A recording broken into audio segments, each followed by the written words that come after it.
Good evening, everyone. My name is Julianne Hirsch, Chair of the Select Board. I'd like to call the Select Board meeting for December 15th, 2025 to order at 6:31 PM. This meeting is being conducted in accordance with the provisions of the open meeting law. It is being streamed live and recorded. Before we begin, I will state the members of the Select Board who are present in the room. I have Laura Zeiton, Mike Tejan, John Ray, and Jacob Jones. So without further ado, the first thing on our agenda is always public comment. Is there anyone in the room or remotely who would like to offer a public comment? Lisa? Lisa, hi. You're, it looks like you're muted. Sorry, that was my fault. Oh, okay, we're correcting it at this end. Hi. Can you hear? Hi, can you hear me now? Yes, thank you. Very good. Ooh, there's a lot of people in the audience. Good evening, everybody. This is Lisa Maselli from 13 Maple Street, stranger to your eyes and ears. I'm calling about concern that I have, and you'll be having a discussion about it in today's agenda. It's about the Economic Development Committee that you're trying to start. I'm concerned that it's a little bit too soon and that we are already having difficulty getting enough members for other committees. As a regular, many of us are working with a bare minimum. I don't know where we'd get additional 7 people. I think if anybody, it should be brand new people, different people than are on our boards already. And I think it's a little bit too soon. I'd like to see us get through our more important things before we start going down a road of yet another committee. And I'm concerned too that many of our committees are no longer following their charge. They're taking up different ways of handling it, and I think those have to come under control first before we add yet another committee. So thank you for listening. Okay, thank you very much.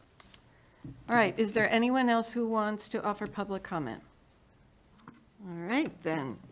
Without further ado, I'd like to invite our legislators up to the table. And we can have our long overdue conversation. I know Rebecca Coyne is joining us, so. Is she joining us remotely, or? Trying to be here in person. I thought so too. Is there something else you can take up so we can get an ETA from her? Or do you want to skip the agenda? Actually, there is. We have, second on our agenda, we have a presentation about insurance, which might be of interest to you, so. Sounds good. Are you okay with that? Yeah, I just sent her a message to see where she is, so hopefully she'll be here soon. Okay. All right, if you're okay with that. Anybody have any objections? Then I would like to invite the Borislau Insurance Representative. Don't feel bad. I asked the same thing today at our meeting. I was like, how do you say it? Just the I is silent, so it's Borslow. Borislau.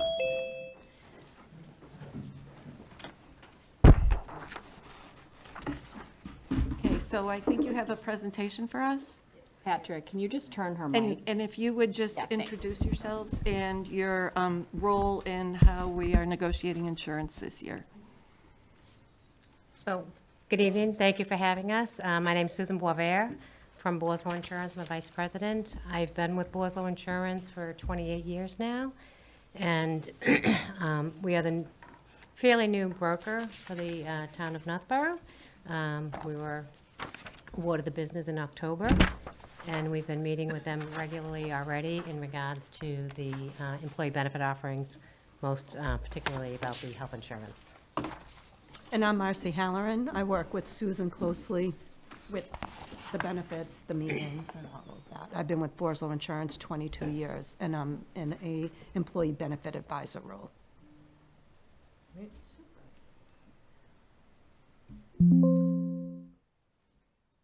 So just quickly, quick overview of the folks in our office that are assigned to the town of Northborough. We have Jennifer Borslow, as you can tell, the principal, founding principal, and she oversees the program, as well as myself. Deb Young had a conflict this evening, otherwise she'd be here.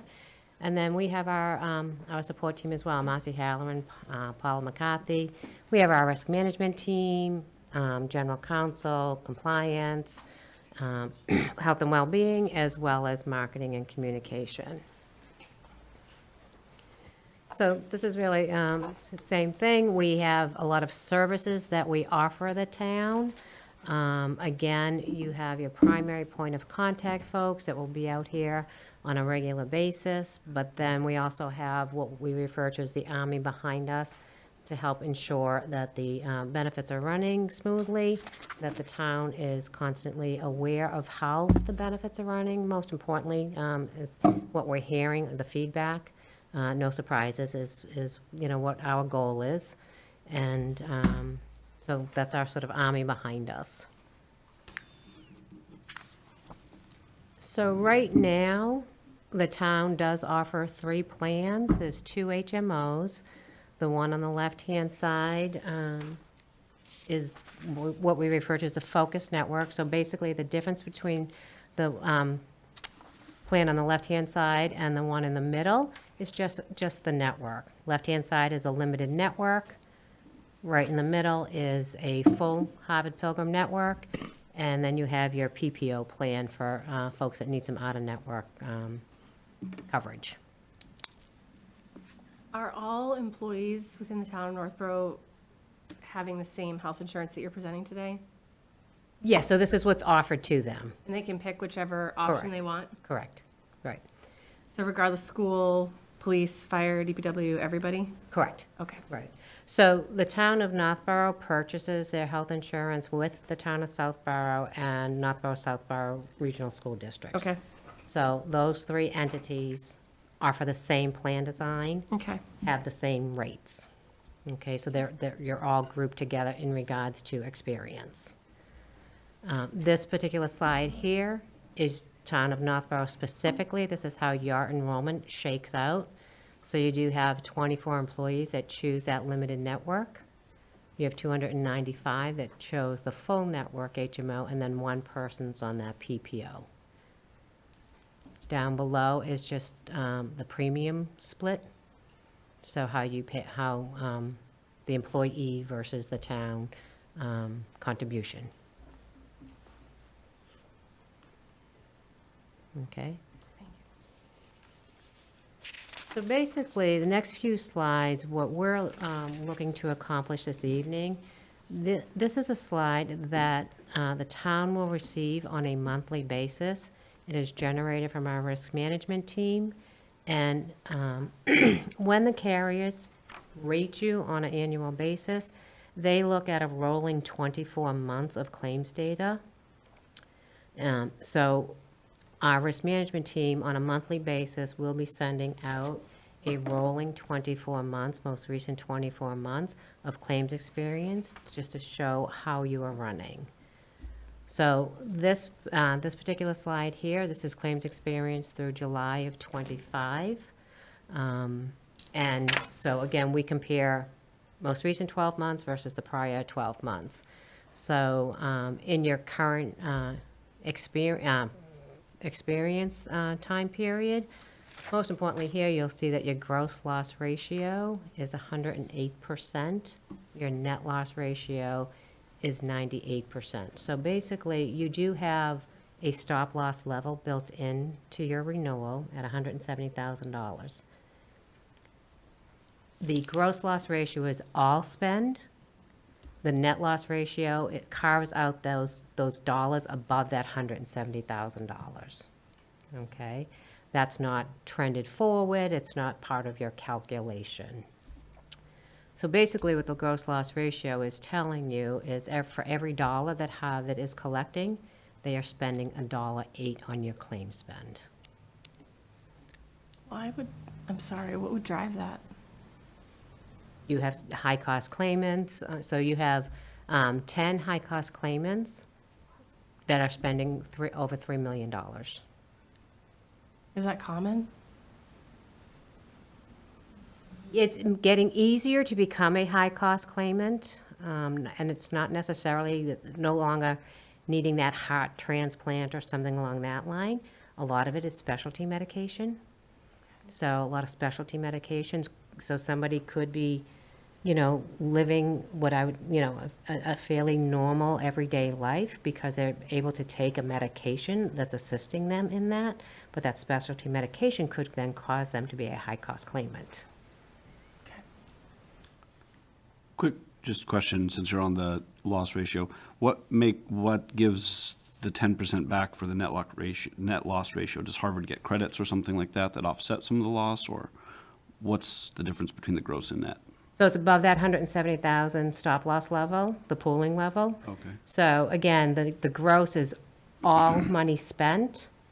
The net is the dollars above that 170 is not in that calculation. Okay, So the dollars are still spent, it's just not in that calculation. understood. Because you also pay for that pooling level, that stop-loss as well. You know, in speaking with the pharmacy, we all know GLP-1s, a lot of spend. With the three entities that has, we've been sharing some of the experience. It doesn't go into particular people, just goes into amount of prescriptions and so forth. We had shared that last meeting, and that was the largest usage that we have seen within our client population. That is going away as of July 1st. Harvard's no longer covering the GLP-1s for weight loss starting January 1st upon renewal. Your renewal is July 1st, so it will no longer be covered as of July 1st. So when they release your renewal, there will be a line item in there that would be reflective of that being carved out of your experience. How much have we spent on that?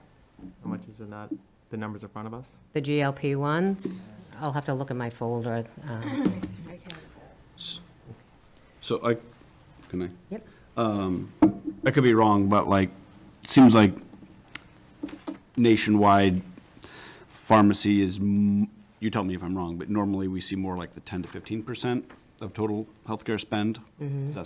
Does the 31 seem high Not anymore because of, because of the GLP-1s. I mean, is there anything else? I would say. I mean, I know a lot of your other sort of like routine stuff that people get aren't tending to get a lot more, there's been a lot to do with insulin drugs and things like that to get their Yeah. prices out of control. And Yeah, I mean, again, one of the big things, psoriasis.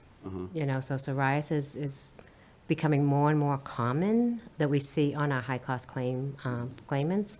And with that comes specialty medication to assist the member, you know, with that.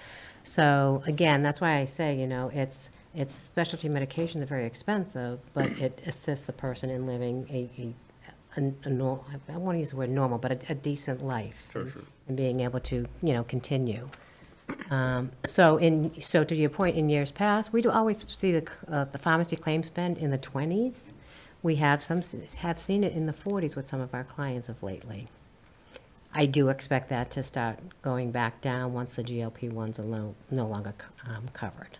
Susan, I had 1.3 million for 10 months GLP-1, is that right? From January Yeah. through From Jan- October. Okay. So that was 10 months. For how many people? 277 people out of 900. Is that's Northborough's population No, that's that's the all entire- collectively. So you are rated collectively. collectively? So that's how we receive your claims experiences, all three entities. All three that we see there, I see. Yeah, so this includes all three as Yeah. well. Wow, they're popular. Yep. Yes, they are. Gotta see if I can do the eyeball test. All right. But why would you discontinue use of covering that drug when it leads to health benefits? I mean, we all know weight loss can make blood pressure go down, you know, a whole bunch of other things that would benefit a person, so. So all of the insurance carriers, if not all, the majority are no longer covering them for weight loss. Some of them, you have the opportunity, if you were 100 and above, 100 enrolled subscribers and above, you could add that back in, and it is coming at an added cost of 8 to 9%. on your increase. So let's pretend for a moment that you were getting a 10% increase, and you decided that you wanted to continue with the GLP-1s, then it would be an 18 to 19% increase. But, yeah, but my question was, okay, so the drug has benefits because weight loss can be a good thing. And you only look at every 2 years, like, say the person who is on these drugs lost weight and then prevented a heart attack and, knee replacement and everything else that might come with needing to lose weight. So you only look 2 years out? I mean, I think if you look 10 years out, you might find that you're eventually saving money, no? We're looking at 2 years of previous history. We're not projecting forward. I can't speak to why the carriers find it more beneficial to not cover it for weight loss, though that's the carrier's decisions they're saying it's no longer going to be covered. Does it help prevent and help with other areas? Absolutely. But there are also programs that are built in that could also assist in weight loss. That's not a taking a high-cost drug, medication. taking a drug. Okay, thank you. And I think this is true. It's still covered for certain kinds of other diagnoses that are on label, like diabetes Diabetes, being it the would be main one. covered, And I think there may be a couple others, Yeah, but this is strictly for weight loss. Yes. So with this drug not being covered, I'm assuming that the claims are going to drop down and our overall spend is going to come below that 108%. Does that mean our cost increase is going to go down as well? It should. So Okay. again, when Harvard releases your renewal, it's probably like a 30-line mathematical calculation on your claim spend. So there will be a line item that we see when we get your renewal that is factoring in that the drug's no longer being covered. Okay. Thank you. Question for you.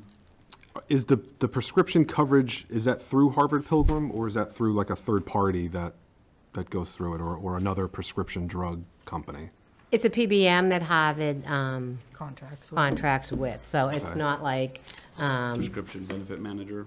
PBM, yes, sorry. Yeah, so it's not like you have a choice in what pharmacy benefit manager is used. It's a package deal with Harvard, and they use CVS Caremark. Okay. So again, our goal with this, and this is a piece of the report that the town will receive on a monthly basis, is so that you can see how you are running. You could project further into what the renewal may look like. So this was done through July. We have since received a report from our risk management team. I actually received it on Friday. It was actually through September, and your 108 had dropped down to 102. So you are going in the right direction. But so this is really more to let you know that the town is going to be knowing right away how things are running. Check for understanding. So when I look at the premiums and I see the splits, the premium contribution splits, I just want to walk through and make sure I understand it correctly. So let's take the highest volume one, which is the Harvard Pilgrim Healthcare Massachusetts HMO Best Buy tiered copay. So if I'm a family, my annual premium would be $3,027. That's a monthly full premium. Full premium. Right. Okay, so it would be 3 times 12, and then the town would pay 75% of that, and the employee would pay 25% of that? Correct. Town actually pays 70. It depends on which one of these you fall into. Yeah. Northborough Town is 70/30. Right. The schools are 75/25. Okay. And those are in our union contracts, I'm guessing, as an assumption. Yep.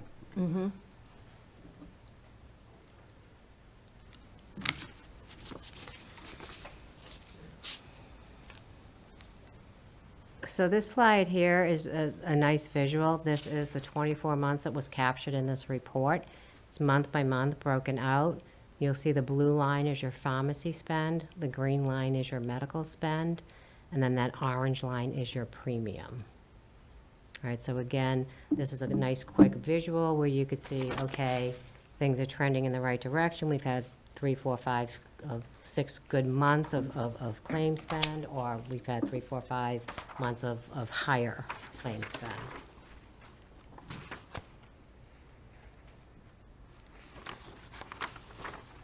So this is your high-cost claimant, so this is claims that are over that $170,000 claim spend.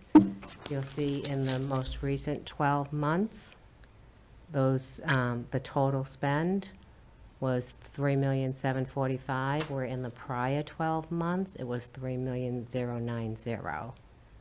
One thing to note here is your top high-cost claimant is termed off the plan. And that just means they're no longer covered on the plan. Thank you for clarifying that. It's an interesting choice of words. Yeah. And we don't know why. Yeah, right.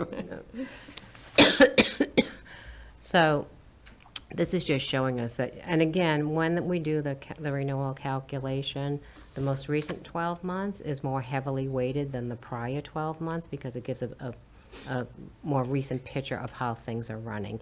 It's usually like a 60-40 split. So it's more heavily weighted on the most recent 12 months, 60% versus the 40% on the prior 12. And when you have a change in coverage, will you, at that point, rerun the numbers with that change and take it out of the last 12 and 24 months for the claims? For instance, GLP-1s. If GLP-1s were, $1 million, and then they were no longer covered, would that go into the math and take it out of that number? We would still be showing, so let's just say August is up on, so that's the Yeah. first month that, or July is the first month that it's not covered. We're still gonna capture the 23 months where it was covered, and then the 24th month would show what the spend was for that 24th month. So the time that it was covered is still gonna ding us, even though it's not covered. That makes no sense to me. Like logically, that makes no sense. Like, from an actuary perspective, I'm surprised. So when we get your renewal, it's probably gonna have claims through December. So your July of 26 renewal will most likely have claims through December. So again, GLP-1s were in that. Next time we get your renewal, claims through December again, that's going to be on the prior 12 months. So it still will be factored into your claim calculation. So for like a simple-minded person like me to understand, this is kind of akin to like you're paying your car insurance, everything's fine, you get in a wreck, they jack it up, and it's jacked up, even if you don't get any more wrecks. Like, So your past follows you. your past, even if there's literally no possibility of me getting in a wreck next year, I'm still gonna be paying for the wreck because the insurance company wants to get their money back Well, so. for when I did get in a wreck. So again, that 30-line calculation, it's going to have total claims spent, high-cost claimants above, then claimants above 170,000. They're gonna back out that money. They're gonna trend that dollar figure forward. Then they're gonna put that money back in that's above 170,000. In that calculation, eventually you will get to the line that says we're taking out that GLP-1.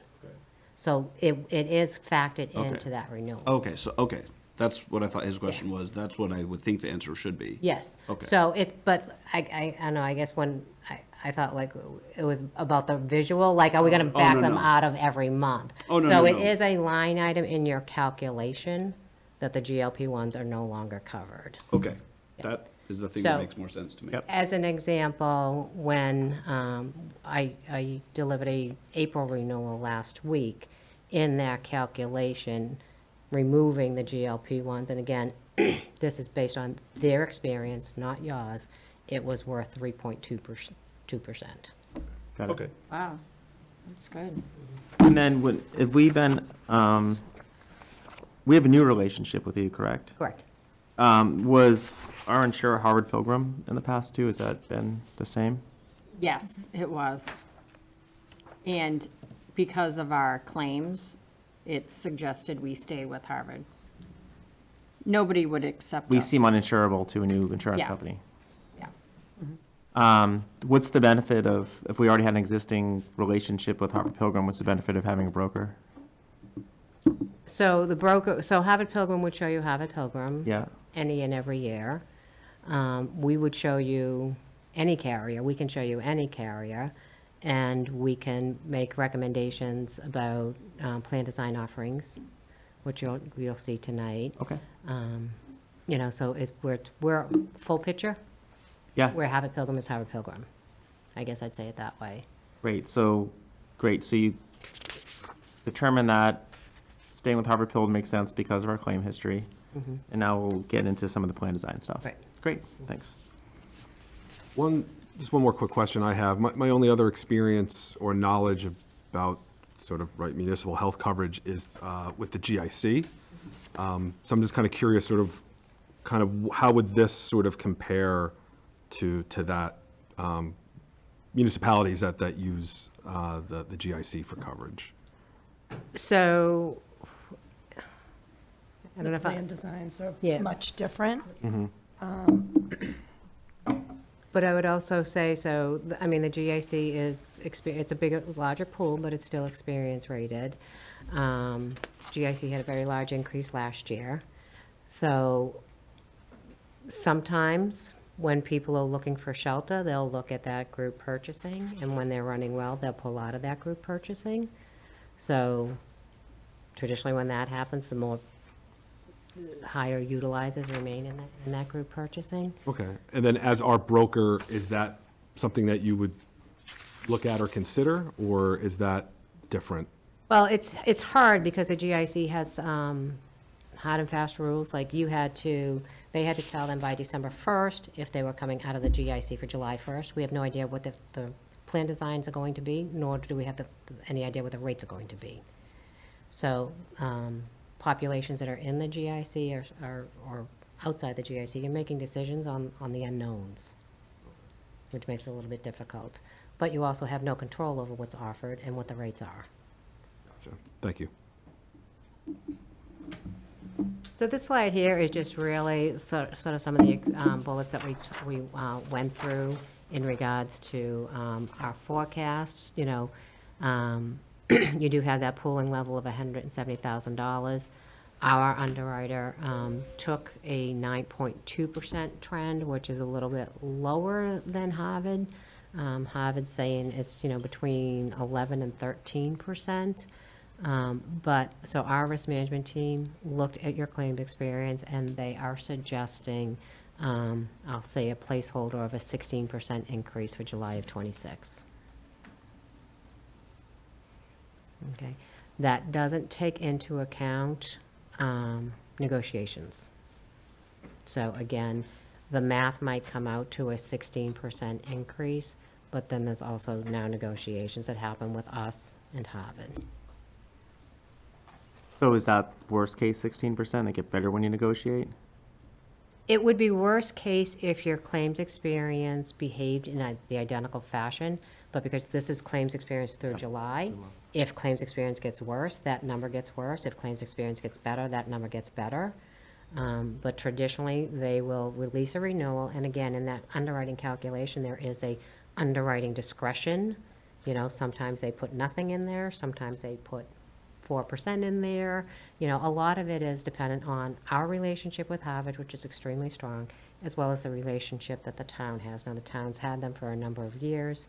They're not going to want to lose them, so all of that factors into the negotiation.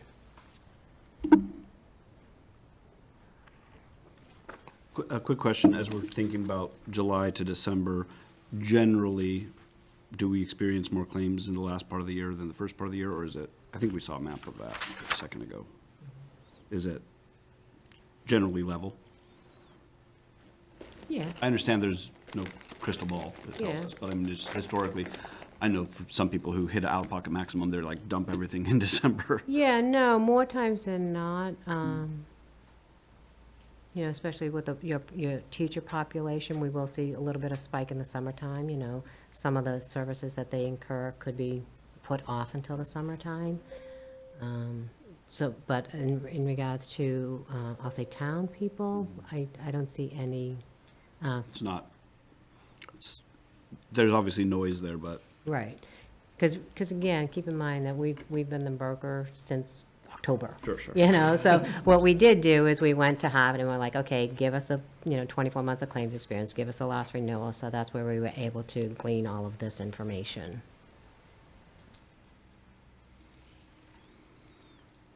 Question on the buy-up. I'm assuming we're not doing a buy-up for the GLP-1s? No. No, meaning we're not doing the buy-up. Yes. Yes. Let me think about this. I was pretty certain I understood it correctly, but. Yeah. So we did meet with the three entities today. We had a 12 o'clock meeting with them earlier today. We started talking about plan design alternatives. So, you'll see here, right now, you do have a plan design that does not have any deductible. You have implemented some higher co-pays for certain services, but there is no deductible. So on your two HMO plans, the limited network and the full network, if you were to add a $250 individual deductible, double that for a family, it's 2.1% decrease off your rates. You'll see adding a 500, that gives you 4.85. Sorry to just jump right in. Yep. I'm looking at your slide and what you're talking about here. So I'm, by the way, a huge favor of HD, High deductible. deductible health plans that are HSA compatible. But I usually see those with PPOs. I didn't even know they were optional with HMOs. No, they're HMOs. Oh, okay. Yeah, they have both. Yeah, so I mean, just like cutting to the chase here, like I'm a hugely in favor of giving an HDHP with HSA qualified option, even if we say, because look at the percent there, 21%. Obviously, everyone has a choice on whether to do it, but the way you incentivize that is you say, and the employer will contribute to your HSA this many dollars every quarter or whatever year. And I think still you end up saving money in the end of the day.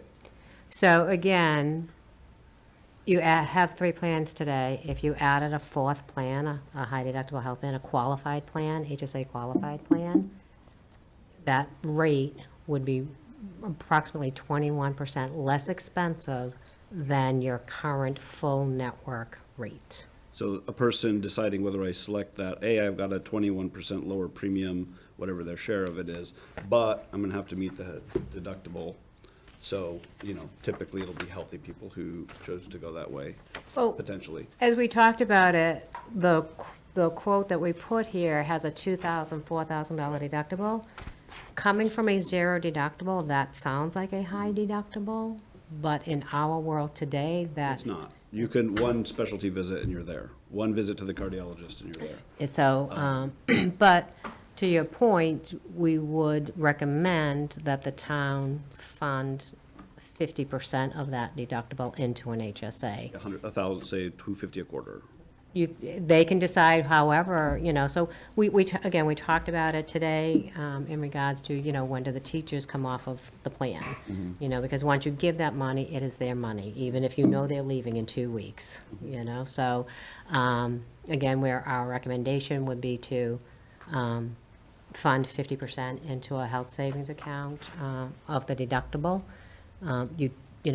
But we're also talking about seeing if we could possibly modify the current plan as well to maybe implement a deductible. We know that the union contracts play a big role in that, so. So if we add in the high deductible plan, that's an add-in, we wouldn't have to open up the contracts. Right. But if we make a change, like if you see, adding a $500 deductible, then we'd have to open up the plans, which means we have to bargain with the unions. So we can give them another option and then they don't have to take it, but they can certainly take an option they didn't have Right. before if they think it's a good idea. But I think after talking with everybody in our JPA, I think we are willing to have an educational forum with them and, you know, even adding the $1,000 deductible. Can you give your good example about the, well, I liked it. It was perfect. Well, so I was talking, well, again, we're on a HSA, you know, at our company. We've had one for a number of years. I'm very familiar with that. Right, so the way I was explaining it was, okay, you're on the health savings account, a $2,000 deductible as an individual, the town's giving me $1,000 for so my exposure is $1,000. Once my deductible is satisfied, everything is covered at 100%. No office visit copay. You do have prescription copays, but everything else is covered at 100%. Okay?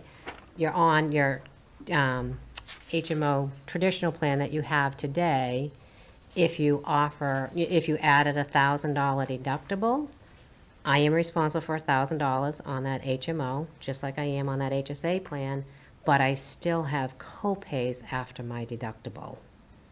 And it's going to be more out of my paycheck as well. Sorry, I'm not trying to dominate the time here. What if, I totally understood what you just said, but what if you also had, instead of the scenario you just said where the deductible is the out-of-pocket maximum? What if, It's not the out-of-pocket maximum because you still have copays for your prescriptions. Okay. So your out-of-pocket maximum would be higher. okay, so I was gonna say, okay, so you still have, hypothetically, let's say you've got an individual deductible of 2,000, out-of-pocket still 4,000, which is what it would have been under your other plan. Right. Is that, am I tracking that? We could put that, or you could place that wherever we'd like, yep. Because the other thing I've seen many times is that you'd actually you have the 2,000, then you have a 80/20 co-insurance up to the 4,000, which I think also is a way to go. Well, another thing that I think about is some folks who choose these plans are the folks who are saying, I'm gonna hit the out-of-pocket maximum no matter what anyway, so if I can get a lower premium, out-of-pocket maximum is the same, and I get $1,000 from my employer, it's a good deal for them too. And I get pre-tax benefit of And you have my an HSA that you can, expense. exactly. So- Yeah, so you will get multiple, you know, so you'll get the person that's looking at it, okay, I'm going for the least out of my paycheck, you know? But then you will also get the person that is very much aware of the benefits of the HSA, the pre-tax benefits, the way that people, if they can, I know everybody can't, but the way that people should be looking at their HSA is a retirement vehicle to pay for your medical expenses when you retire. So I know you have retiree coverage, but there could, you know, you could pay your Medicare premiums, you know, out of your HSA. If there's any out-of-pocket, you know, with your medical, you could pay for that out of your HSA when you're in retirement. So I look at my HSA, when I'm checking to see how I'm doing in target for retirement, I also look at my HSA balance as well, because that plays a significant role in it as well. And many of the HSA providers, up to a certain, after a certain balance, they'll let you invest in certain options. and Right, stuff. so we're very, we do a lot with health equity. Yeah, I'm familiar with that. Yeah, so we do a lot with health equity. Their threshold is $2,000. So anything above $2,000, people can invest like they can, like with a 401k and so forth. I have mine set up that any contribution above that $2,000 threshold, it's automatic. It automatically goes into my investment portion. I don't even have to take action. There's a lot of education we could do on the benefits, particularly to young employees, about the triple net benefit and looking at the attractiveness of that program. The thing that resonates to me that I heard from you is that a $0 deductible plan is not market. They just don't exist anymore. So that's a big cost driver for us. So that's the point of, okay, great, we can offer an HSA product. Yeah. But we also have to work on the other product. We have to work on, we have to get, so I can look at my health journey, one company, 25 years, and how that's evolved from when I started to where I am today. And these plans don't exist anymore that we're currently under. So it's a question, how do we get more of a customary plan? And I don't know, I guess the question you see a lot, what's your client base? Is it mostly municipalities? Is it, what? So particularly myself, so my clients are educational. So I do have some private schools, but most of it is public sector. So whether it's municipalities, regional school districts, and so forth. And you seeing these conversations and trends to deductible plans happening more and more? They're happening more and more. You know, sometimes, again, we know the struggles with the union contracts. Sometimes, you know, they're putting in the HSA, but they don't have the money, the funds to fund anything towards it. We see that has a much slower, lower uptick of people enrolling in it. So, you know, to get the activity that you would like, you know, we do suggest that you do the HSA. As we shared today, your uphill battle will be the richness of your plan, you know, your current plan. Yeah, So- comparable. Right. And even $1,000 deductible, like that's exceptionally low, and that's the high watermark here. Could we price out? I'm not making a recommendation, but illustratively, and maybe is that the no, could we price out what the deductibles would be towards more higher deductibles, like 2,000, more reflective of what other plans look like, just to show when we do approach this, the thoughtfulness in which we're trying to introduce the deductible? We can do that, absolutely. I don't want to use the word caution, but just keep in mind, it's 3 entities coming together in this offering. Yep. So, Yep, and all 3 entities are, so we'd have to, one change to one entity, we'd have to go with all 3 entities, we just can't do it unilaterally as Town of Northborough. correct. So if we introduce deductible, it has to be for 3 entities. Right, so Town of Southborough has to agree. Yep. And the school district has to agree as well. Okay. Because that's the joint purchase, you're all rated collectively. So I know in today's meeting with the 3 entities, our suggestion was like, don't even look at the 250. I mean, that's going to cause you more noise than it is going to. Oh, I can totally see that. It's like, where I'm sitting at, given the impact of doing any deductible compared to the benefit when you do it, it's really, I'm looking at 1,000 myself. Right. So would this be something that if, just for hypothetical purposes, like what's the vehicle for getting the 3? Do we say, hey, Stephanie, could you go talk to the TA of Southborough, and like, how would that, just So- logistically? So I guess we did discuss this, and I guess we would want to talk to our town people first. Well, 'cause we have They the would union talk to their contracts, of course. School people, and then we would come together, and, you know, they would help us with education, and, but that's a huge part of the high deductible plans, is just educating people, because it is savings, you know, if you don't go to the doctors a lot, and a lot of even the younger kids don't and whatnot, you're saving that, and your HSA is growing, and that's money that will never, it's not like a FSA where you lose it at the end of the year, you'll always have it. So but it's, again, training, you know, for a lot of people are just like, no, just take it out of my paycheck, I don't even want to think about it. And you really don't. Once you understand it, you don't have to think about it. It's, you know, it's there, you can track your dollars. It's actually a little exciting. Yeah, no, I'm not trying to make a sales pitch for it, but I am a big fan. Right, yeah. And one of the other things that I think maybe people may not understand, there needs to be some education in some instances, if you're on the normal plan right now, and say you're getting close to the 4,000 individual out-of-pocket maximum, you're using after-tax dollars on that. There's very few mechanisms for folks in this income range to get federal tax deductibility of those health insurance costs, because it has to be over like 7 or 8% of your total, and many people aren't there. So you don't get any federal tax deductibility usually, and you're using after-tax dollars. So this is like, hey, look, assume I'm going to spend some money on medical, take it out of my paycheck and not give the government their part of it, and then you can use it for, I pay my child's PCP bill, and then I go and reimburse myself from my health equity account, or whatever the broker, or the provider is. Yeah, so again, we talked about probably early January, starting some of the education. Because if somebody's not familiar with an HSA, they're not going to get it the first time. They're not. It's just such a different way of managing healthcare. You know, you're used to paying that $25 copay when you go to the doctor's office and not think about it, you know? So it is a very different way. So in today's meeting, we did talk to the three entities and just, you know, the people are looking at calendars and trying to start the education with the union representatives. Yep. And the thing is, if we don't manage it, the employees are losing money just like the town's losing money. We're all losing money. So, I mean, we have to, again, educate and make sure that everyone understands the situation we're in, which I think most people do. They understand that insurance is the biggest obstacle right now. And then on the current offerings for the Harvard Program Healthcare Plan offerings, anything other than the $0 deductible off-market on this grid? Can you ask that a different way? Not anything else, maybe not customary, maybe, Like the covered in full tests?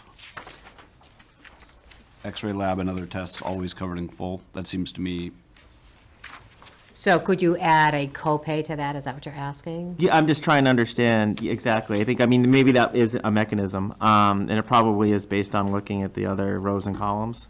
I'm just trying to understand, Have co-pays that are for having x-rays or a CAT scan, MRI. yeah, the MRI, the high-tech imaging shows $250 copay, but other X-ray lab and other tests, I'm guessing blood tests, all Covered blood in tests full. are covered in full, which blood tests can be pretty expensive. Yeah. So you could add copays to that type of service as well. yeah, and the intent here is to just try to look at this offering in comparison to what maybe a market rate plan would be, and then understand the different components, and I think even there's education to do on the deductibles. I don't think a lot of people understand the economics of the good deal. Like, I think there's some education there as well. Yeah. I mean, your biggest lever to pull is the deductible. Yep, That's where that's you're, clear. that's where you're going to get the biggest bang for your buck. Jacob, you talked about co-insurance after deductible. I don't have any clients that have co-insurance after deductible, so that's not fairly common. Okay. And I would say co-pays after deductible are not fairly common. It's almost like a either or. You know, when you're talking about like a lab or, you know, high-tech imaging, things, urgent care, things of that nature, you'll either, you know, have the deductible up front and then covered, or you'll have co-pays with a much, and they're not subject to deductible. So what, yeah, I mean, exactly on that point, what kind of strikes me, and my view of what's market could be off, but my view of what's closer to market would be something like a 4,000, whether you call it a deductible or out-of-pocket maximum, I would say something like a 2,000 deductible, 4,000 out-of-pocket for individual, 4,800 for family, but once you hit the OP, there's no more copays. Everything is covered 100%. That's more the standard design. That's, I mean, to me, what, do you have any sense of what that would do to premium-wise, something like that? Like I'm looking at your chart Well, here. 21%, right? So that's Well, different than. that's a different type of plan design, because Oh. you're able to do the HSA. It's on on your current plan designs right now. Oh, having- okay, gotcha, yep. Yeah, so you're saying on your current plan designs, if we added a 2,000, 4,000? If you added a Deductible 2,000, and got rid of the 4,000, but copays. nothing past, like, it is a true OOP, out-of-pocket maximum, out of, whatever you call that. And everything, you know, once you hit there, everything's covered. I don't know. I don't even want to fathom a guess on that, because right now you That's okay. have high co-pays Sure. as well. So, I mean, even just your co-pay would match the deductible, so Right. that may not give you a reduction. Understood. Okay. Well, anyway, that's just something that seems to me to be sometimes a fair compromise when someone says, yeah, my out-of-pocket maximum's high, but if I hit it, that's it, you know? And depending on what the co-pays are, I mean, the out-of-pocket maximum is really there for a safety net. You know, most times, depending on the plan itself, but most times, people won't hit that out-of-pocket maximum. I mean, it lives up to what insurance is intended to be. Right. So you don't go bankrupt at Right, insurance. right, you know, And yes, so it there's is some a- cost to utilizing healthcare that we should reflect Right. and make sure it's yeah, I think this is a good step, just actually having these conversations and starting to go and look at it. I would like to see, I don't know, I'll go home and look at my plan, you know, get an idea, just for fun, and just kind of get a sense of what that might look like, you know, work for a $200 billion company, so I'm sure it's decent. It's not as good as it used to be. Ours isn't either. No, but yeah, it seems to get more expensive every year, unfortunately, unless Yes. it's covered. Well, and again, I learn by examples, so even, so with our example, so we're a January renewal, we've had HSAs for a number of years. Our deductible is $3,000, $6,000, I'm on a family plan. Yeah. They fund 50%, through December 31st of 2025, were funding 50% of our deductible. But starting in January of '26, they're reducing that by a third. And although I'd rather them not do it, I understand the thought process that we've had HSAs for a number of years now, that most people, you know, if planned appropriately, should have balances in their HSA if they do incur that bad, that higher utilization health year. So, are you looking for a vote from us today on direction, or? No, I mean, this would be the JPA's agreement with the school committee, everybody, but it's a joint agreement. Yeah, but Well, for whatever it it's matters, worth, yeah. I'd be in, from where I'm sitting at, I'd be in favor of looking really seriously at offering a high deductible HSA qualified plan. Yep. Where the town contributes, let's say it's a $2,000 deductible for individual, that the town contributes $1,000, and maybe to avoid the situation you mentioned, you just say divide it over the number of pay periods and you get that much per pay period. I don't know if that's too much of a hassle for payroll, but that's how it's done on my thing, is they originally did quarterly, and then they're like, that's too much work, so they actually made it every paycheck just had a, whatever the number is divided by the number of pay periods. Yeah, as is monthly. And so, so that because I think even though that is money going directly to the employee, which you could say is a cost, I think it actually net benefits the town usually. And then secondly, to look at getting a consensus on the $1,000 deductible on the other plans. I That's don't- my 2 cents. I like the spirit in which it's speaking. I don't think the first one moves the needle very much in the short term for us. I think it's the right thing to do in terms of like modernizing our plan, but like, I think we got to look at the deductibles if we want to move the needle. I'm saying do both. Yeah, I know, but yeah, I agree, do both. Yeah, Yeah. and my only comment in regards to the timing of the contribution to the HSA is year one, you want it to be a feel-good. So year one, you may want to, you know, give a certain amount in July. So people have, because it's like a bank account, the money has to be in the account in order for them to spend it. So you want to give a portion of that in July, and then maybe the other portion in January or however. But you want that, at least that initial feel that they have to go to the pharmacy on July 2nd, that they have, you know, money in that account. Front load it. Yeah, because, I mean, we have to be careful too, among everybody that's in our JPA. People live paycheck to paycheck, and they can't make a full deductible. So we have to, you know, bring everybody into Yeah, our decision. you don't want to, I didn't pick up my prescription because I didn't have money. You know, you don't want to hear that either, so. Yeah. And we'll have to ask Jason if we have the money to do that, to front load the HSAs. I would just say there's a number of logistics that we could talk about, because we have school districts within our JPA group, and there's a lot of transitions that happen at the end of the summer related to people changing school districts in September. So whether we front load it in July or September or some other appropriate time, how we roll that out, there's some logistics to talk about with that, but yes, that's what's prompting a lot of this was the major surprise and increase in costs over the past couple of years. And then just one more thing, just on excluded services and coverage, like, do we have anything on that? Like, we're not including like cosmetic surgery and long-term care and routine foot care and those things that are more expensive? No, no. Okay. Just the only one that falls now, may be the GLP-1s would be the one that was maybe a little bit more not covered under most insurance plans? as there, it was covered by Yep. the insurance companies, and now all the insurance companies are pulling it back Yep, but that would be. for normal. weight loss. Got it, okay. All right. Thank you. Think we're good? Thank you so much. Thank you so much. Thank That's you very You much. guys have had a long Very day. Poor things. Did you have a far ride? New Hampshire. Oh, really? Hope safely. Hope Southern New Travels. Hampshire. Yeah, it's Salem, so it's right over the border, Okay, so, okay. yes. It's gonna be New Hampshire, that's where you wanna go. Thank you. Drive safe. And can we bring up a third chair here? There's one right here. Oh, great. And you'll have to speak into the microphones, okay? To share those.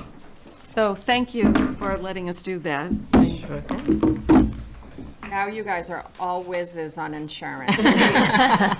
Yes, They knew most absolutely. of that stuff. Very similar conversations at the state level and with the GIC, so a lot of the same challenges the state is up against, so. Right.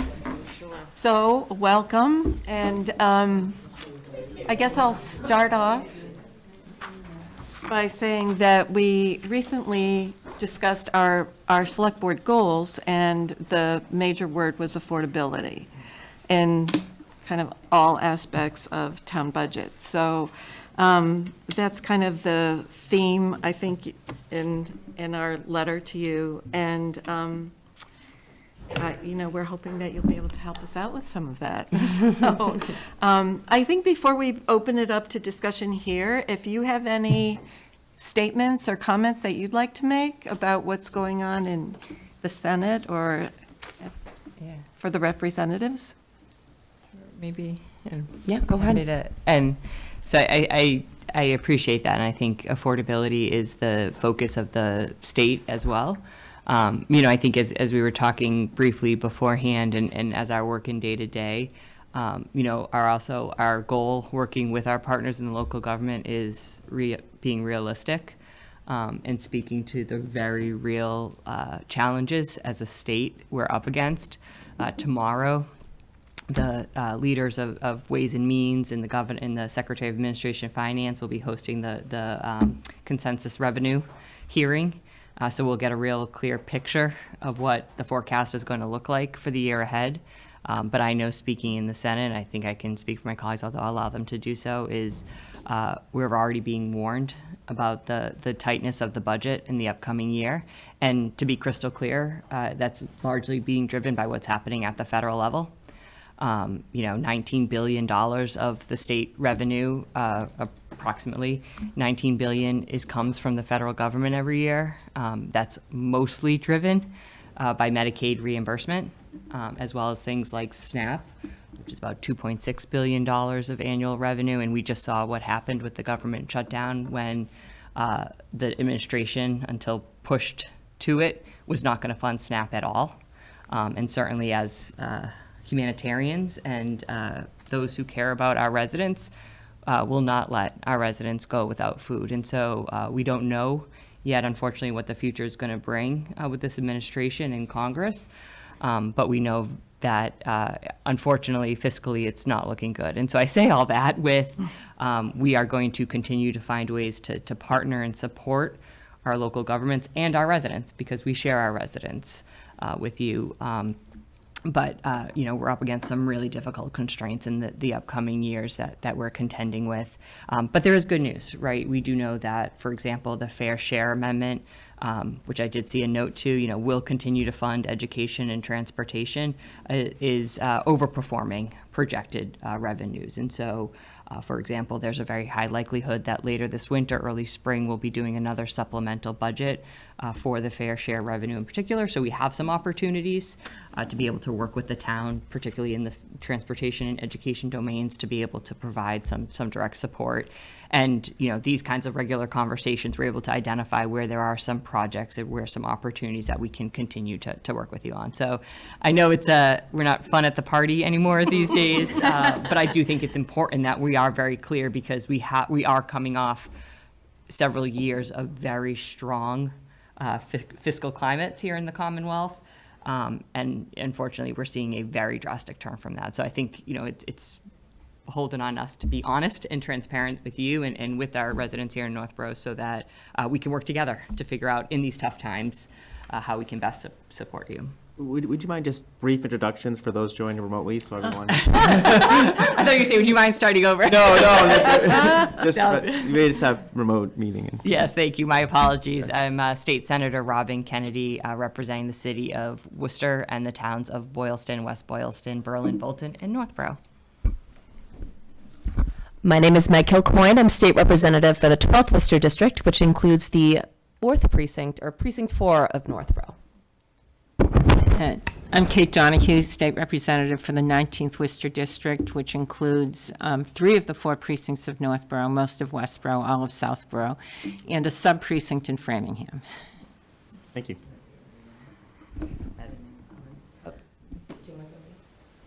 Sure, thank you. I did want to touch on a couple of things. Senator Kennedy talked a lot about some of the impact, and we're talking about health care.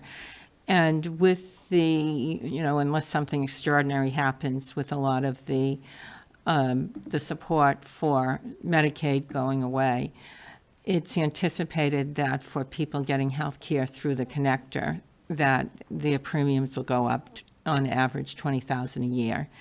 And I just want to emphasize that all of us will be impacted by some of these changes in health care. It's not just people who are on the health care connector, but as we take people off of Medicaid, the legally residing immigrants who will be off of Medicaid will see the health care impacted for all of us, because people will end up going to the emergency room.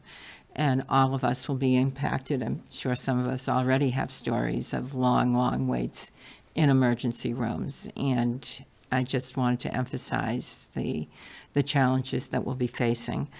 And I did also want to touch on, I saw in your list of legislative priorities a couple of things about trails, and wanted to mention that I had heard from both the Trails community in Westborough and the Trails community in Northborough about the policy that Fish and Wildlife has relative to maintaining trails on public lands, more specifically Fish and Wildlife lands. And I raised this issue with the commissioner when we were meeting on a different topic, and he's very receptive to looking at their policy, and will be suggested that the next step be a meeting with the people from Fish and Wildlife, as well as people representing the Trails community in Northborough and the Trails community in Westborough. And we're hoping that that will happen sometime next month. So your folks in the Trails community were very excited about having that reopened. I just briefly will co-sign what my colleague said, especially some of the headwinds that we're seeing when it comes to the budget. I know that's certainly one of my biggest concerns as we move into the next 6 months for the short term. I'm hoping we will get some more clarity on where we're at for the revenues, what we can have see for projected revenues after tomorrow's hearing. But I think it's something that we will be looking very carefully at. I know, and Julian, to your point, affordability is also a big topic of conversation at the state level as well. It's rough out there for a lot of people. And so we're going to have to find a way to address that without necessarily an influx of revenue coming in and little to no help from the federal government. So certainly I don't want to say looking forward. That's not something, poor choice of words, but I do think, though, I'm grateful to have, strong partners here in the town of Northborough and with my fellow delegates from the delegation of Northborough at the State House as well. Thank you. So I think we'll start with, Stephanie attended the MMA meeting where they discussed something called a perfect The storm. perfect storm, are you familiar with it? Okay, so I'll just go over a few of them. So they're asking for unrestricted general government aid more, but again, as you just said, there's not going to be a lot of funding. Fully fund state mandated local aid programs like, Chapter 70, of course, special ed, which is, the schools are in real trouble because it's such a large population. It's state mandated that they take care of children, and there's no more money coming in. So they're in a bad way. Increased flexibility with Prop 2.5, that's come up a lot, right? So, either allowing levy growth to track inflation rather than a fixed cap that, we have now. Modernize local property tax administration, just making it more fair to communities' needs. Authorize new local option revenue tools, which in our town, we have meals tax. We don't have many hotels, but, hotels tax, the motor vehicle excise tax is, of course, another option. Support key components of Municipal Empowerment Act. Just basically helping us more so control all of our costs. Reaffirm the state-local partnership. Just, making sure local, state, federal government, but it's, let's be honest, we're seeing it as dismal as you are seeing it. So I guess it's, we just have to get more creative and figure out another way of doing things. And I don't know what that means or what it's going to look like in the future, but I mean, we're all ready to tighten our straps, let's say. That was the perfect storm. How fitting, And I do. right? We're facing that same storm, certainly. And I think so much, I do think that there is movement on the governor's Municipal Empowerment Act. And I think there's some opportunity in that to some of the pieces, some of the things that I think the other legislative priorities that you've spoken to in the letter, that I think are already included, or things that through the legislative process we'll be able to include. The one thing I would add on the education piece, I think we've all heard over the last couple years across the board, regardless of what school district you're in the Commonwealth, that school aid is insufficient. And it's in multiple ways, in rural schools, in minimum aid schools, in transportation, regional transportation. Everything came up short, including communities who were supposed to benefit from the Student Opportunity Act. Worcester saw a $22 million cut this year, $7 million of which was the ESSER funding, but $15 million was cut in funding. And so one of the things that we've been pushing for, and I would certainly encourage further advocacy on, is relaunching the Foundation Review Commission, which is supposed to happen every 10 years. Right. At last year's budget hearing on education, the chair of the hearing encouraged the Secretary of Education to relaunch that commission. He deferred to the legislature. In this year's budget, we only included a commission to focus on local contribution or municipal contribution and to review that piece of it. But I know out of the Senate the education from the Senate side, because as you may know, we now have separate pathways with our bills due to our new joint rules. The chair of education has put forward a bill to relaunch the Foundation Review and has taken in every bill. So for example, I had a bill around inflation, which we knew was a huge factor for school districts.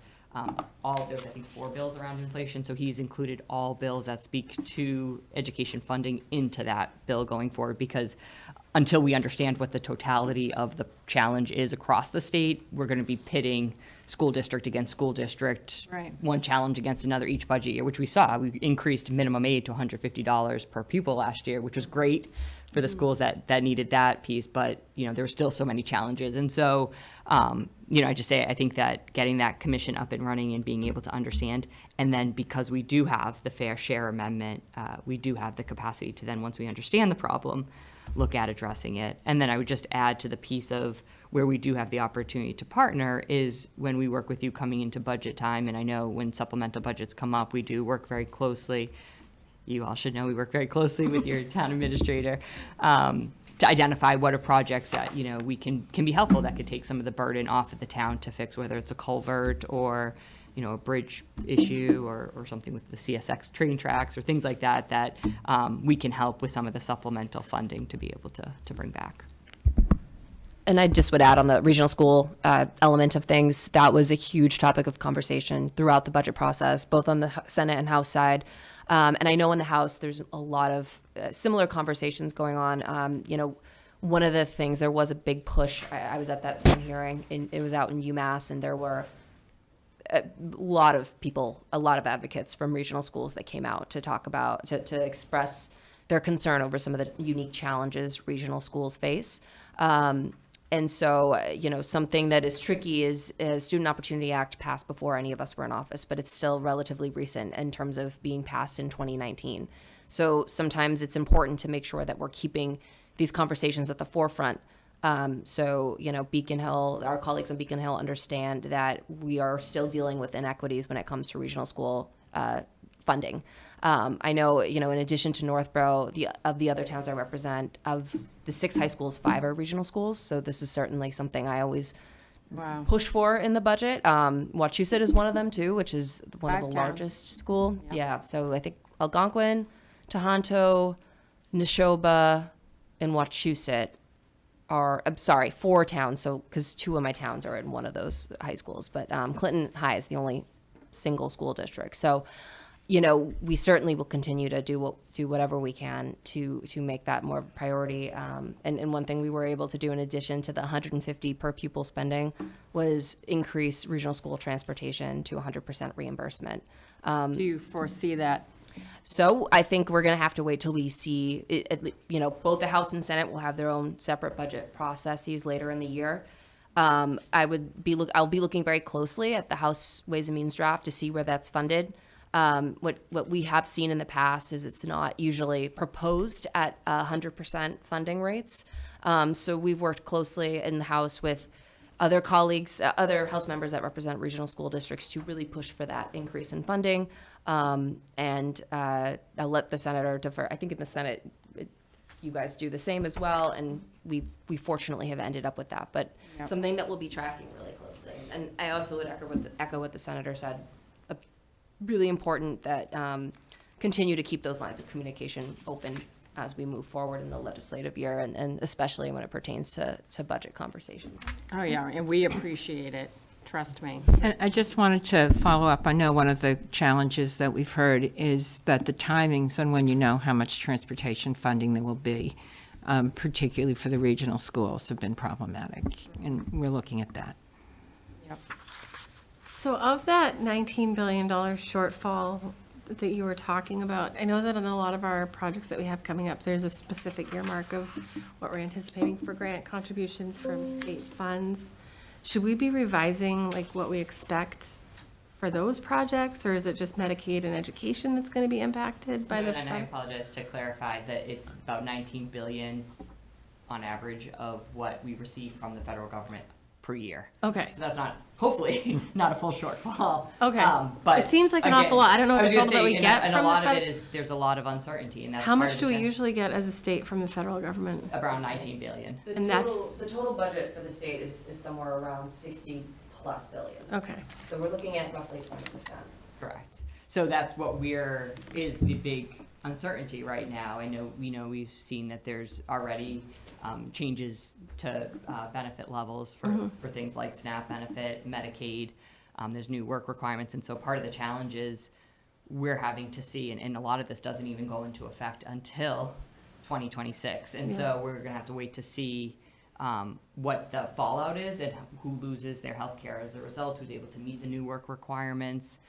What does this look like? And then how do we either supplement that in funding or look at restructuring some of our healthcare accessibility? Because like Rep. Donahue said, we've lived in this world before where, our all premiums were sky high because our HMOs were contributing to the uncompensated care pool because people were choosing not to be insured and were getting their healthcare at the emergency room, which is why universal healthcare was created in the sense to be able to help get people primary care and access to support. So unfortunately, in many ways, we are, for many of our constituents, heading back in that direction, which is also poor care. Because It's just a lot to think about, like, as we're looking towards these big capital improvement projects that we've been planning on state and federal funds to help support those. And I would say, that, I'm sorry, to answer just the second part of your question is, No, I think if there's projects in the pipeline, we're not moving to cuts at this point. Okay.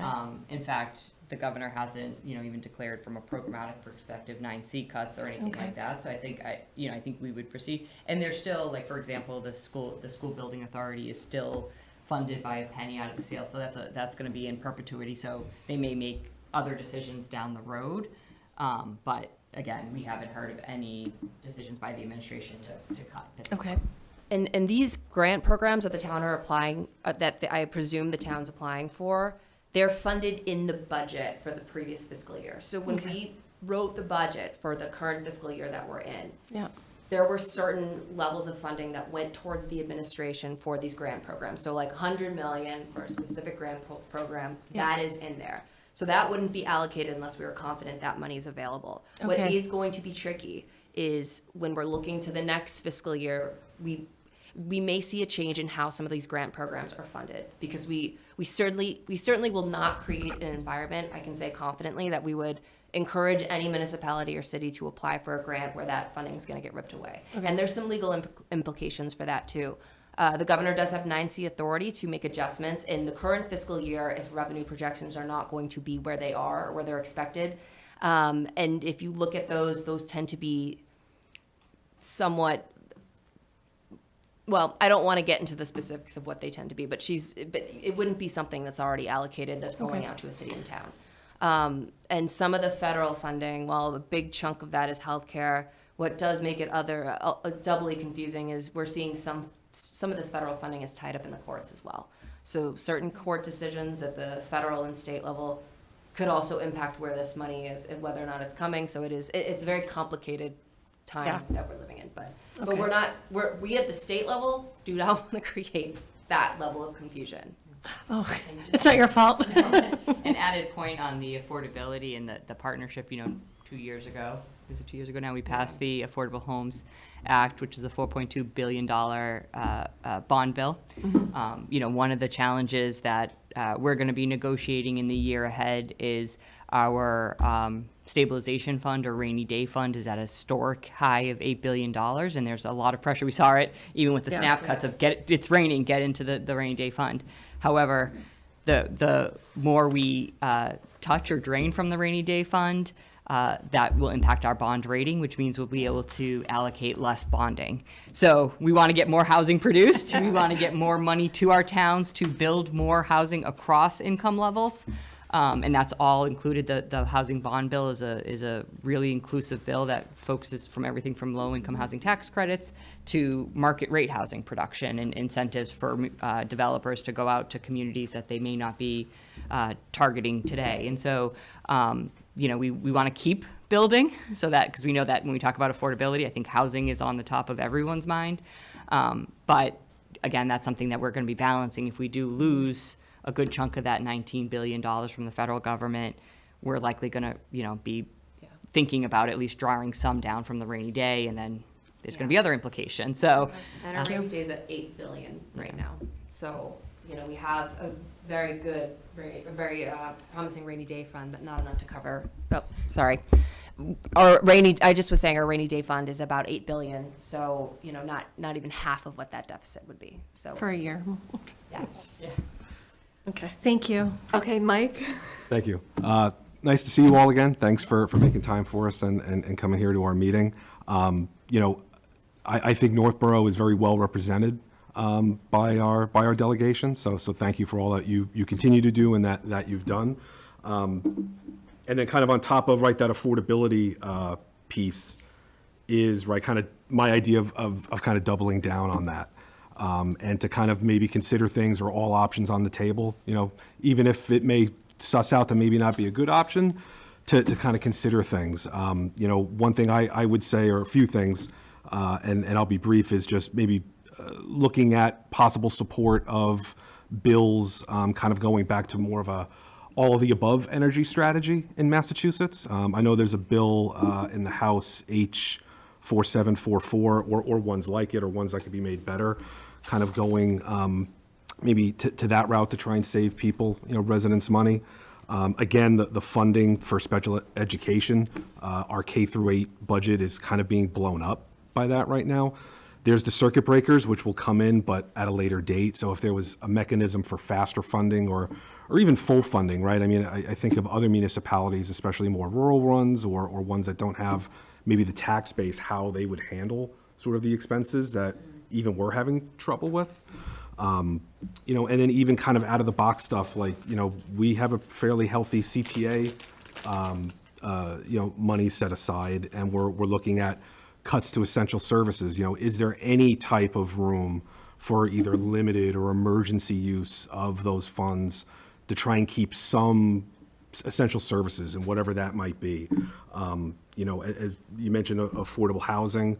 You know, I think what's been done is important, but kind of the idea of the way I think about it of trying to, you know, find ways to push more, you know, kind of think of it as like Levitt towns as opposed to maybe the MBTA type high density housing, right? Kind of building those single family, you know, starter homes or homes that you can move down into to kind of keep that housing pipeline rolling again. That's kind of stalled and caused issues. And then not to get too much into the weeds, but the mandatory retirement funding in 2040, you know, maybe looking and seeing if there's any flexibility with that. To have municipalities, you know, we have a fairly substantial contribution to try and meet that goal. I think we're only 55 or 56% funded.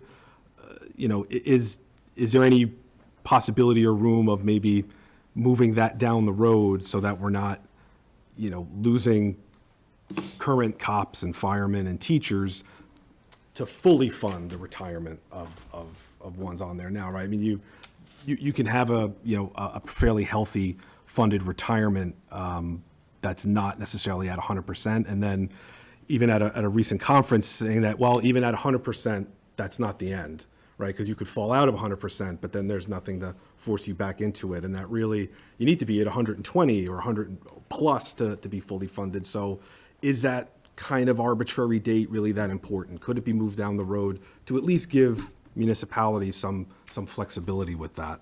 And then kind of, one's just kind of thinking about it as, I kind of think of them as almost like the nickel and dime type things. You know, like we have, and I'm just originally from a state that didn't have like bottle deposits or excise tax on motor vehicles. They sound small, but things add up. You know, kind of the way I think about it, if there wasn't an excise tax and that moved to the property tax piece, well, then that still would be sort of watered down with your industrial commercial, right? You wouldn't be passing that full motor vehicle excise tax on to say the residents who have their motor vehicles. So it's kind of thinking the way I think about it, and I know just because it may sound good, it doesn't work out in reality, or it doesn't work out politically. That's a lot of things. Just kind of, you know, on top of everything that we point out officially in our letter, just that idea of, you know, all of the above strategy of looking at everything and at least considering everything, just because it's, you know, it's tough to afford living in Northborough and in Massachusetts and in the Northeast. Like, this isn't just a Northborough or Massachusetts issue. It's expensive everywhere. So, so yeah, that would be just kind of my added, well, more than 2 cents. I've gone on kind of wild, but just kind of, again, that look at aggressive affordability. I mean, I think that the reality, any good government should be looking at all options and considering all things, starting with no bad ideas, right?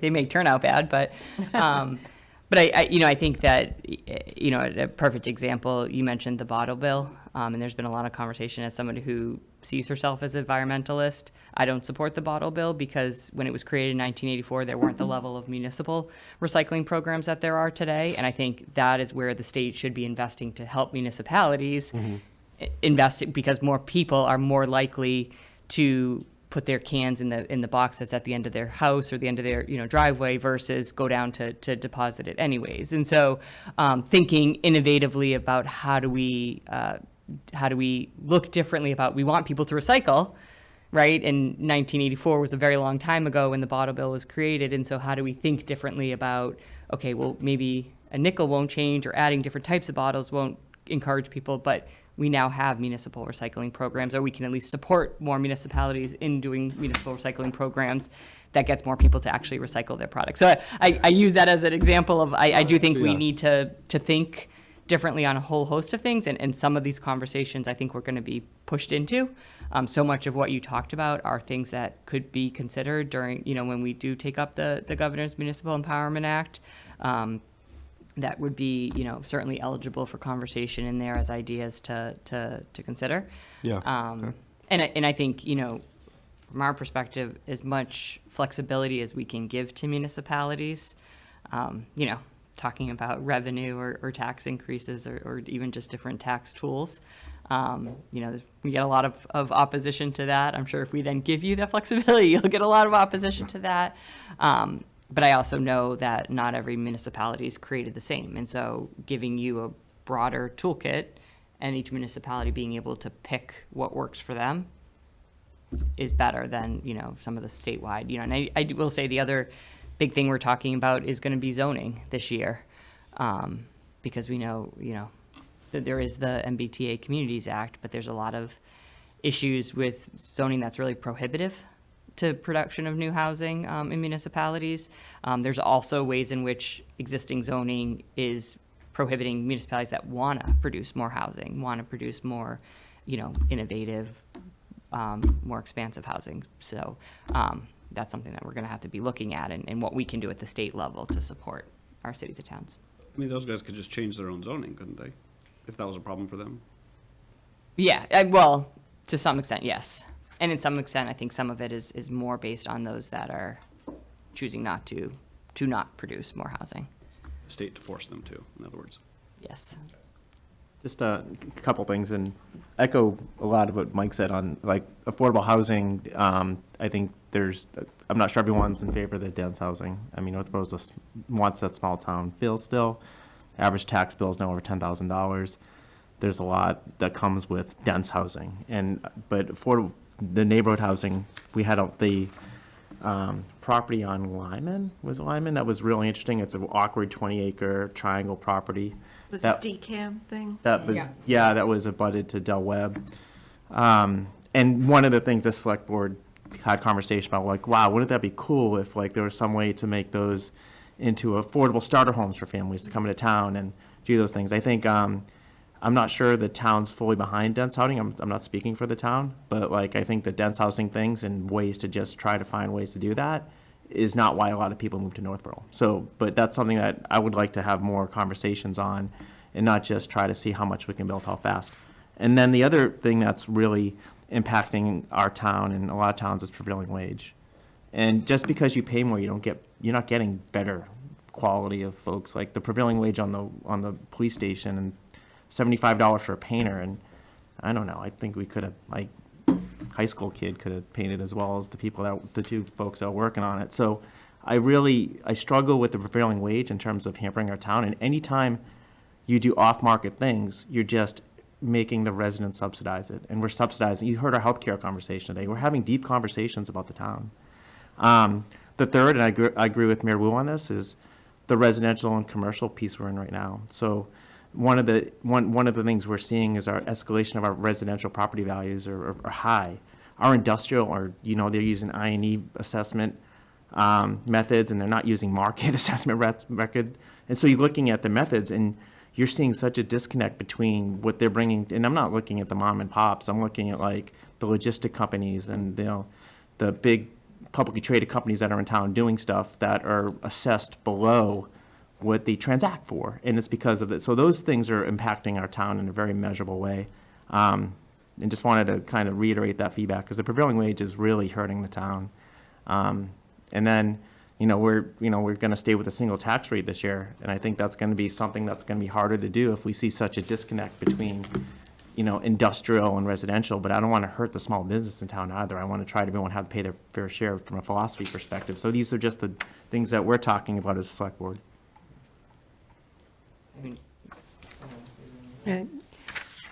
Just thank you for sharing that. And in terms of the DCAM property, I know that was something that, I put a lot of time into. There were there were originally, I think, 7 properties that were going to be auctioned off, and 2 of them were in my district. And I thought it was important to support the some level of affordability in the auctioned off homes, and working with the administration, DCAM.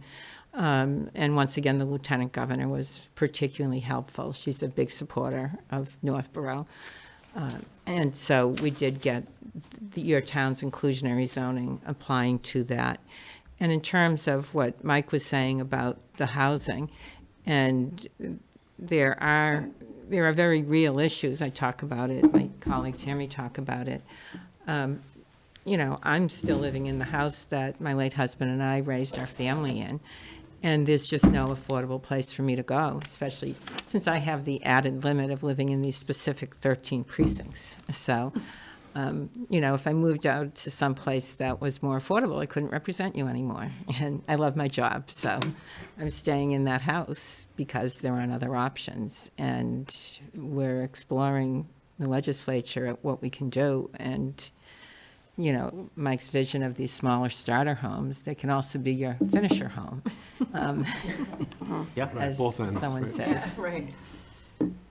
Yeah, and I think to that point in density, I think we need 220,000 units across the Commonwealth to meet the demand right now. And so, yes, we need a lot of housing production. And I do think there's no one size answer, right? No one solution.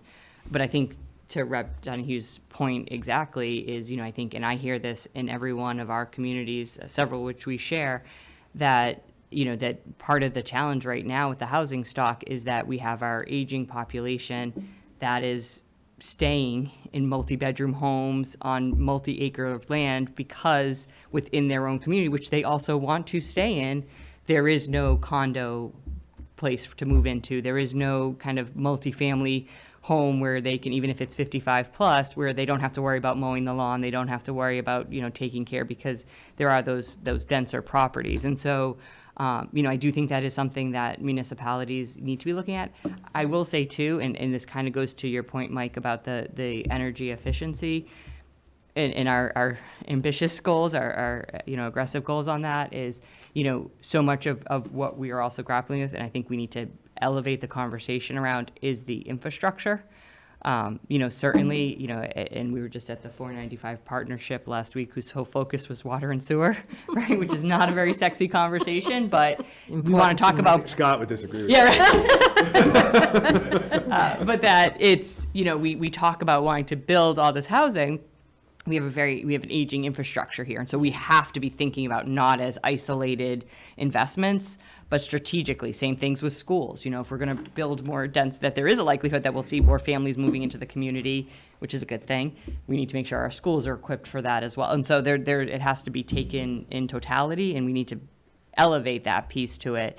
And then the same thing with energy. Part of the challenge to achieve our electrification goals is our grid is not equipped for it right now. We're struggling. We see housing projects that are delayed coming online because of that. In Worcester, the Amazon warehouse, which was the Greendale Mall, was delayed 18 months in opening because they couldn't get some of their bays connected to the grid. So this is a very real problem. And so I think there isn't a Senate version yet to the bill that you referenced. But I think we want to be a bit ambitious, and we want to be aggressive, because every day, month, year we put off our energy efficiency goals, that's less time our kids and their grandkids have time on the planet. But we also have to make sure we have an infrastructure that's equipped to manage that. I'll just briefly add on the housing element too. Slight glimmer of hope is, when we passed the Affordable Homes Act, there was a lot of both investment and policy changes that were encouraged to kind of deal with this exact issue. Even locally around here, right? Like, all of us have spent time door knocking. Many of you have as well, who I'm sure talked to people that either couldn't afford to move out of what was, a modest home, and wanted to, maybe either wanted to move in a bigger home or even wanted to downsize, but there's not enough housing stock to move that along. There's, for example, senior specific housing is something that hopefully we'll see more being built that would allow seniors to kind of move into maybe a more communal area should they choose, which could open up, a smaller home for a young family to move in and vice versa. Another example that would only target maybe specific groups, but another thing with the Affordable Homes Act, it included huge investments to our housing authorities, which would hopefully open up a lot of more units for people that were on, specific income levels to allow them to have access to those homes as well. A lot of housing authorities, they have to do a lot with a little. So hopefully, and oftentimes they have to leave capital improvements behind. So putting that investment in can hopefully alleviate some of the strain on that infrastructure as well. So all that is to say, I think there was some promising seeds planted, so to speak. But with housing especially, you kind of have to wait a few years till you see some of that stuff come into fruition. Now, that is not to say the conversation has to wait until we see some of those things come into play, but it is something that I'm hoping, continued efforts, both the efforts we made last session and the continued conversations we're having now, the continued work that I think the legislature is doing will address some of those issues that you brought up. But one thing I will stress too is kind of to your point, to both of your points that you brought up, it's important for you to relay kind of what the priorities are for this community, because for some of the policy issues that you brought up, they're not always uniformly appreciated, so to speak. We hear from a lot of people, both in our district, sometimes across the state, all of our colleagues do. So understanding what policies are going to really help the community here in Northborough, what you all see and on the ground here is very helpful feedback for us, I'd say.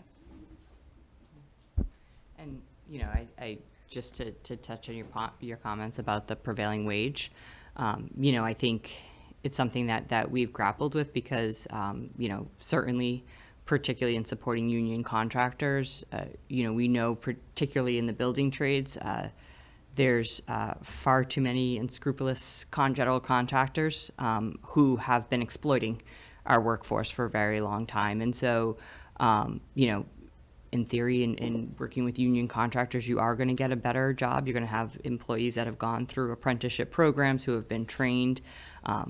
Always happy to talk with you specifically if it's state projects where you feel like you didn't get a outcome that you were looking for in the job that was done. But, certainly, we want to make sure, because again, there's fallout in other areas that that people doing work on state projects in particular, which is where the prevailing wage is required, are being paid, market rate what they deserve to be paid. Because we want to make sure that they can afford to live in our communities and raise their families, et cetera. So, it's something that we most recently, as implemented. But it's something certainly that, again, we want to make sure that our workforce is paid so that they can, again, because we talk about affordability, it starts with the paycheck you bring home, right? So, but I appreciate it is something that we're going to have to figure out. And where is the state then for state projects, we can be providing the financial support that's needed to make it sustainable for the municipalities to actually complete these, because we don't want to see fewer projects because their municipalities aren't able to afford it, so. Or jumping on that, another thing was the $800,000 cap for the MSBA educational construction costs.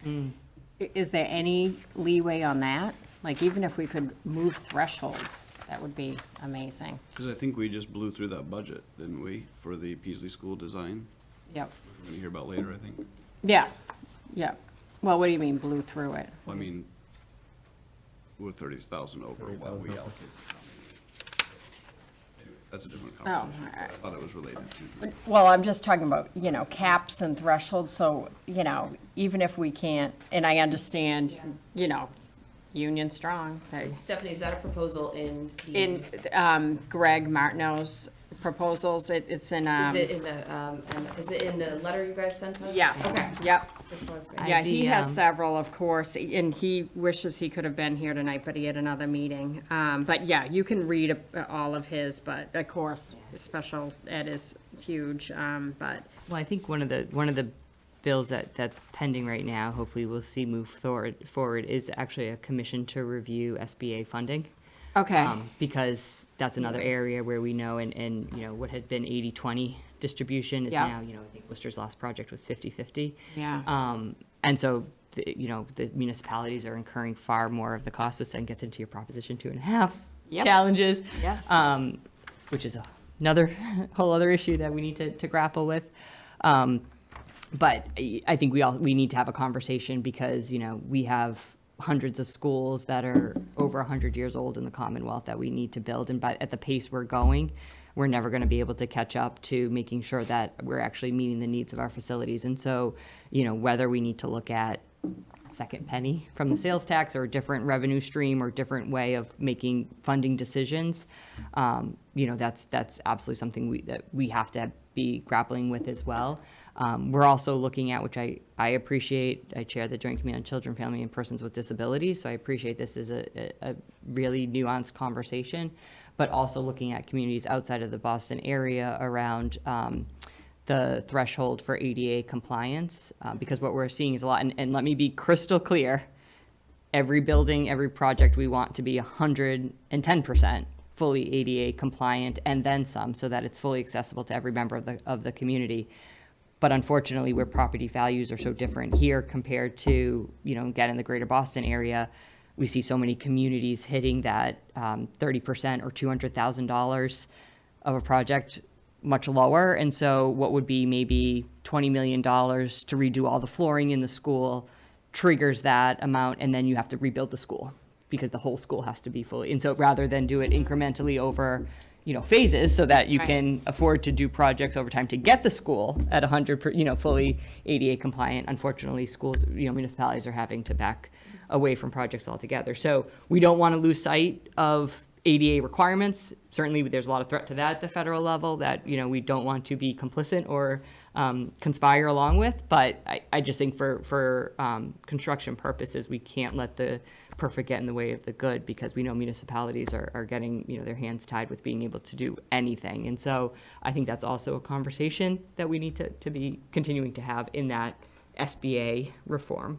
And as Senator Kennedy indicated, it just creates an inequity between the Boston area where properties are high and the areas in central and western Mass where the property values are lower. And it was never the legislative intent to make it so different, so that if you happen to have higher property values, then you can do incremental changes. And that's been a big thing that I'm not sure everybody really understands, the very real, tangible impact of that percentage. Absolutely, yeah. It's just everything's so expensive to do now. Everything, yeah. And we'll see with the tariffs, it's going to get a lot more expensive, Yep. especially to build. Any other comments? Yeah, a couple, just a quick one. I may just be totally out of the loop here. So isn't Senator Eldridge covering one of our precincts? No. Okay. No, I have all of Northborough. Okay, because his website says he does. Well, I'm going to have to talk, he used to. So MassLegislature.gov, to be clear, so maybe just update that now, Sometimes that's all. prior to the redistricting, Okay, Senator Chandler, who held my Okay. seat, split Northborough with him. okay, Yeah. all And right, I well, I mean, have I'm seen- happy to be fully represented by a single senator, so, like, My apologies. just you have looking at just the map, me. and it's like, it still says So it's not Northborough Senator Precinct Eldridge's 3. website, it's the Commonwealth's website. It is, I've seen- they have- MALegislature.gov/legislatures profile, blah, blah, blah. Anyways, Make a note. minor just thing of They confusion. have. You can written- send all your constituent requests to. yeah, He I've seen probably it- won't they have listen. written- Yeah. Thank you Good for flagging that. Good for him. Certainly, yeah. That was just my confusion. Thank you for being here, obviously. Appreciate all you guys taking your time to be with us. A couple just points, not to duplicate things that were already said. I've said on this board several times, I get really troubled when we get approached with an opportunity from the state, which we're happy about, but it says, oh, but there's a gun to your head, you have tomorrow to accept it. And we're like, well, we need a little more time to look at this. An example being the rapid flashing beacon lights that the MDOT said, hey, we have 8 of them for you. In response to your grant request, we asked for some help with these things for pedestrian safety, which we're happy to get. But then they're like, oh, now we're giving you them. You've got between the time we got the letter and the time we had to make a decision, we had one meeting. We couldn't like put it off to be like, let's get more information about estimates and things like that. And then we were told, you've got to accept them all. And, oh, by the way, you've got to pay for the old installation, which I understand that was in the original information. That wasn't new information. But what was shocking, I think, to this board was it was going to be $30K a piece to install them, which was not in our budget. And then they're like, and you've got to install them within like an obscenely short period of time. Tell us within so many days that you're going to accept this. Install them within so many days. And we're like, we need a budget cycle to deal with this. We'd love to have them. And you know, and so I was asking, can we accept half of them? Can we try to use internal resources to install some of them? I'm just like, $250,000 to install this gift from the state wasn't in our budget. And so like, I'm not appreciative when state agencies come and say, here, make this decision very quickly without due consideration, or else. You know, that's not, and you have to build it so fast so that, and I know the reasons why, it's so someone can say in their report, we spent so much money within this period of time, we got so many projects completed. Yeah, but completing these projects, as you know, takes planning, time, and budgeting. So we appreciate the support. Like, I'm not trying to look the gift horse in the mouth, and, you know, we appreciate the support for that, but it makes it difficult, because what we had to do was say, oh, great, we got a little extra Chapter 90 funding, which now isn't going to go to streets and sidewalks, it's going to go to this thing that we didn't have funding for. So also happy for the Chapter 90 funding being higher than we thought it was going to be, but it's like no one saw it because we had to deal with this thing. So I'm not saying there's a particular item on any of your agenda to address that issue, but if you just keep that thought about, like, let's not give these really quick deadlines for the towns to turn around on opportunities.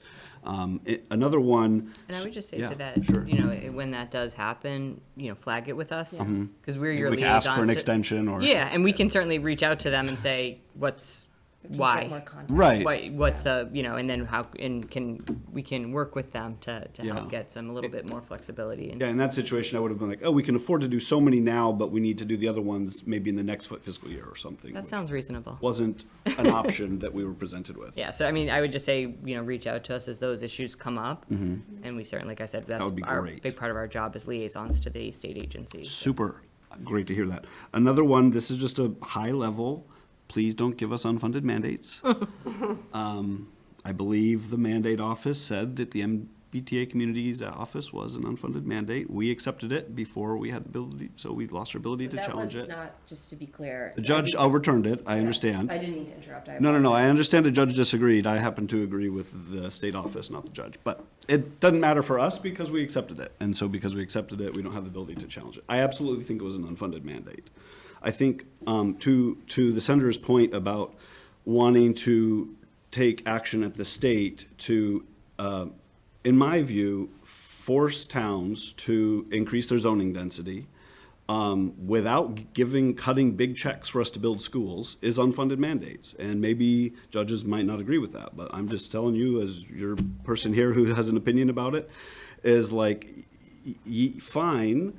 If you know, just for the example, this the Lyman Street property, the state said, well, you will make this available, but you've got to make the density at least 4 units per acre, which in that case was fairly reasonable. It was a 5-acre piece, 20 units, I think. We all maybe, at least I agreed that was pretty reasonable for that property. It's by right, it was like 2 units an acre or so, or something like that. But I'm a little unhappy with the state coming and saying, oh, despite home rule that we think we have around here, we're telling you, you have to do this and that. And, you know, my response, if there's, you know, municipalities who are saying, I'd like to build more houses, but our zoning prohibits it, well, they can change their zoning. And if we felt that way, we could change our zoning. In fact, I do know, like, one of our zone, they're talking about updates to our open space residential development, which is an alternative kind of subdivision law that lets you concentrate houses and preserve open space. I'm not saying I'm for it or against it, but I'm just saying, you know, municipalities are perfectly capable of changing their zoning laws. Like, my 2 cents is I don't need the state's help to tell me what we can do with zoning laws. That's what home rule is about. And so, and if they're going to tell us we have to produce more housing, they should send us a check. So. How much did the town incur from complying with the MBTA communities law? I don't have the number. Okay. But Please yeah, feel yeah, free yeah. to send it to us. Just Because we don't have any yet proposals to use that by law. So, I mean, I can make predictions, but they would be predictions. Yeah, But no, I'd just be curious. I'll just say, I understand the frustration some communities had with the MBTA communities law. This was passed before any of us got elected. It was signed by Governor Charlie Baker with bipartisan support. I will say, and this kind of gets at the conversation we had earlier, a reason it was necessary is because towns that could have changed their zoning to add for more multifamily housing weren't doing it. So the idea was trying to encourage towns to create opportunities that were near public transit areas to best support more housing productions in areas where you wouldn't necessarily need a car. Now, all that said, it is the law. The Supreme Court of the state has confirmed that. And there's been no legal evidence to support what the state auditor put out, saying that it was an unfunded mandate. However, we certainly saw challenges with the one-size-fits-all approach. It is not an ideal approach to take. I represent another community that had huge issues complying just for the lack of access to water supplies. They're all in well water in other parts of the district, which was frustrating. So, I mean, we certainly don't want to place unfunded mandates on municipalities, and so that always is going to be a challenge balancing how we as a state can best meet what are very big policy challenges while also making sure we're respecting the authority of the towns, so. yeah, no, and I 100% agree with everything you said, and it's accurate what you said. Again, I don't have an estimate because it's like, well, some of But those if you costs are do going to have- come in the future. Right, and if you do have numbers. And there's always feel free happy to give share them to with us, you. yeah. There's nothing we can do about it now because it is the law, as you say. We adopted it, so we didn't even have an ability to Yeah. change it. So we have it, we'll live with it. It is what it is. But the general principle I'm saying is when you say it was intended, and I understand it wasn't you all on the legislature at the time, it was intended to encourage towns. I mean, tell that to the towns who fought legal battles to fight it. That's not encouraging, that's forcing. Well, I think the majority, it was Milton that you're referring to. What was Yeah. one of them, yeah. That was Yeah. I think they were spearheading. Yeah, I mean, and I appreciate that, and going back to recognizing that we need to produce at a minimum 220,000 units. As somebody who represents the second largest city and 5 small towns, that this is it, and somebody who's knocked doors and talked to residents in all those towns and seeing that. So much as we talked about, it's multi-generational households now because towns don't have housing to meet the needs of their current residents. We're not even talking necessarily about new residents moving from cities into suburbs, and so Northborough was a good partner and signed on and worked with that. But, I think to Rep. Kilcoyne's point, and I'll, echo it, is every single municipality has to be in the housing production position with us. Like and too many, we're saying no, and we want to stay and not produce any new housing. And it's detrimental to your own residents. It's detrimental to, certainly the need of, our municipalities. Worcester's now unaffordable because, rents have gone up 67% in 10 years because we have a density problem. We thought it was in Boston, now it's out in Worcester, and it's, these major cities, Springfield as well. And so we need to make sure that these are regional responses so that, more families can downsize, younger families can move into larger homes. And so we just, I appreciate, it feels like it's, forced, and you're right, it's maybe beyond encouraging, it's requiring. But, we have so many municipalities that are nowhere near their 10%, and so, and we have some like Berlin who are at 17%. So, we need to every municipality has to be in the housing production place. And we're over 10, but I'm a little worried Yeah. about our 2030 census and what it's going Yeah. to do when we update at that point. Yeah, and your point is not lost. That's why we're also having the school building authority conversation. That's why we're also talking about water and sewer infrastructure investments. 'Cause we are getting, Yeah. in my opinion, close. It's a subjective view of what's close, but we're getting pretty close to our capacity. Yeah. I just wanted to echo my friend's comment about what I view as a little bit of discrepancy, and so this goes to the DOR and how, obviously, I understand in their regulations, they will certify a town's assessment, sorry, I'm totally changing gears. Okay. They'll certify a town's assessment for property valuations as long as you're essentially plus or minus 10% is like high level, kind of what the certification standard is, which we just did, and we were certified, good for us. But as I've taken a look, and I made this clear in our tax setting hearing, I'm looking at the commercial industrial are in the like -8%, -9% side of that, while our residential are in the +3% to +5%. So we are all, according to state law, within the plus or minus 10%, but if the requirement is to tax everyone at their full and fair market value, which would be, it's impossible to do perfectly, I totally get that, but I don't know if the way to address this is in the, appeals process, and I know you guys are legislators, not administrative law judges, but I would like to see, without having to go to a dual tax rate, commercial industrial properties valued fairly. And the way I know that they're not is because when we see arm's length purchases and sales, they're consistently 30-40% higher than what they're currently being valued at. That's how. So you're saying that's for the commercial values rather Yes. than the Yes. residential? And part of it is because since there's fewer comps, it's harder to do a comp analysis, where residential is pretty easy to do a comp analysis. And so residential, they're really great at making sure they're evaluating us at right there. But with commercial, they say, well, we don't have a lot of comps, and so they'll use income-based. But when you do income-based, they have a lot of other factors like capitalization rate and things to make it so that you have properties that were sold for, say, 150 million being valued today at 100 million. And I'm like, I don't feel like property values have dropped 33% in the last 3 years. That's my point I'm getting at. Yeah, I'm happy to look, I'm And I've- not so familiar with it, but happy to look at. Yeah, what anyway, the just something to standard be is, on your yeah. radar. It's not, but it's like, to me, I'm like, I feel like I shouldn't have to use the dual tax rate tool, because it's a very unfavorable tool, of course.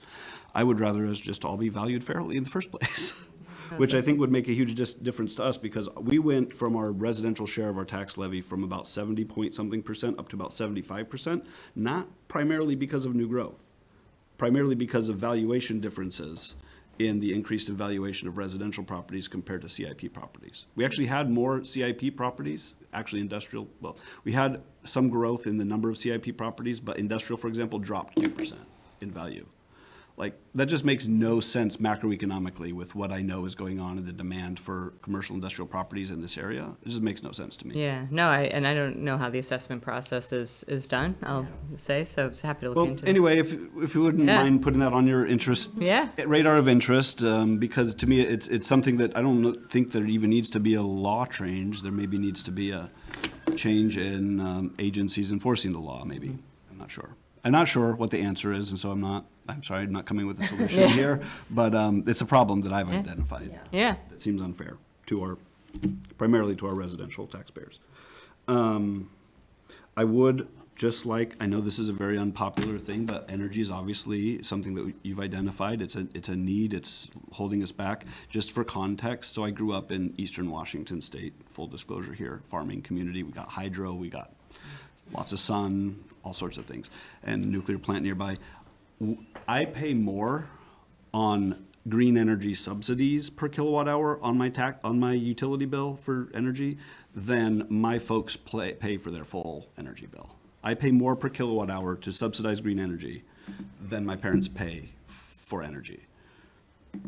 Yeah. Let's figure out laws to pass to allow nuclear in, say, western Massachusetts.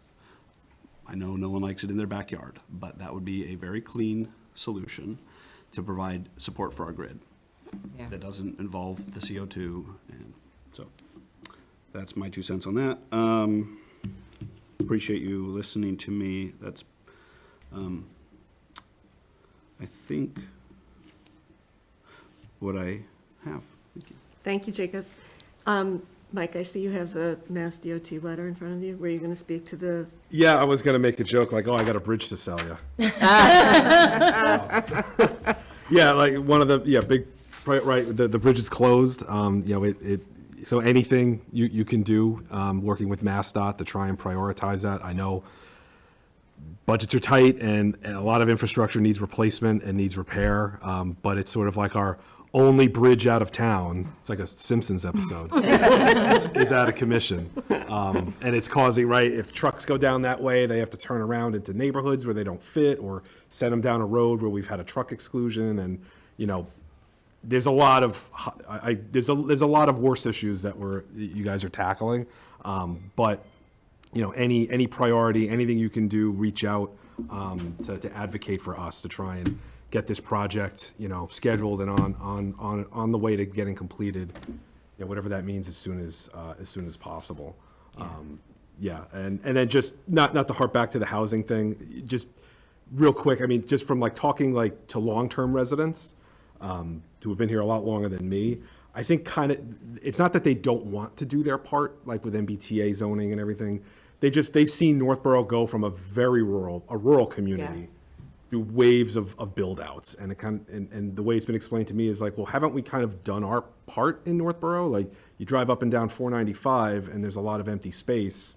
You know, is there room for an MBTA law with maybe more carrots than sticks to build those, you know, smaller density multi-unit or single-family homes to again increase that housing stock and have these other towns go through build-outs that Northborough did in post-war, the 80s, the late 90s and 2000s. And to be clear, it wasn't, no, I don't think any of us were trying to imply it was, you know, Northborough was the culprit. Like this was, broadly speaking for other communities there. And I think, you know, it is, I remember when Northborough looked a lot different than it does now, you know, so like any community, and I see it in my other towns I represent too, you know, like, we just got off a much more contentious MBTA communities fight in a different town I represent, and similar thing where, you know, there's people that see it as a farming community. So why do you have to make changes when the reality is like there's a lot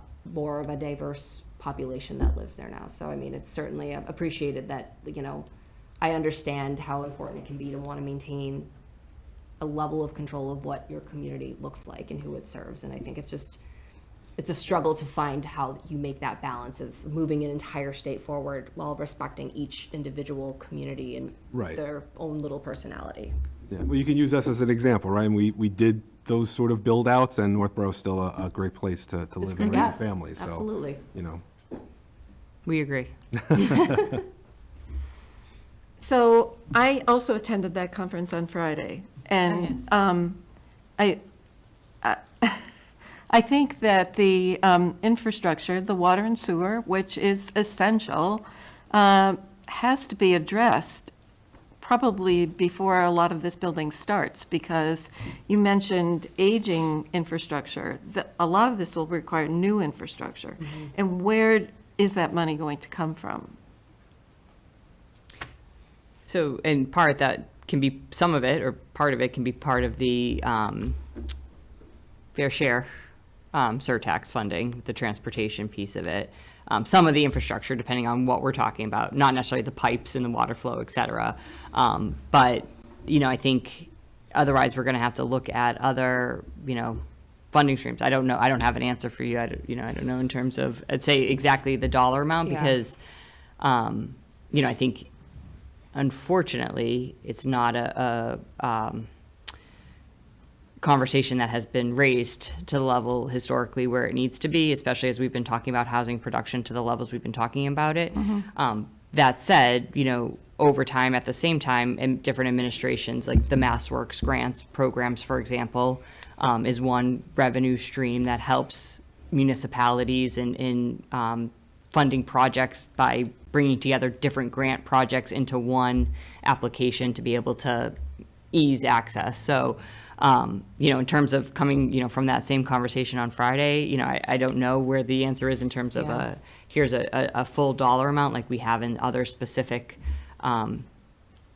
grant or funding line items, but, you know, things like the MassWorks program is going to be what ways in which those projects get done. I was at a legislative breakfast the day of that conference, so I was not there Friday, but I do know that some of the priorities that were on the list were discussed at that library. But I did want to add that I think when it comes to water and sewer, there's another factor that we should take into consideration, that the PFAS issue has been boiling for a while, where communities across the state have had to deal with PFAS contamination in their drinking water. And so I think an issue that I think we're trying to wrap our heads around is what exactly the scope is of what has to be done to bring our system, bring our water infrastructure across the Commonwealth to where it needs to be. And I think, there's different paths that can take. Short term, I don't know what exactly that answer is going to look like, but I do think like long term, we have to really look at carefully at our water infrastructure and make sure that we're able to make sure communities have the access that they need to clean, safe drinking water, especially if we're talking about raising housing productions. Towns that are on well water, for instance, Right. are going to be in a huge detriment to doing any of that. Not to mention a lot of our well infrastructure is very old and aging also. So, And water is a finite resource. yes, So, yes. did you want to mention how good our water is, Scott? We are so lucky to have good is your water? MWRA, correct?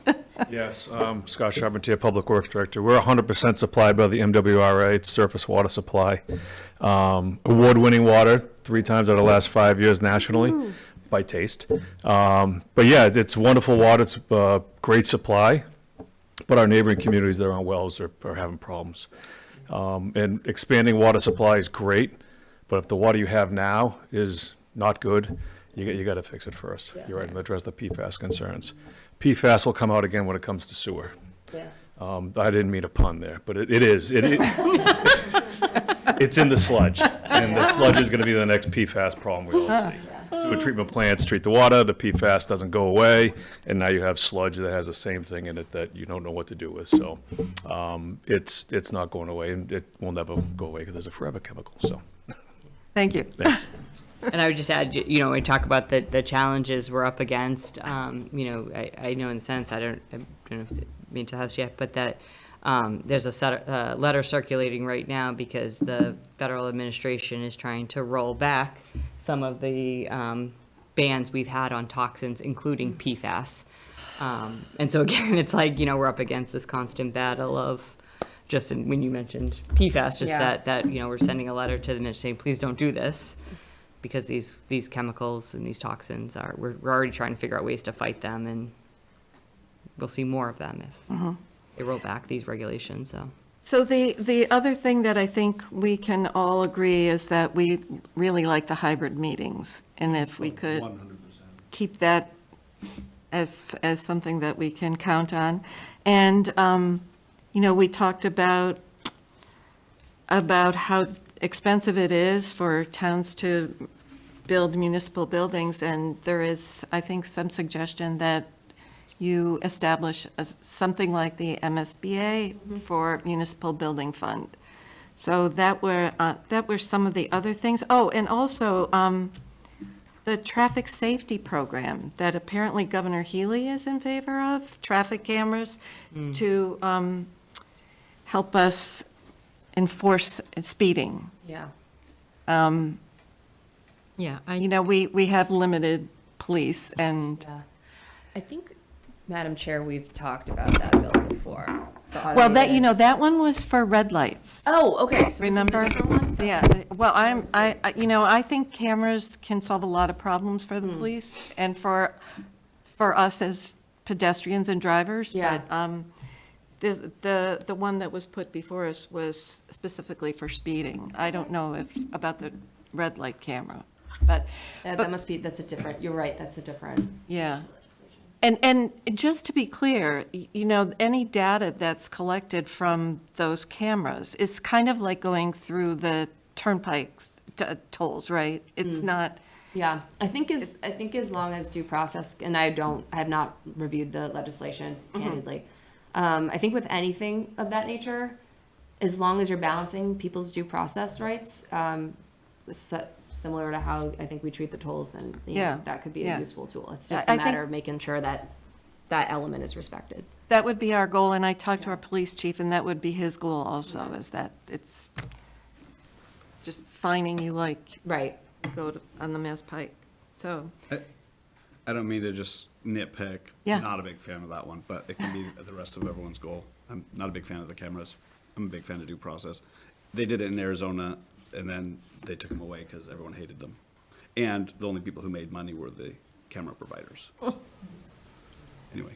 I think that just I'd say the difference if it's cameras taking pictures, a little different than the Mass Pike that takes pictures of the license plate. Little different if it's visual pictures of the car, which I think is what the traffic cameers are. I'm not sure. Okay, I'm pretty But sure that's I what's would on the hope lights, that which is a it's- little bit different and a little bit more intrusive than data that's collected on the Mass Pike, which is taking pictures of license plate, which is also a conversation to be had in terms of privacy and Right, right. surveillance of where people are going. And, Uh-huh. but I think it's a conversation to be had. We approved legislation last year that has traffic that allows police officers to use the cameras on school buses to catch people that are going circumventing the stop signs, because we Right. know if they don't happen to be there, they can't do anything about it. So now they can, if somebody does go around a stop sign, which is incredibly dangerous. So. I did speak to the House sponsor, not of the one that the governor sponsored, but of the one that would use the cameras in general for traffic safety, including red lights. And one of the issues that was mentioned to me was that placing them fairly so that they don't disproportionately affect particular communities was something that I hadn't really thought too much about. But according to my colleague, the data shows that once the cameras go in, that there's a very real safety increase, that things are safer, people get used to them, and they drive more slowly and they stop going through red lights. They said that the law as proposed would not be a revenue producer for a community, because the community could only collect the revenues to the extent to pay for the infrastructure, and anything excess of that would go into the general fund. Well, thank you for that information. That's very valuable, that because safety is the first and foremost reason for doing this, right? Yeah. All right, anybody else? No, thank Before we you. move on, thank you again for coming. You're having us. Thank you welcome so to stay much. and hear the rest of our meeting. We're so riveted by the insurance conversation that, Right? thank you so much for having, and, certainly. Thank you for having us. I think worth noting, I think I can speak for all of us and say, happy Hanukkah for those celebrating right now, certainly, and giving what just occurred. Our thoughts are with all the victims, the survivors and families on Bondi Beach. And we stand unequivocally against anti-Semitism and violence in all of its forms. So certainly to anyone that's watching, and certainly want to extend a happy Hanukkah message and Merry Christmas to those who celebrate, Happy Kwanzaa, and all the holidays in between. Absolutely. So Happy thank you. holidays. I did And want the same to you. I wanted to thank all of you for your service as municipal officials or municipal employees. I always had great respect for people who served in municipal office, but now that I've served as a legislator, you guys have a very challenging job. And I know you're doing it with your full-time other jobs, so I very much appreciate everything you do. Thank you. Thank you very much. It's so nice to see you. Safe travels. Okay, so next on the agenda is Number 5. a grant for a small bridge on Hudson Street. Hi, Scott. Hello again. Hello. Scott Charpentier, Public Works Director. Oh, that's a little sketchy. So you have in front of you a request to authorize Public Works to submit a grant application to Mass DOT. They have a municipal small bridge program. The grant program structured to assist towns with repairs to their bridges that are between 10 feet and 20 feet. Under 10 feet is a culvert, over 20 feet state. So that 10 to 20-foot range is kind of the stuff that we own. One of them is on Hudson Street. There's a big manufacturing building right by River Street. On the downtown side of that, there's a couple guardrails you'll see. One's got some orange barrels on it. The sidewalk is deteriorated. Mass DOT ordered us to close that sidewalk. That is the bridge we're talking about. It's an old stone arch bridge. It has some voids in the spandrel walls. It also has cracks on a couple of the arch blocks. So critical blocks in an arch, the keystone in the top, and then the footing blocks on the sides where the bearing goes out into the soils. Can you just clarify, is it the one that's by Pepper's Catering, that red brick building? Yeah. And that water over there? Yep. Okay, and the bridge, the water goes under that bridge? Yeah, Cold Harbor Brook goes underneath that. Oh, okay. Thank you for clarifying There's that. like an old sluice way that goes behind the manufacturing building, the big red building, Got and it. it kind of loops around underneath River Street. Got it. So the bridge has to be, I don't know, 150 years old. It's all, cut granite block. Two of the critical components are problematic. One, voids in the spandrel walls. The voids result in more materials falling out. We have a picture from the most recent bridge inspection where the inspectors, they have like the poles people use when they're walking on the trails. Yep. They got those things so they're in the water, they're stabilized. And he there's a photograph of it all the way in, just a little bit of the handles showing. So we're concerned with the condition of the bridge. I would not want to close that bridge. No. That's a pretty critical throughway for the community. So I called Mass DOT. I discussed with them grant programs. Geez, this was 2015 or 16 when we did the Fisher Street Bridge. They dissuaded us from submitting the application at that time because of some of the criteria in the evaluation process. Their selection criteria includes financial need, emergency closure, and detour length if the bridge was closed. There's several other ones, but those are kind of the big ones. Fisher Street didn't apply to any of those. There's relatively no detour for Fisher Street. Is the bridge on Fisher Street at risk as well? No, we replaced that. Okay. So I was discussing with them to see if it was a viable grant application to submit. Got it. And they dissuaded us from doing that due to lack of financial need at the time and the criticality of the bridge. It's not like it's on an emergency route out of town or anything like that. So when I got the bridge inspection for Hudson Street, I spoke to some design consultants. We discussed different alternatives on how to move forward. I discussed those alternatives with Mass DOT, the lead bridge engineer in District 3.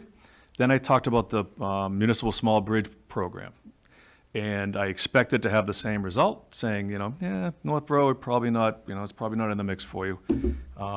But I should have probably said thank you to them before they left. The Fair Share Act pushed a lot of money into this Municipal Small Bridge Program. So he encouraged us to submit a grant application.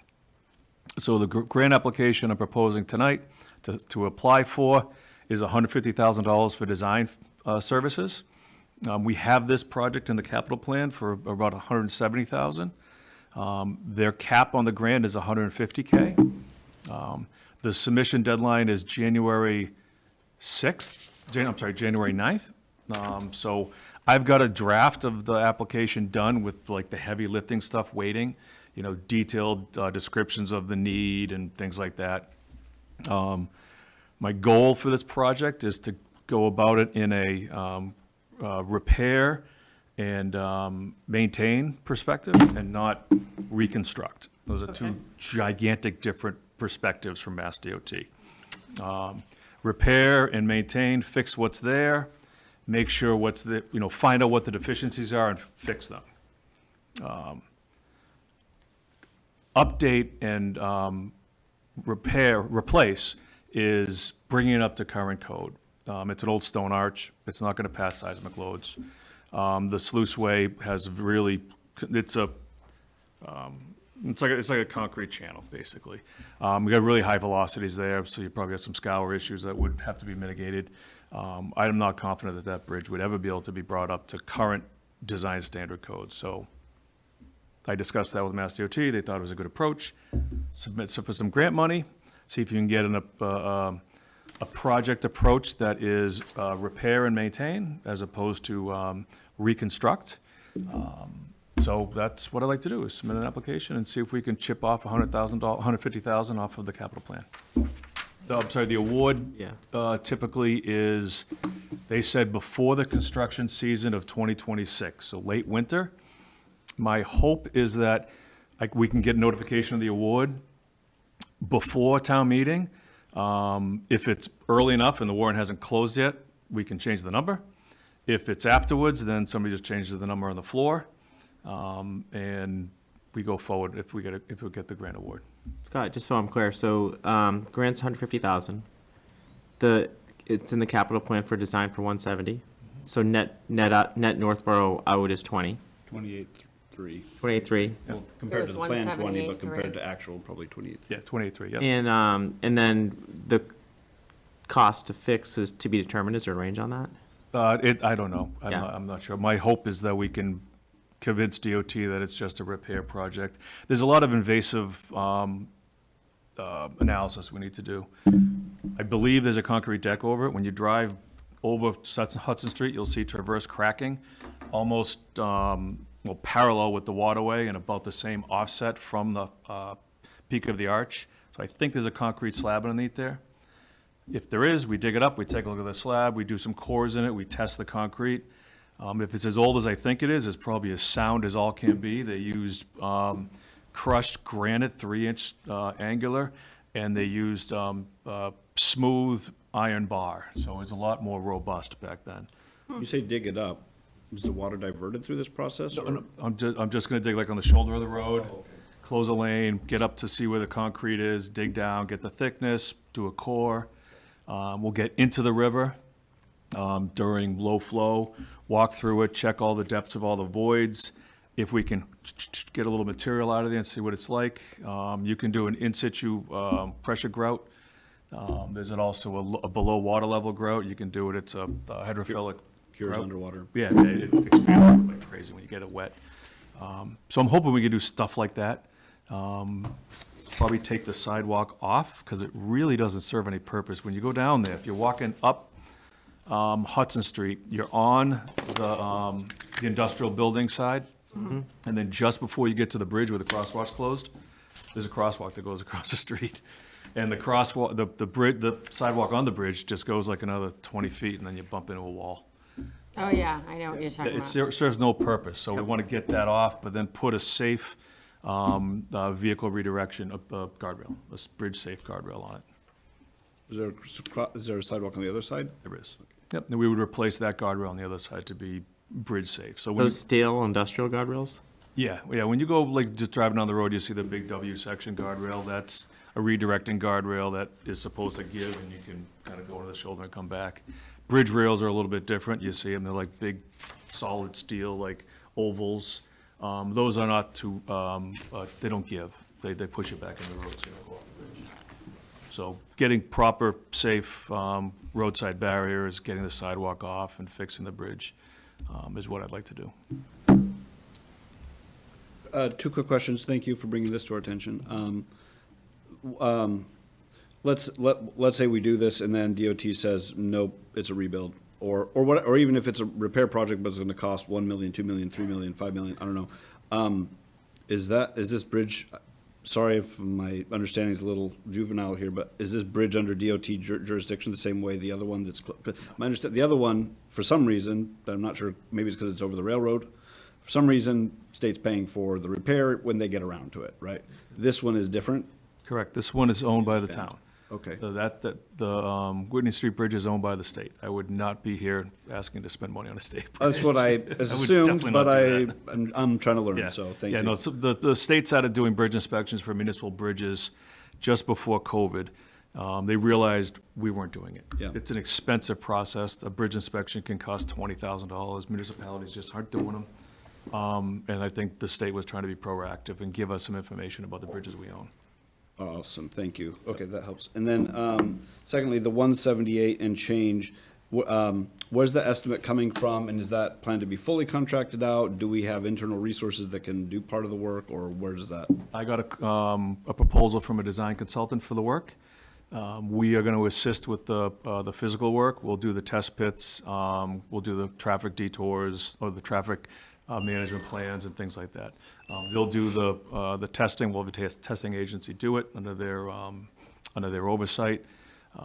Wetland flagging will occur, property survey, land survey, the destructive testing, the inspectional services within the bridge. A design engineer, myself included, would not go forward in a design with something that somebody else inspected. I got to get my eyes on it to see Well, and confirm appreciate that they that. didn't miss anything.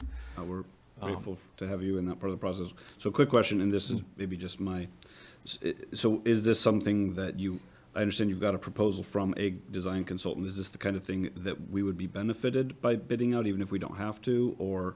We can. We have 3 consultants that we procured 2.5 years ago. So every 3 years, so in order for us to be eligible for federal grants or to utilize federal funds on projects, we need to comply with their procurement laws. They have different laws than we do. We don't need to procure engineering services or architectural services. They're exempt, but not from the federal government. So just think. But we're not getting federal government help here, so we don't have to Right. bid it out if we didn't want to.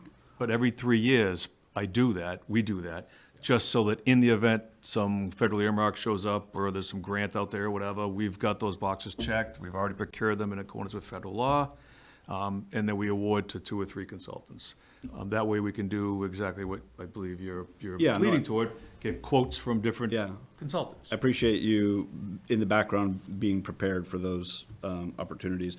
My 2 cents would be if we can get a competitive bid from our consultants that are out there, if there's any way we can get any improvement on the price, I'd always be in favor of that. It's obvious statement, but That's why we have a couple, 3 in the corral. When I get a price and I look at it, I say that, and this could be a let me totally fair sanitize price. this, I'll send it to somebody else. Yeah, I don't know enough about bridges to have any assessment about that, but generally, I think that this is something we ought to do. We were already planning on this in our plan. This reduces the impact to the taxpayer if we can get the grant. I would also, in the write-up, I know it wasn't the factors that they said.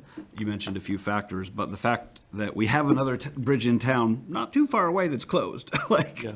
we gotta keep Right. our bridges going, you know. Sounds like Whatever you can something do we to, have to do. So yeah. is there a motion Yes. to accept? I move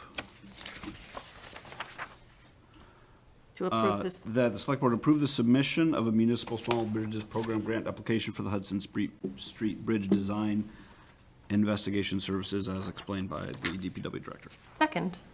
Motion made by Jacob, seconded by Laura. All those in favor? Passes unanimously. Thank you. Thank you for so all much. of that. Thank you, Madam Chair. Have a good night. Thanks, Scott. Okay, next on the agenda is Bartlett? Bartlett Street truck parking discussion. Yeah, the chief is, okay, thanks so much, yep. Yes, so, I'll wait till, the chief gets on. Can you hear us? Sure, if you want. Yes, mean, you don't have- I'm here. Hi. Hello, everyone. Hey, Hey, Chief. Chief. Do you want to start, or do you want me to, or what? It's up to you, Stephanie. I can start. if you don't Okay, mind. yeah, go right ahead. So, obviously, Amazon, specifically Amazon trucks, have been parking along Bartlett Street. This has been going on since they opened doors there. The issue doesn't seem to be going away, and we're getting complaints from residents regarding the trucks parked up across from their facility. There is good news. The good news is we're not seeing the Amazon trucks in neighborhoods. So I think that's a really good thing, because a couple of years ago, that was the major issue that people were talking about. And we worked closely with Amazon to address those issues, and they seem to be getting better. At least we're not hearing about it as much as we once did. So the problem really is parking. And a couple of years ago at town meeting voters prohibited, passed a town bylaw prohibiting parking on Bartlett Street. DPW erected no parking signs all along Bartlett Street, from the area of the high school all the ways down to Cedar Hill Road. A lot of those signs have now gone missing or damaged, most of them damaged. And therefore, we're seeing parking from tractor-trailer trucks start up again. So we have, where we're seeing it mostly right now is directly across the street from the Amazon facility. It's kind of like a little makeshift cutout / rest area, if you will. Any given day, if you go up there, you see probably 6 to 7 trucks, the tractors, not the trailers, parking across from Amazon in this quote unquote rest area, waiting for their delivery, waiting for, to go into the Amazon facility to pick up the trailers and then exit with their load. These trucks, these tractors are not Amazon drivers. They are independent drivers who show up early for their load, and the load is just not ready yet. So therefore, some of them are catching naps as they're just waiting for their pickup. Right now, enforcement is difficult because there are no signs on that side of the street. So our officers drive by there a couple of times during their shift. They'll knock on their doors and ask the driver to move along. And almost always, there's no issue. The driver does move along, most likely to another rest area or empty parking lot so that they can wait for their load. Steph and I met with Amazon last Wednesday, I believe it was. Yep. They have been open their doors. They're good to work with. The manager of the facility and a couple other people up there. Amazon has purchased new signage that will go across the street. Where the issue is right now, they'll be putting up a large sign that reads, I believe, all trucks must turn right. And then they ordered about 6 more no parking signs, which will be erected in that rest area. We drove with the manager along Bartlett Street last week and kind of pointed out where the problem area is right now. And they said the signs are on order and hopefully will be up soon. So we're happy to hear that. With that said, if we see a truck parked there, our officers have the option of citing them with the no parking ticket. So anyways, that's kind of where we're at right now. Until that happens, we're still going to see trucks there. To a certain extent, I think we might always see trucks parked somewhere along Bartlett Street, unfortunately. Some of the problems, and we spoke to the Traffic Safety Committee last week, one of the problems a little bit is if we litter the whole street with no parking signs, and that was kind of my thought originally, would a truck or a tractor trailer truck end up parking in a residential neighborhood? That is a little bit of the repercussion and the unknown. So I think the plan right now, and I think Scott can probably address another thought we had, let's kind of go with the signs that Amazon is going to be providing the town. I believe Scott might be adding some signage, and then Scott had another idea. Hopefully this doesn't push the problem somewhere else. If it does, then we have to come up with a plan B, because plan A didn't really work. So that's kind of where we're at. We are well aware of it. We asked the drivers to move along right now.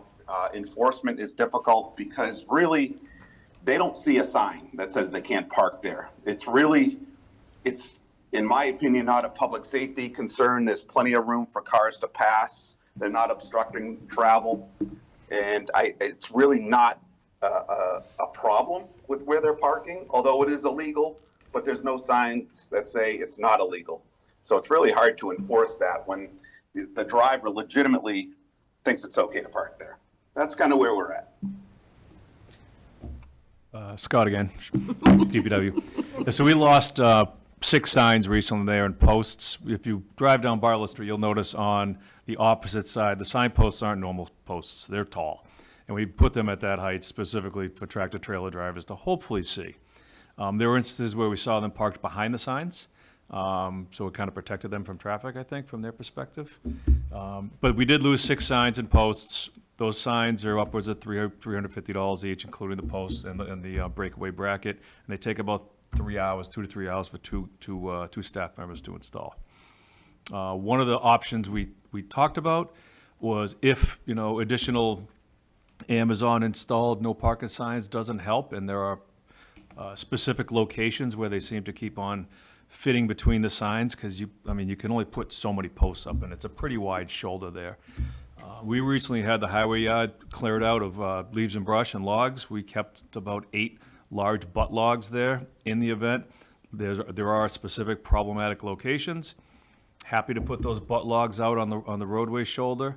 The safe roadway shoulder width on Bartlett Street, in accordance with DOT and AASHTO standards, is 4 to 10 feet off the pavement edge. So we could put those logs about 5 feet off the pavement edge, still comply with federal highway standards, and prevent spot locations for tractor trailers from parking. What about plowing? I'm not going to plow the logs. Okay. Yeah, my thought was like, like water barriers, like the barriers that are filled with water, you'll see them on the side of highways, using that to kind of block areas, but you would just use logs. Yeah, I put the logs out. I put a short sign post with a reflector on it on the approach end. When we put the granite blocks out there, you may remember that they were short-lived there, because once we got a nice little snow cover, they disappeared until you smashed into one. Oh, wow. So it wasn't very safe. They were proper distance off, but having something reflectorized, I think, would be a good idea. As long as you're 5 feet off the pavement edge on Bartlett Street, a minor arterial, you're okay. I think the logs could look nice, too. Yeah. We talked about this at Traffic Safety Commission last week, and I appreciate, and thank you, Chief and Scott. I appreciate that, and I don't think I appreciated this until I drove by and looked, because I was getting a lot of complaints. The signs aren't there.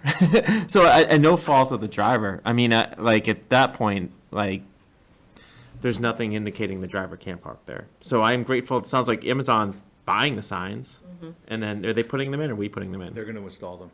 So Amazon showing goodwill gesture to the community, which is nice, and they do have liability for their independent contractors to be compliant too. Like if they can't just ignore us, which I appreciate as well.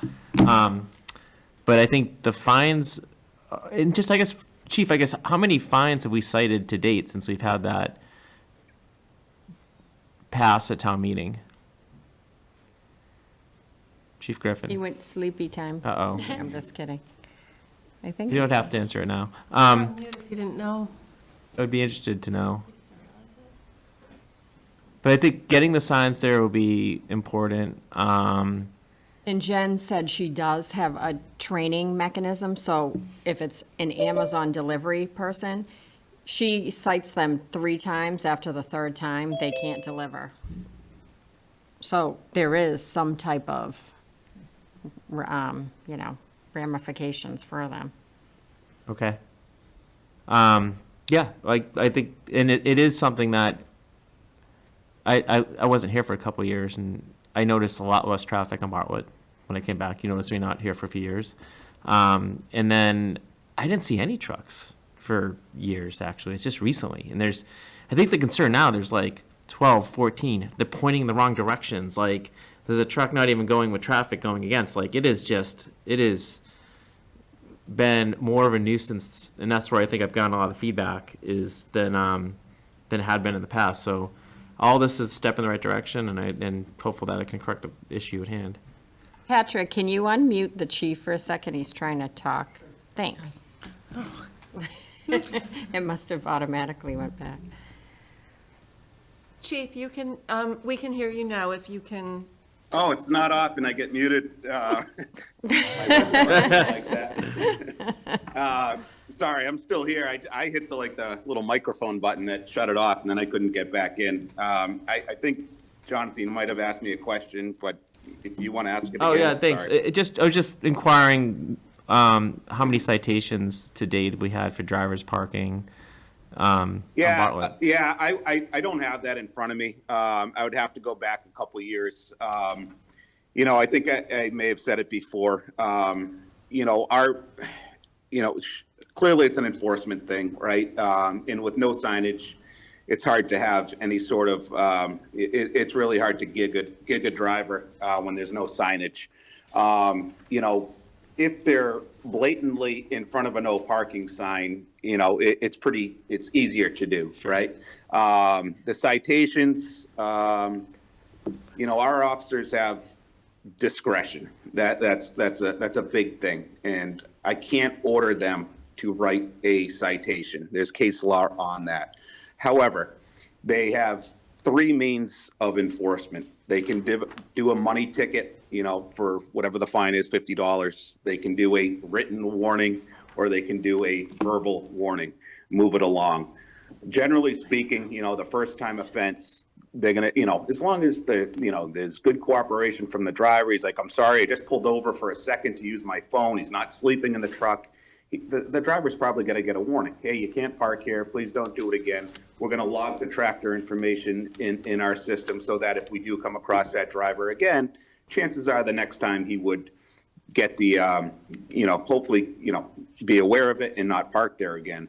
There is something to say for if you did issue a truck driver a money citation, would word get out amongst truck drivers that, oh, geez, they're pretty tough along Bartlett Street. Guys, don't park here. So there is something to say for that. But at the end of the day, it does come down to the officer's discretion. So again, a repeat offender, something like that's probably going to get a ticket. A first-time offender may not get a ticket. I don't have the numbers, Jonathan, but I can tell you right now, it hasn't been a lot. There hasn't been a lot of actual money tickets. There's been a lot of, hey, don't park here again, move along, and that's that. The tractor's information is logged in, but as I said, in other, our officers are out there. We've stopped 7,000 motor vehicles this year. We do write a lot of tickets. Parking it's a little tricky. They don't, the officers, they have a heart, but they know they have a job too, and they want to generally give a warning for the first-time offenders. Second time, it's just kind of a different ballgame.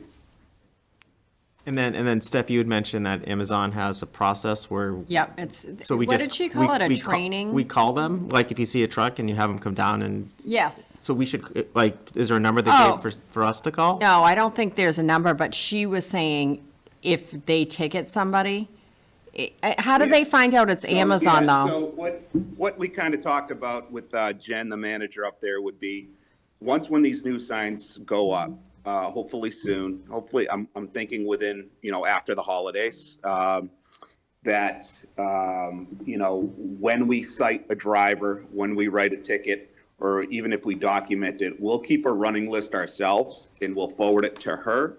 And they have like their own little internal discipline system that they'll be reaching out to the, the contracted drivers and the owners of these tractors.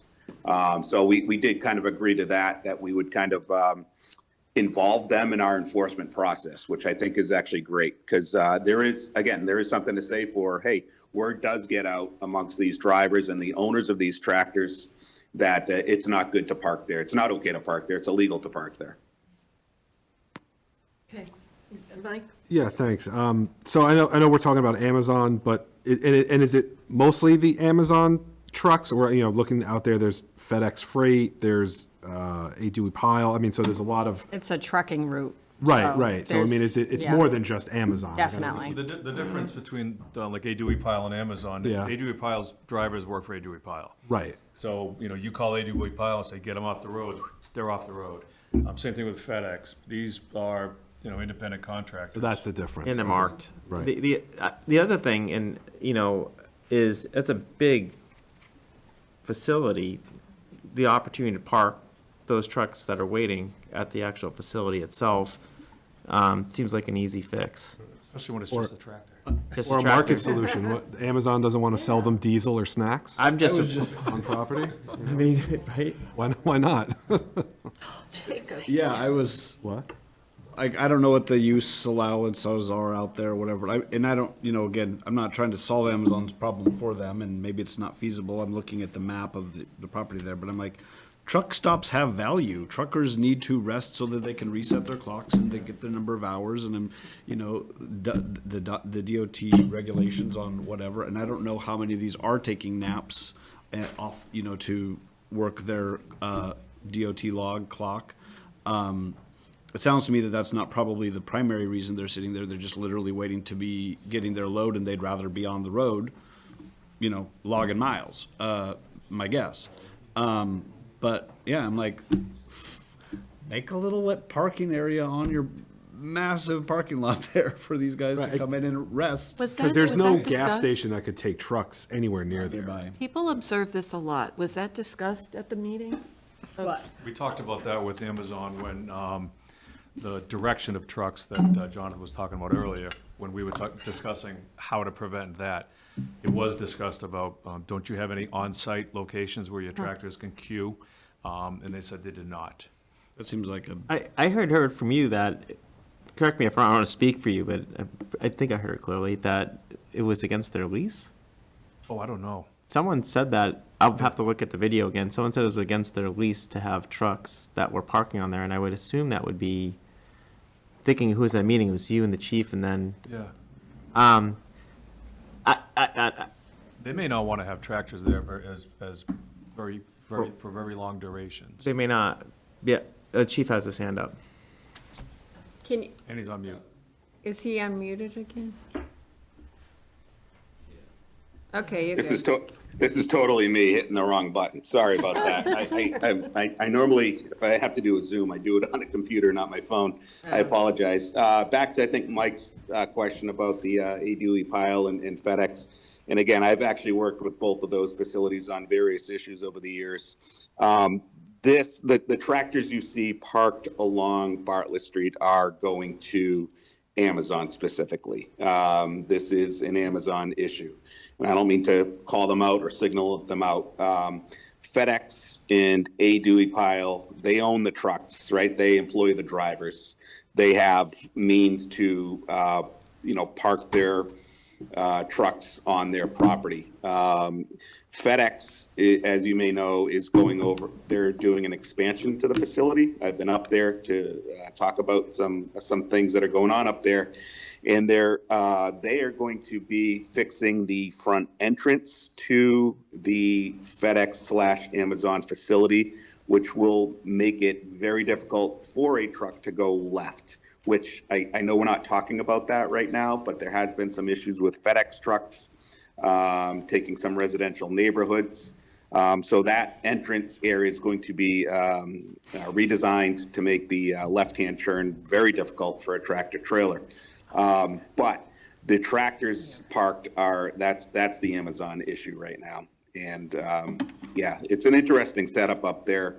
FedEx and Amazon don't necessarily get along the best.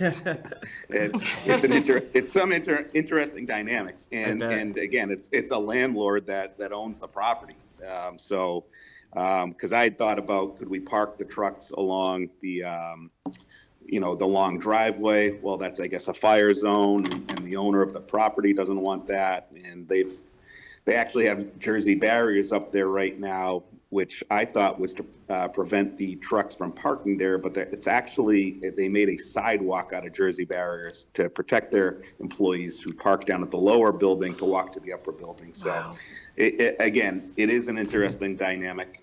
A couple of years ago, maybe a year ago, when we've talked about this issue, Amazon had mentioned about trying to buy some property nearby to have kind of like a general rest area for a lot of their trucks. Because as Jacob said, the last thing we want is a tired truck driver. But we also don't want a rest area along Bartlett Street. So it's a, and when we drive by, if you do drive by these tractors, it's very rare you see someone actually sitting in them. So they actually are sleeping. A lot of them are getting there, 2 hours before their pickup. And the closest rest area stop around is probably Flynn's truck stop along Route 20, which that's a good distance away. So it is a problem for the driver. But clearly our town has voted that we do not want them parked on the street. And it's our job to tell them they're not allowed to park on the street. And if that means giving a ticket, that's what we do. But, you know, again, we need more signage. We need a solution to that bump out area across from the Amazon that is kind of all, you know, it's all mud and stuff. It kind of welcomes a truck to park there. I can't say I blame the truck for parking there. It looks like a rest stop. Quick question. Thanks, Chief. Really appreciated all that. You know, it looks like Amazon is trying to cooperate and being responsive to our requests, and super appreciate them being willing to do what I think is the obvious thing, which is replace the no parking signs. I mean, is there a way we should look at, so, you know, the truckers are, you know, not seeing the sign. Amazon seems to be cooperating. The missing link here is the landlord. Is the landlord creating an attractive nuisance here that we need to go after the landlord for the liability that they're causing? You know, that's just a question, maybe a rhetorical question. But, I mean, the landlord is creating this nuisance, in my opinion.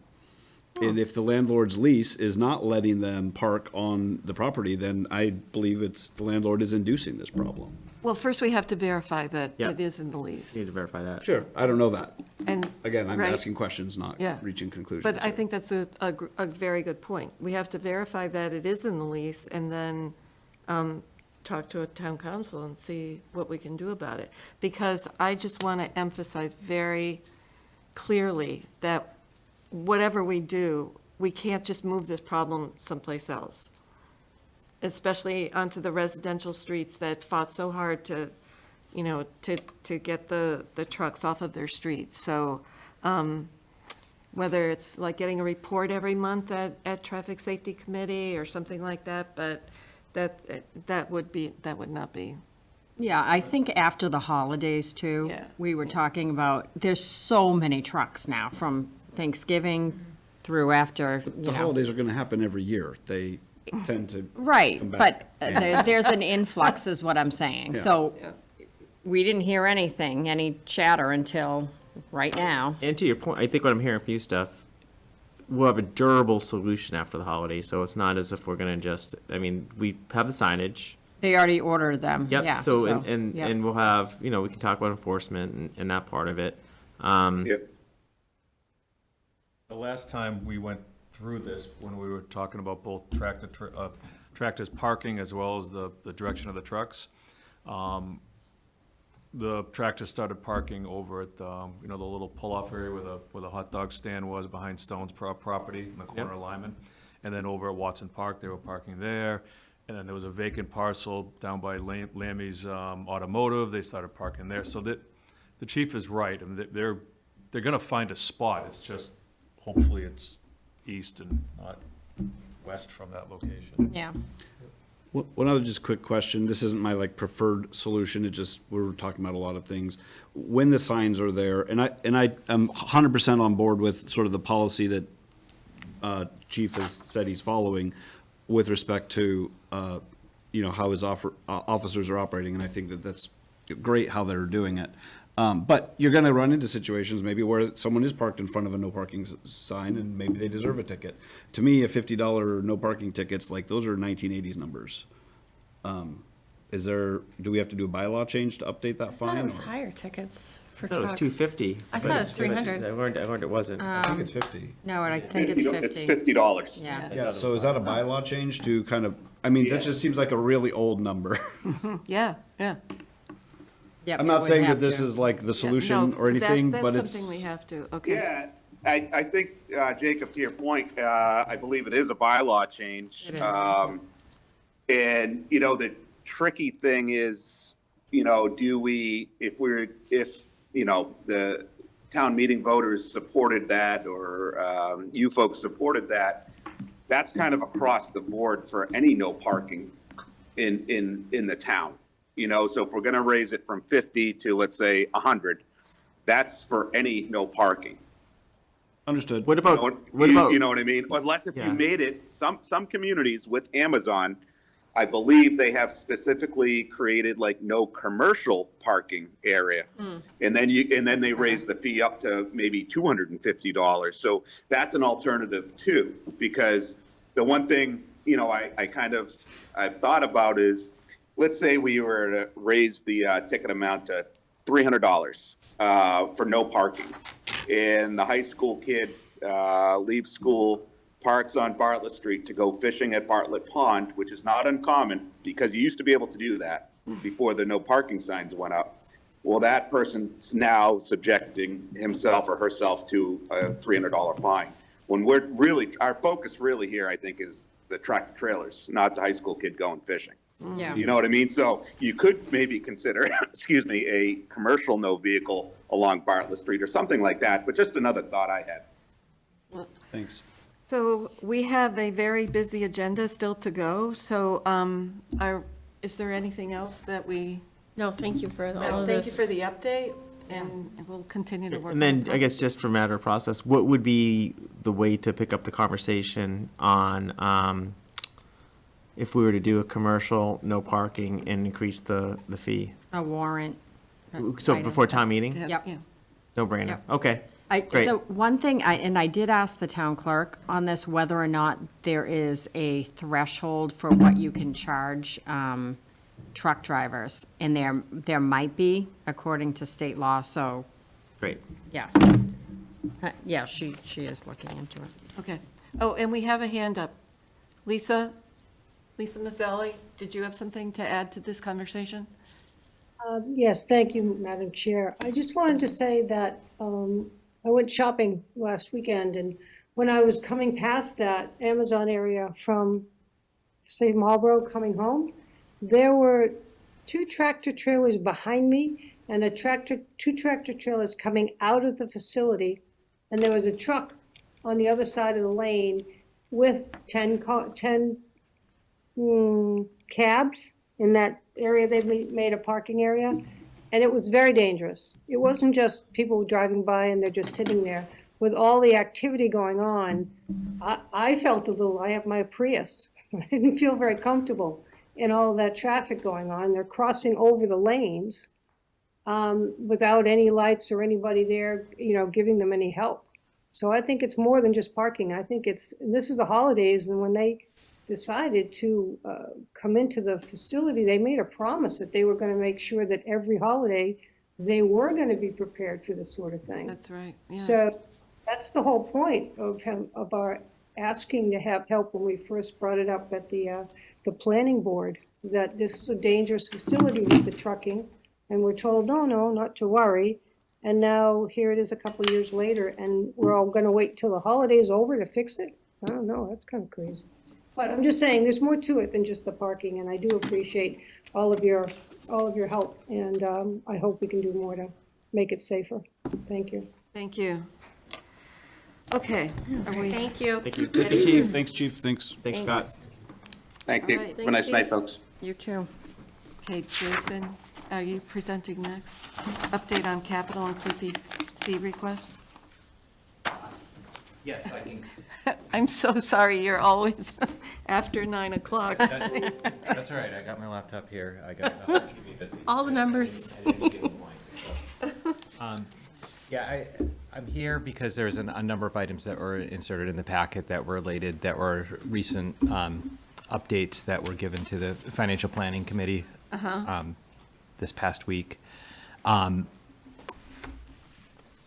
I see you are holding the CPC update. That was done in October. That was a presentation that I've been asked to give to the CPC annually to discuss the beginning of their budget process for the new year. Let me make sure I'm looking at the same document that you are. It says, yeah, October 9th.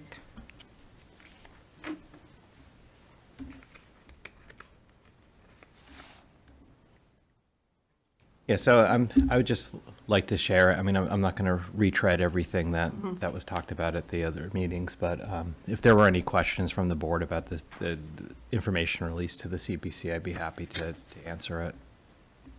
I saw the agenda. What are you trying to accomplish?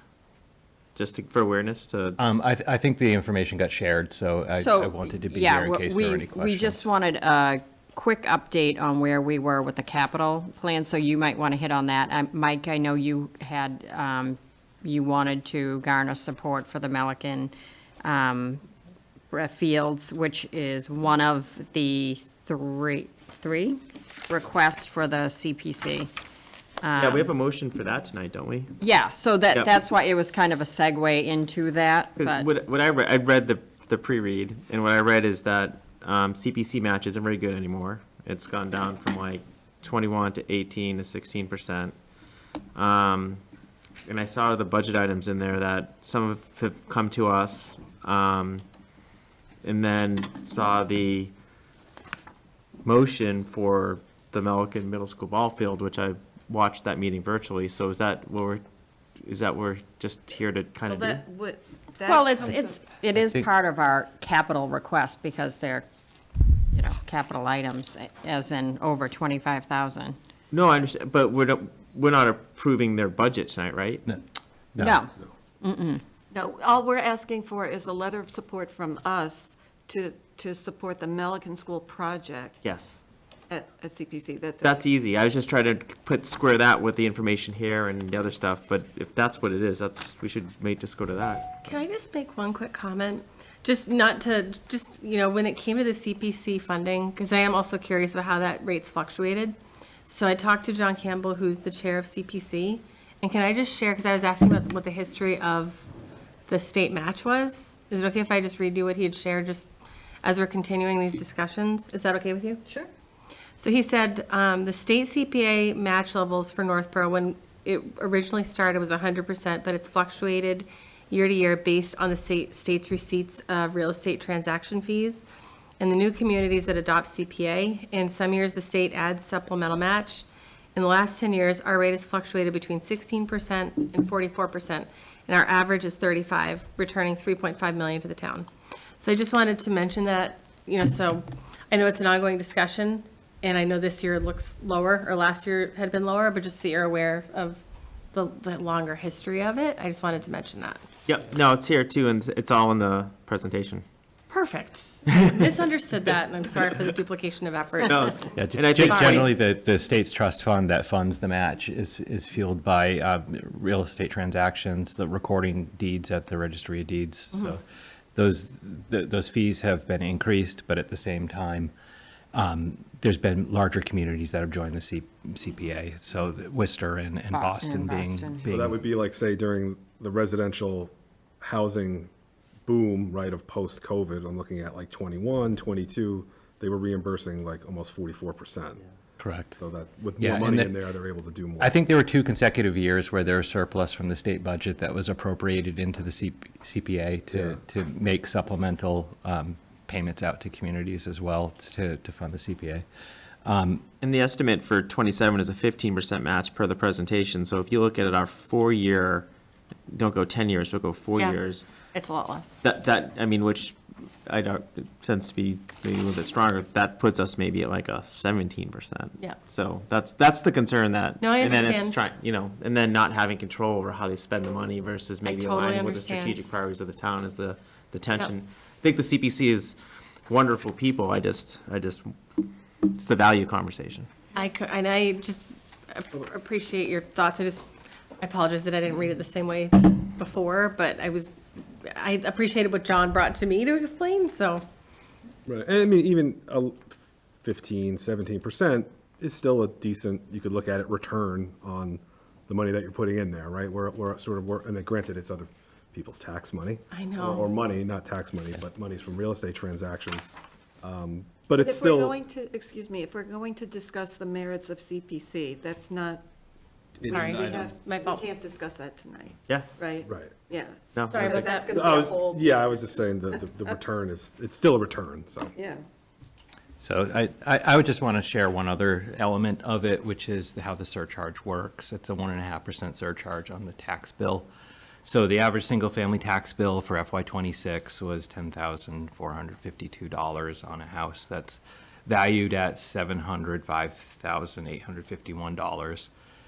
The way that it works is that the first $100,000 of residential properties is exempt from the CPA, so that's subtracted, and then that's a 1.5 surcharge is applied to what the balance of that. So What that amounts to is a surcharge on $8,979, which is $135 goes to the CPA from the average single-family tax bill. So just to share those numbers with people, so they know a scope of the magnitude of this 1.5% surcharge. And that's, doesn't affect your levy limit, right? No, it's outside of the levy limit, correct. You can see that, like in 2017, the total was $647,000. In 2025, it's $958,000. So you can see that number's gone up quite a bit. Correct, yeah. With the same match percent. That's residents contributing. Yeah. Did you also want to speak to this? Yeah, so I'll just speak to that. The last department is going to be presenting tomorrow, which is Public Works and Enterprise Funds. That's the capital requests that have been put in so far.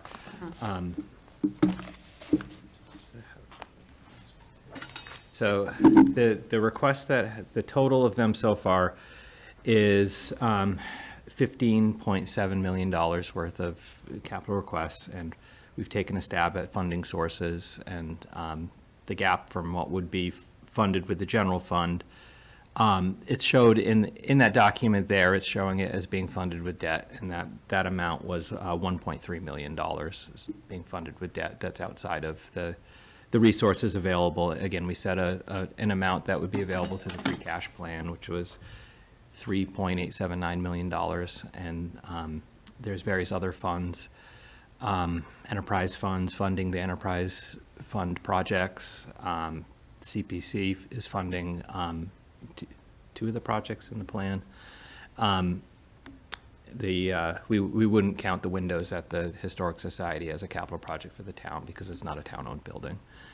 And yeah, so if you have any questions about where we are so far, but like I said, the final presentation hasn't been made to financial planning. That's going to be tomorrow night. And then they're going to go through all of the departments they've seen so far and decide what they Right. need to. And so Yeah. they're going to be presented the options, at least the three options that we have been presented, and look to get that approved tomorrow. You're talking about CPC or financial planning? Because those are two different things. It's financial planning. planning. But CPC's presenting. They already did. They did. Yeah, with Okay. planning last Okay. week. So it's Public Works and Enterprise I'm Funds sorry. tomorrow night. So then, not to confuse the topics, then the annual obligation on slide 7, just have a question on the spending reserve requirements. So when it says at least 10% for open space, historic resources, and affordable housing, Correct. is that 10% in total for those three things, or 10% in each of those buckets? 10% is required for each one of those categories from the annual revenue budget. So in this case, it's $87,000 $87,000 in each bucket, at Yeah. least. at least. So, yeah, that's my, we're not going to do a CPC discussion. That's the broader CPC debate is Yes. we don't have as much flexibility with the money because of the Yeah, so- requirements. So the other 70%, 5% typically gets used for the administration, Yep. administrative support of the CPA. And then the balance of that can be used for any one of the purposes, and Cool. including community recreation. Including even deciding not to spend it and building your reserves back up. Well, that's possible too. Yeah. Yeah, If you it choose has to be spent or reserved. Yep. Of that 10%. Yep. Great. Thank you. You're welcome. One, I guess, comment on the larger capital budget plan. I know, and we were bringing it up with our delegation, the special education perfect storm, our K through 8, is going through, and how they're trying to make that work. And they, from what I've seen from memos, budget memos from the superintendent, they kind of can't make it work without pretty drastic cuts to programming and to, unfortunately, headcount. So, and I guess I could save this for future agenda items. I think it might be worth it to have the superintendent come to us to kind of maybe explain that to us, because he could probably do a better job than I can. But basically, almost a one-year kind of perfect storm with that special education funding, where circuit breakers will come in and sort of, not bail out is maybe a bad term, but we'll backfill that funding, but they're not going to get it in Yeah, time. that's the problem. So, I think it might be worth just overall kind of putting in the back of our minds maybe some use of capital funds to help mitigate some of that perfect storm, which is something that we maybe don't normally do or wouldn't traditionally do. But kind of seems like to maintain, there'd still be additional cuts even if we were to sort of help out in certain ways. But to try and maybe take the edge off of that, I think is a worthy conversation. And, planning, I'm sure we'll probably consider that as well. But I think it's something that our board, we may want to have it come in front of us and explained and see if we have an opinion on that as well. Because I know it's a very tough, to stay within that 2.9 with those special education expenses is Yeah, very difficult. education definitely has it tough this year. Yeah. Yeah. And I know, right, they kind of helped out on some end with the healthcare costs last budget round, like they came in kind of leaner. And I know that was kind of, it made sense and it worked out, but, we may have to, they're sort of almost a town within a town with their budget and what they do that, to try and partner and do what maybe we can traditionally or maybe non-traditionally with some funds to help out at that, so. So on to that topic, I know within our budget model, we were looking at the initial K-8 budget, which was at around 11%. I know that's dropped somewhat to, I think it's down to 10.3 or somewhere in that neighborhood. We were talking about funding that if the regional assessments came, speaking of towns within towns, the regional assessments, they have some of the cost drivers that we have in our budget as well, the regional districts being the health insurance and retirement assessments, at least for their employees that are belong to the regional retirement system. So again, that comment of knowing exactly where we are, I think the regional school committee's is meeting on Wednesday, and they're going to be releasing their budget there. I don't have a good estimate for what their budget is yet at this point. We've been using a 5% estimate in those numbers that we're showing that we would need a $2.5 million override beyond our Proposition 2.5 limits that we have. So again, to your point, if we're able to deploy free cash to the operating budget in order to fund the education expenses and avoid an override this year, I mean, we'd have to see where we are in terms of like a structural deficit for the next year, because we'd be that much further behind in terms of levy capacity for the next year.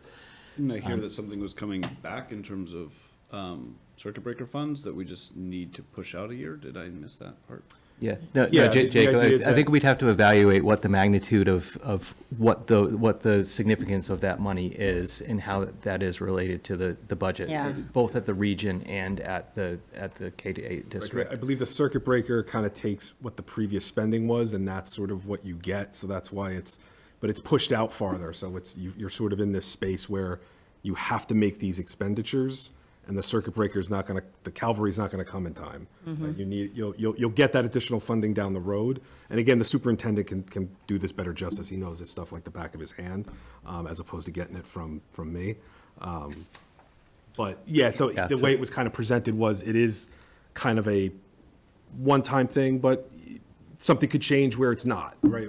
This is a moving target, so more help from the state for these funds would be good, because any municipality could deal with this at any time, and it's just a matter of the cost of need of just even one student moving into the district, or a couple students can cause these large expenditures. So I think that's why we made such an emphasis of it with our delegation. But so that's the idea, yeah, that the circuit breaker comes in and kind of backfills, that you need to get past this sort of very large hump, and maybe using funds that you wouldn't traditionally use to do that, so. Yeah, we just have to make sure that we're balanced enough, like Jason was saying, to get through the Exactly. next fiscal Oh, year. yeah, absolutely. But, of course, I mean, that's why we need to look at everything all together, and all of the numbers, again, like I said, municipal budgets, it's all projected until we get to a certain point, and we have our insurance numbers, we have the school numbers, we have our state aid numbers, so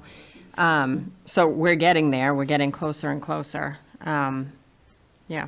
Yeah, and I would say this, one bit of good news that we received was our enrollment at Assabet's actually gone down. So we were modeling maybe a $100,000 increase, whereas it's probably more likely a decrease in the budget. So that would mitigate where we can get 'em, right? some of the, yeah, take some good news wherever you can get it, but Did I read 400,000 decrease? probably, yeah, in that neighborhood. Yeah, it was So 27. that's a swing of about, it's Yeah. about a $500,000 swing in the model, anyway. Yeah, It's a huge part of a very small thing, yeah.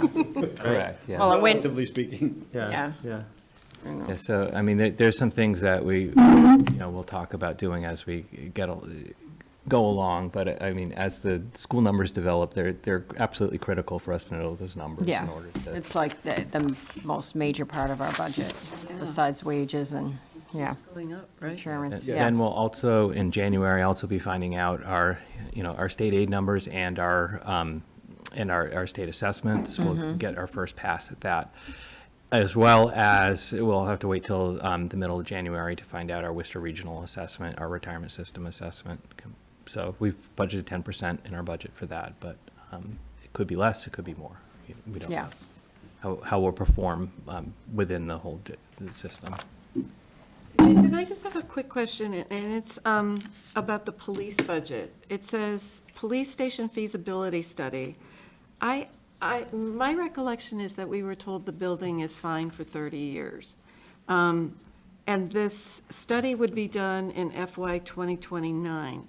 Is that a little bit early, considering the Peasley project and coming off of? Well, doing a study, I mean, I think that, there was the Financial Planning Committee went on a site visit, and I think that we saw firsthand some of the needs that building has. There's some Oh, okay. limitations It's like there. from the 1980s and Okay, so. technology-wise, So the- communication-wise. Yeah, Really not good for the next 30 Well, years? I mean, Federal public safety bill. well, it was clear, I mean, I remember those financial planning committee, it was clear, I remember the word, you won't hear me coming for a new building with the fire station building coming on. So I think we are anticipating to use that building, and whether it's to go and do Right, something more I at the think it's site. contemplating renovations, though. Yeah, yeah. Right, and we is had this what the- conversation about like the siding, which we talked a lot about in previous boards.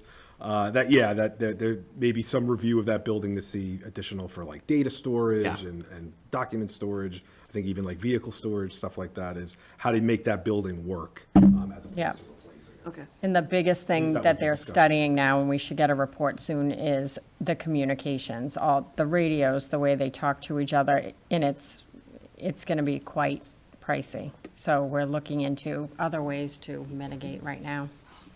But I mean, one of the topics, it came up at the summit, and just broadly, to get to, we have a lot of needs that are coming forward, and we have, limited resources to fulfill those needs. So as we go along, we're going to have to do things like look at where we can save money, but also revenue enhancements. So we've been talking about that. That's why we're focusing so much on health insurance, because that was such a surprise last year during the cycle to have that 25% surprise at the end of February. So again, we're trying to modernize our plans and consider, we changed our consultant to, we're in a consultant arrangement with through the RFP we did to get a new consultant and Borslow. remove Borslow. Borslow. No I. I Yes. was saying it wrong myself. No, I for so- sure. Yeah, yeah,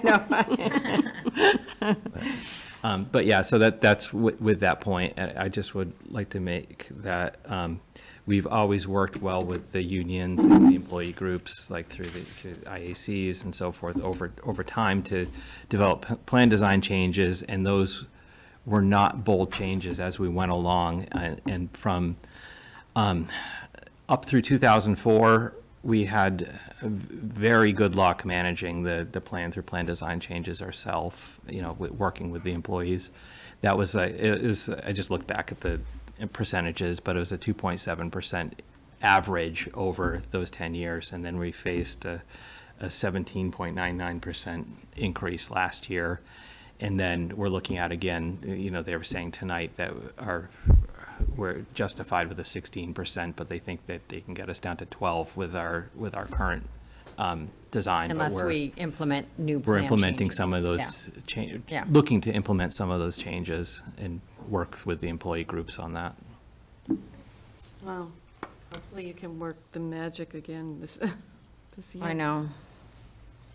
All right, any other questions for? Thank you for the feedback. Just real quick, think I kind of understand the order of operations correctly, but so for the items on the capital plan that are planned, that would potentially go on the warrant for the April meeting, the Financial Planning Committee is gonna finish their hearings, or whatever you want to call them, on those, then give, that, at what point do we look at the requests and give our 2 cents? Hopefully earlier rather than later. Well, yeah, we'll give you an update right when they come out with their Not suggestions. today, anyway. So by me not saying anything about specific requests today, I'm not waiving my right to comment on them later, right? Let's No. let the Oh, no. Financial Planning Committee look at them, evaluate, give us their view, So- and then at some point we'll be able to chime in. We vote on all that, don't we? We do. Yeah. So part of the process will be kind of an affordability measure in terms of comparison to our debt policy. So we'll be looking at that, and hopefully we'll have maybe some more refined numbers regarding the Peasley School and as we move forward a little further. Yeah. Okay, thank you very much. Thanks, Jason. All right, Mike has a motion? next on the agenda. Do we have a motion? I think we have a Oh, motion sorry. for the Pelican Middle School. Nalkin? Laura? Did you want to do that one, Mike? No, Laura, Should well, it be me? Uh, Should it be Mike? Yeah, I asked for it to be put on the agenda. I could make the motion. thank you, John. Thank you, Laura. Yes, okay, let's have a motion. Sure. Mike, just FYI, the amount that's actually was presented that's in our notes is, oh, never mind, I thought it was over 300, but it actually says 294. I thought I read 331 somewhere. I'm just trying to make sure we got, the 331 is the windows. Yeah, 331, Okay, sorry. expensive. I'm sorry, go ahead.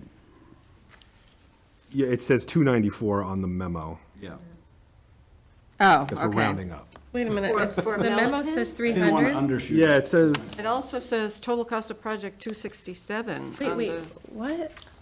They had a few. It says 300 on the agenda, 300 on the letter.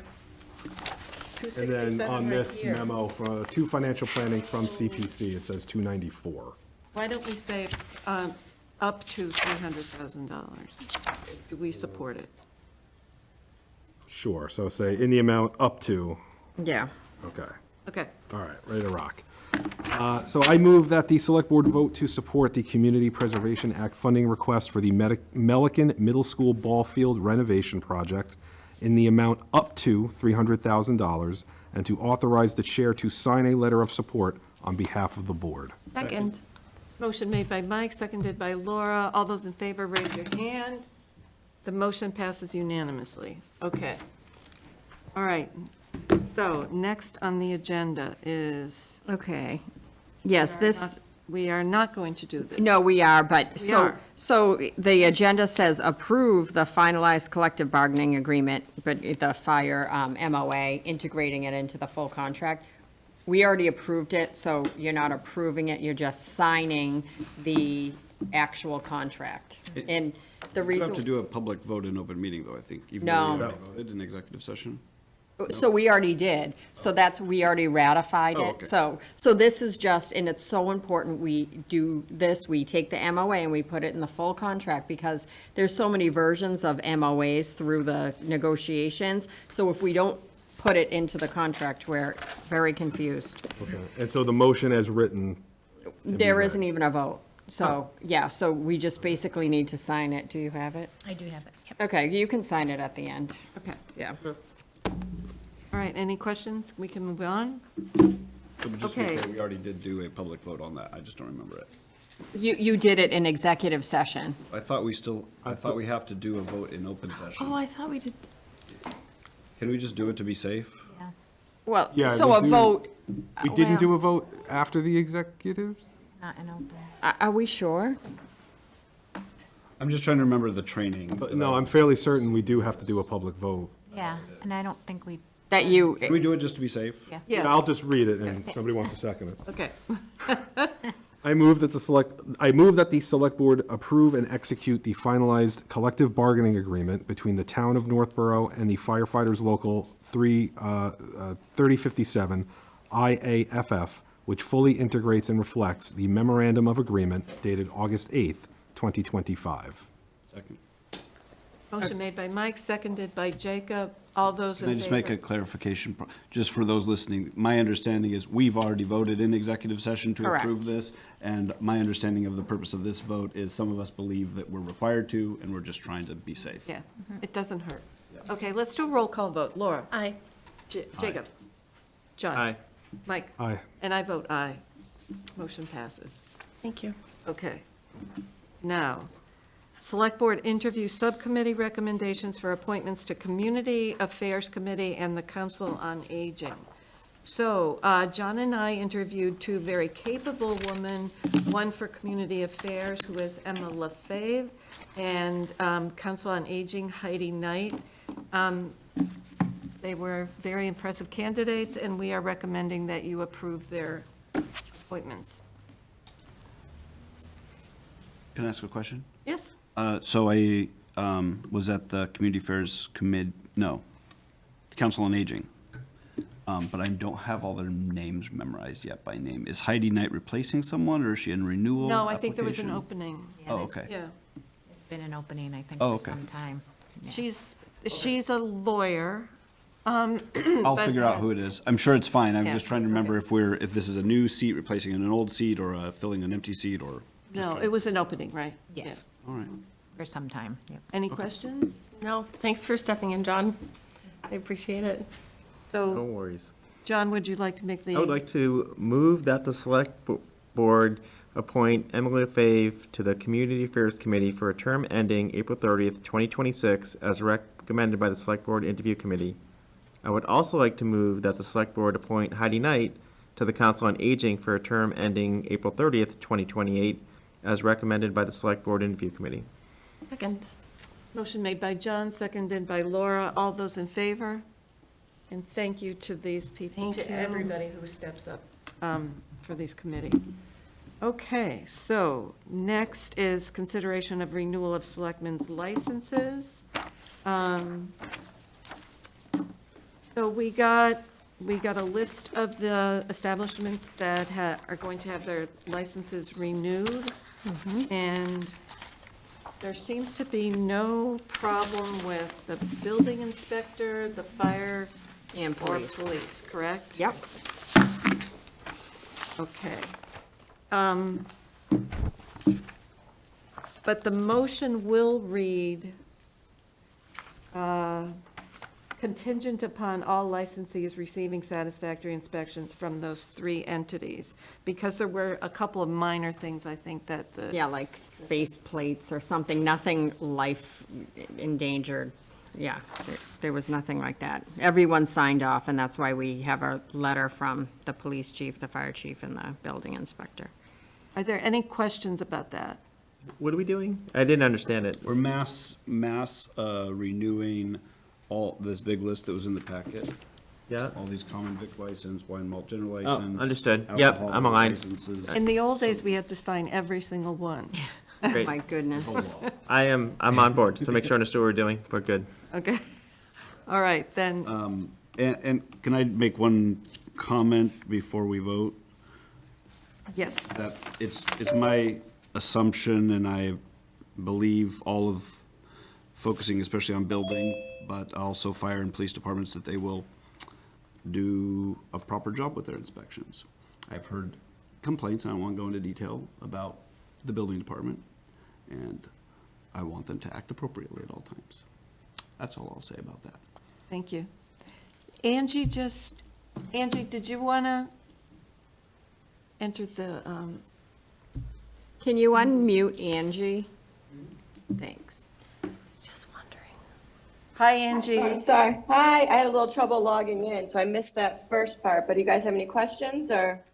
No, we understand that the police and fire have no problems with renewing the license. The building inspector had a couple of minor things but the motion is written that it will be contingent upon satisfactory inspections from Right all here. 3 departments. So I think, Right, so Bob had just mentioned there wasn't anything like life safety Oh, it says related. as It was, included in the meeting. like signage to be yeah. updated and maybe some light switch plates to be replaced, some ceiling tiles that were cracked, things like that. Nothing life safety related, so. okay, thank you. Thank you for joining the meeting. So late. Yeah. She knows where the party's at. All right, then. Is there a motion? Are we ready for a motion? I move that the select board approve the renewal of the select board members, we're not called the selectmen's anymore. Right. Yep. The select board's licenses for calendar year 2026 as outlined in the memorandum dated December 12th of 2025, included in the meeting packet, contingent upon all the licensees receiving satisfactory inspections from the building, fire, and police departments. Was that a second? Second, sorry. Motion made by Jacob, seconded by Laura. All those in favor, raise your hand. Motion passes unanimously. Okay, next. Authorization to begin the search process to fill the fire chief position and to accept the protocol as submitted by Labor Council. Yes, so that was in your packet. I did a little timeline based off his suggested protocol. That's this. Yes, That's exactly. very helpful. So the first thing is just to authorize the search, so we can begin the process. And I sent you, the deputy fire chief wanted to throw his hat in the ring, so I sent you his resume this afternoon. Wait, did you send that via town email? Yes. Okay. Yep. And the other stuff's in this packet here? I see it. Yes, Yep, yep. I'm with you. So basically, the first is to vote to authorize the search. I'll review and update the job descriptions, qualifications. You guys review, anything I come back with, if it's additions or deletions or. So one question. I know the Police Chief Griffin was, what do you want to call it, promoted or Yeah, an internal promotion. internal promotion. Yep, Without a search committee. yep. Same with the current superintendent of schools, Greg Martineau, was Yeah. also internally promoted without a search committee. Was Yep. he? Oh, Was. yeah, yeah, I think you're right, yeah. Yeah. So we don't have to do a search committee for the fire, to fill the fire chief's position. We could internally promote the current deputy if we wanted to. Yes, Or if I we've- just thought when we discussed the protocol given by Labor Council, that's the direction you were going. Are you asking or recommending, Mike? I mean, I've had plenty of interactions with Deputy Espesi. I have, just from my own perspective, I don't have I have full confidence that he'd be able to successfully run that department. So I'm just kind of wondering, because maybe I don't know, maybe give it more thought or look into it a little bit more, or do we have to take a vote this evening on moving forward with the search committee? Or is it something that, because I know the chief put it in his letter that he recommended that the deputy be promoted to chief. And then we just got his full resume through town email today, and that he was, definitely wanting to be considered as an internal promotion and not necessarily as part of a larger search committee, that maybe we give that a little bit more review before maybe taking action this evening. I mean, I looked at his resume. I was able to look at also Chief Parenti's resume when he was hired back in 2016, and nothing against the chief, but his deputy's got a pretty impressive resume.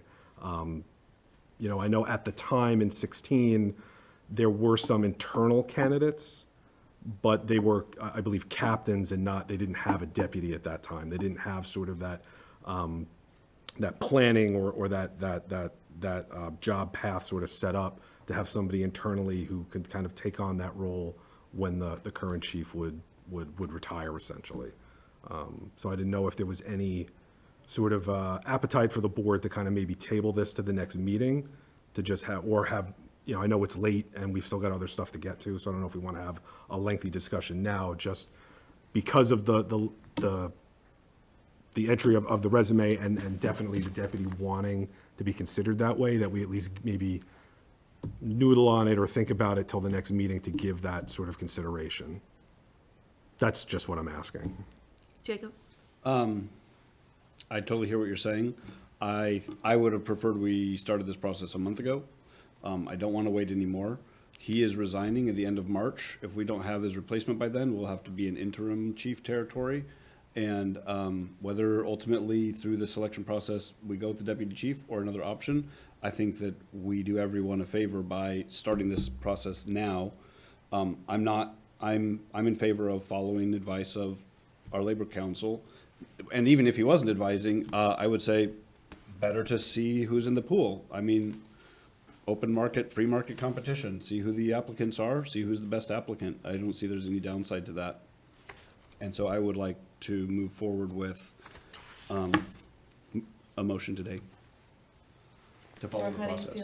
I agree with Jacob. Agreed. I tend to agree with the others. Let's see what the pool is. Madam Chair, shall I make a motion? I would love that. Madam Chair, I move that the Select Board authorize the initiation of the search process to fill the fire chief position. Second? Motion made by Laura, seconded by Jacob. Let's do a roll call vote. Aye. Sorry, aye. Laura's aye. Mike? No. Okay. John? Hi. Jacob? Aye. And I vote aye. Okay, so you ready? Yeah, Okay. yeah. Can I ask a question? Yes. So I think one of the gating items on that is going to be to appoint the search committee, right? It's one of the first items. It's like number 3. Number 3, so that's, You've got to do the description January, and post the February. thing and Yeah. all that. But I want us to be thinking about that ahead of time. One of the recommendations of council, I think he said somewhere between 5 and 7, and at least one member of the committee ought to be a chief or someone of that nature in Oh, the area. yeah, To help definitely. advise us. Yeah. I don't, let's give some thought of who that would be. Which means we need to start thinking now, yeah, right? Yeah. Because we need to start talking to folks, get some advice from our friends in the area of maybe another chief of a neighboring, someone who we're giving maybe mutual aid with, or, I can get a reputable chief. It could even be a I'm sure they're all retired chief. reputable. Yeah, But I just, we need to be thinking about who that's going to be, right, and the other members of the committee too, but that one I think is like Right, a yeah. critical piece, of course. yep, absolutely. Okay. So moving on, is there an update on the fire station building project? I know the hour is late. The amount of contaminated soil removed hasn't changed since the last reports. And obviously you can see for yourselves, it's covered in snow. Not much of anything being removed from that site. There actually is some construction activity going on. It's not a frozen, no pun intended, project. They'll make little, air pockets that they actually, heat a little bit and they work on, and they use materials that are designed to cure at colder temperatures. So they are moving, even though it looks fairly dormant there. There's activity on the site.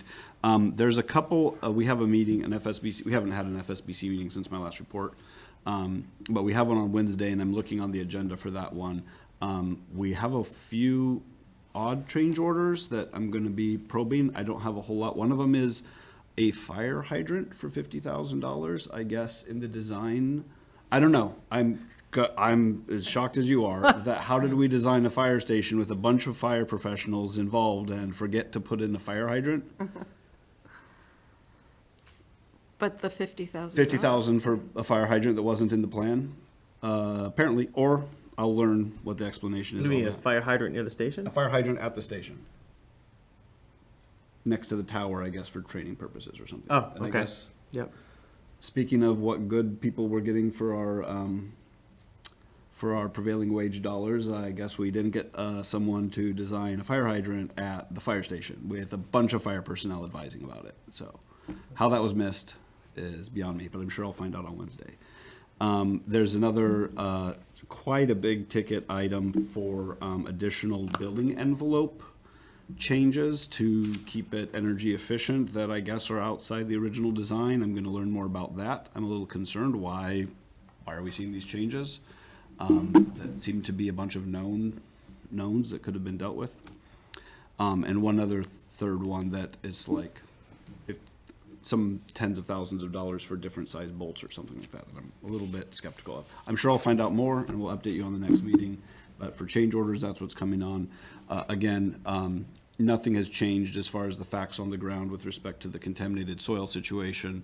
And we talked in our last meeting about that stuff, so I don't think we have anything more for this agenda. I would just remind, hopefully on our next agenda item, I think we're having the executives, or we have executive session on to possibly follow up on that. This. It might not be tonight. No. I don't No. know. Yeah, let's Next one. That not, is a different. yeah. Sure. Yeah. Okay. So I just want it to be clear, we are, as a select board, monitoring the situation and taking appropriate steps to do what we can do. Any questions? Just one question. You said that the amount of soil removed hasn't changed? Since September 15th. 70-something odd truckloads or whatever it was? 174. The 174 loads were removed for structural reasons, not for specific contaminated reasons. So I don't think that's correct. I mean, I think they're related. Right, but you Soil that think they're has- related, but... Well, I've asked the TA and I haven't gotten a response yet for the actual records of who determined they're unsuitable, when, why, and the reports about it, and I haven't gotten the reports. When did you ask me that? Like 2 months ago. I'm not trying to put you on the spot. I can follow up. No, with you. put me on the spot, please do. Yeah, Like, I'll I've resend seen it to them. you. About the... So I've seen, no, I've seen. You asked me to do I've- what? No, I've- let's go back to what you Let asked me. me back up. So I've heard the LSP say he doesn't know because he's not a structural engineer.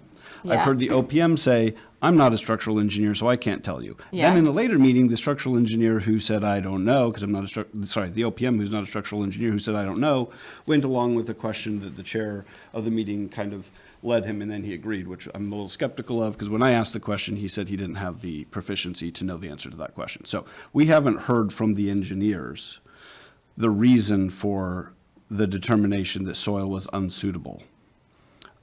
What we do know is soil that has oil in it, that affects the shear strength of the soil. Just ask Google. And you shouldn't build on it.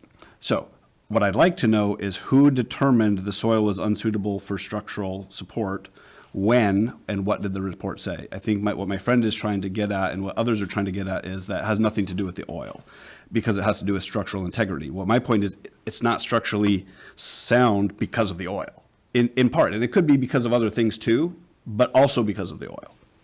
Okay, so this is the first that I heard you wanted me to research this for you. I'll just You're on forward you the You're on the email. fire building committee. Yeah. You are with all of these people all the time. Well, So, once a month. well, more so than I am. I'll put together the LSP meeting with you. I'll put together a meeting with PAR if you want, or HKT. You tell me who you want to meet with and I can set that up. But other than that, I wouldn't have that information. Okay, no, it's not, I'm only saying this because it was brought up, but I'll resend you the email and we can follow up. Sure. Okay. All right, anything else on the project?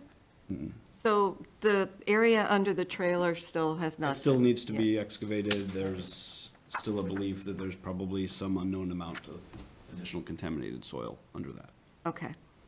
All right, then. Are we ready to move on to Economic Development Committee? So,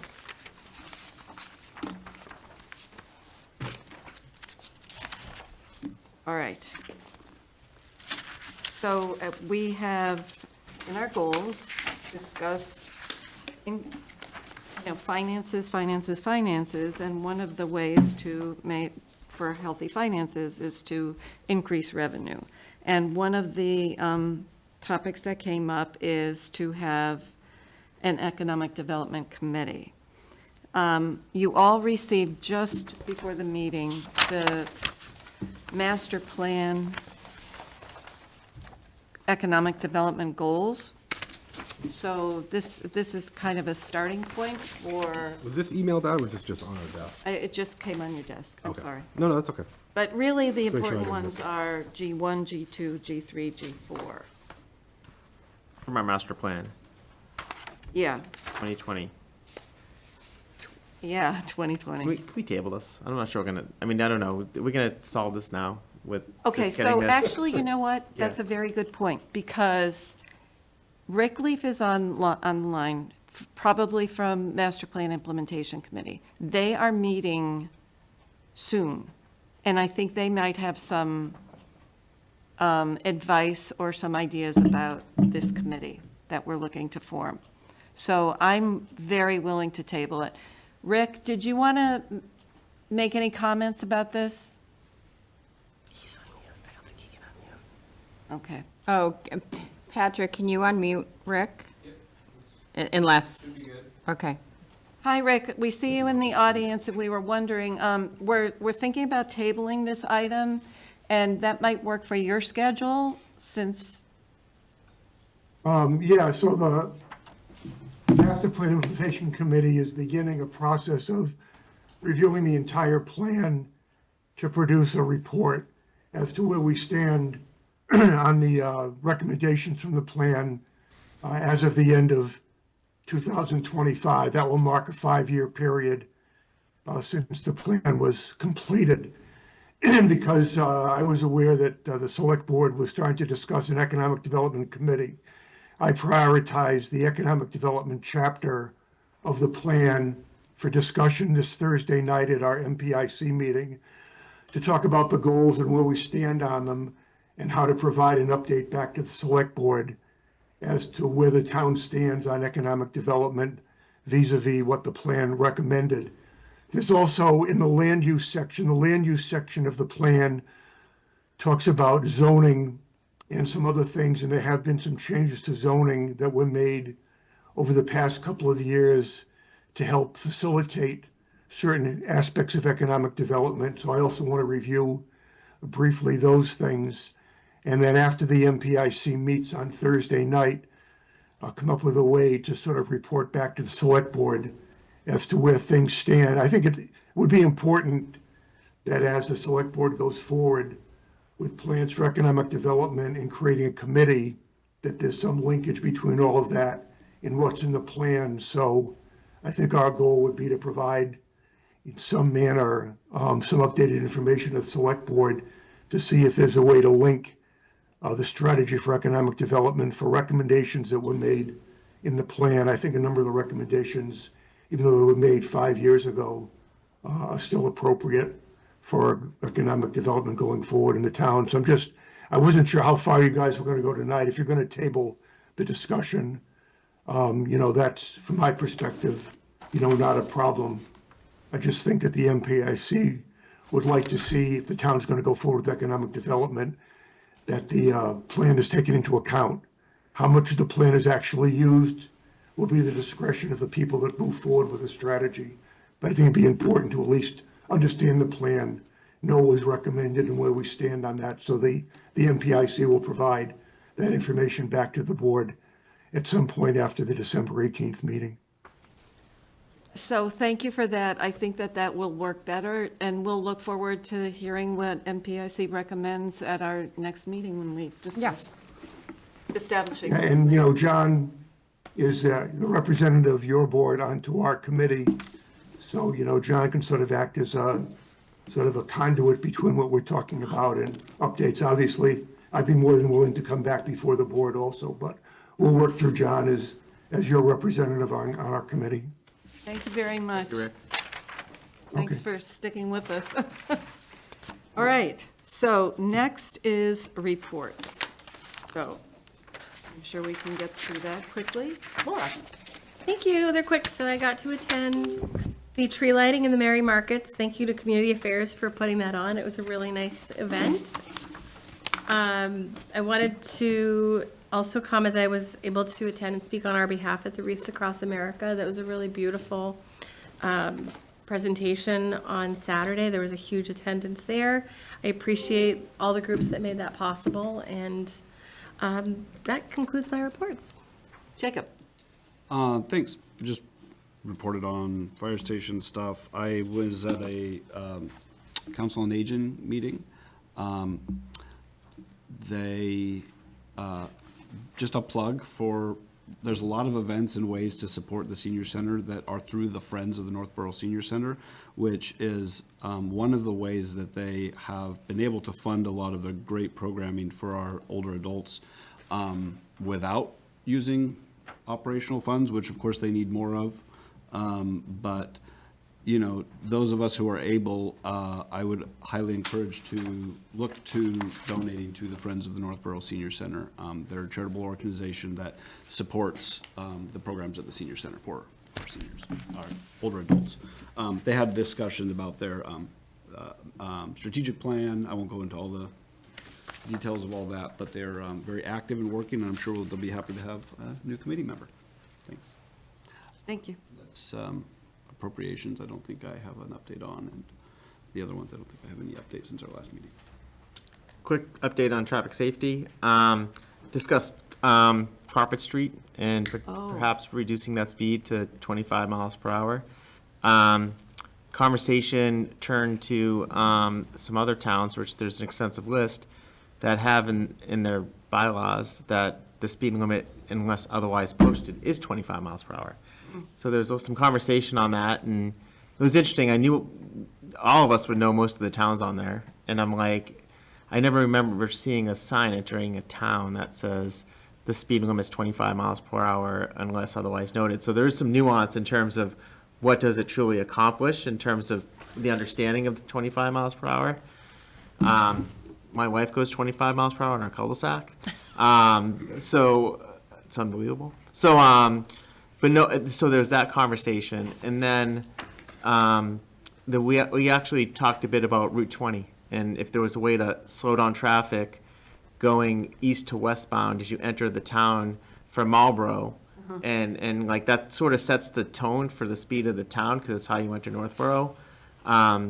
So Scott Charpentier is going to explore some things that maybe some right-of-way things we can do with the state perhaps to see if we can do any changes.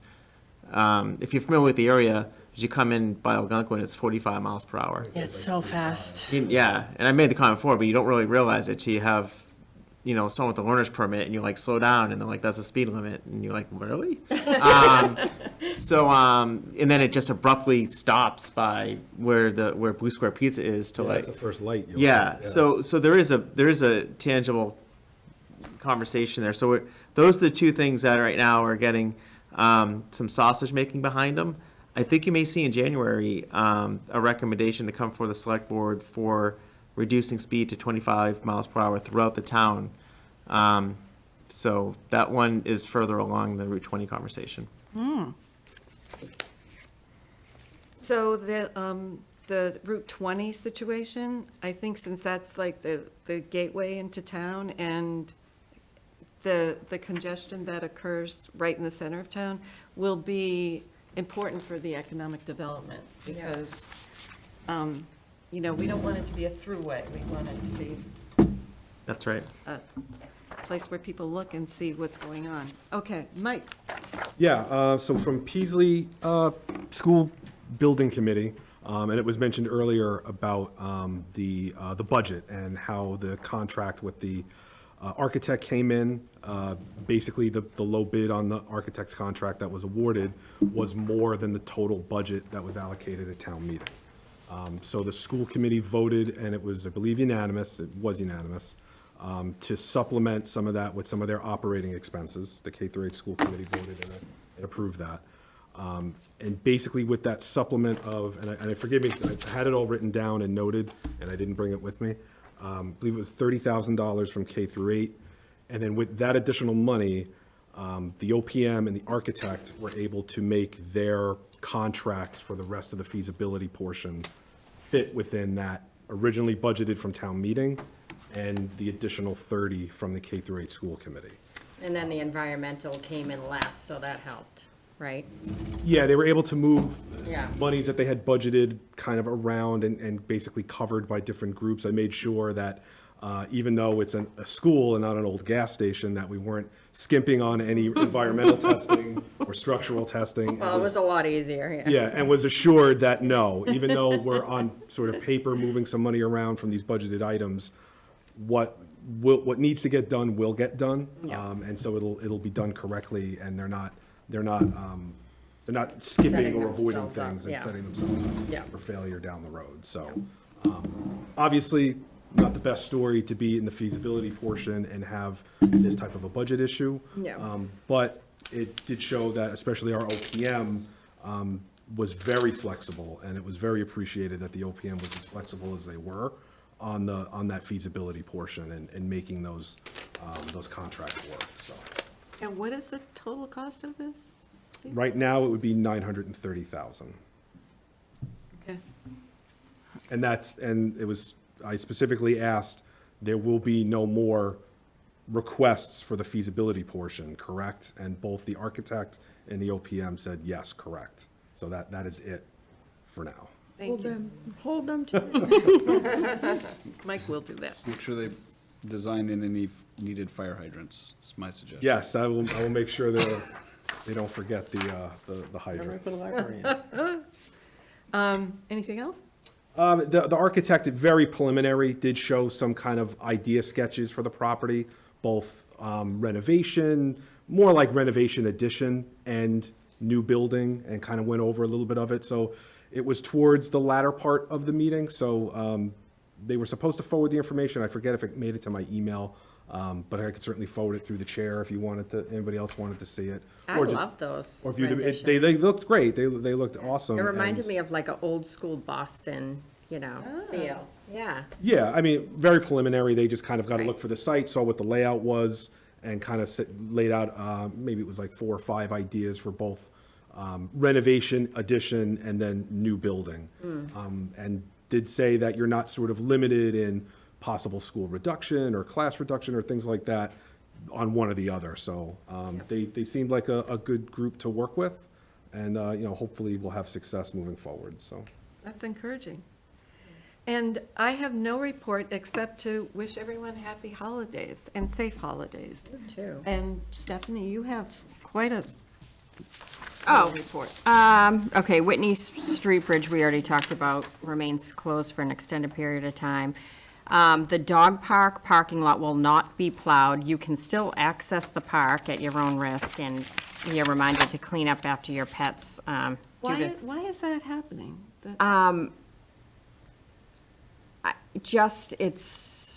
It was not in the maintenance schedule, and Yeah, it it's, doesn't seem hard to do. It seems like you could do it in. No place Yeah. to put the snow?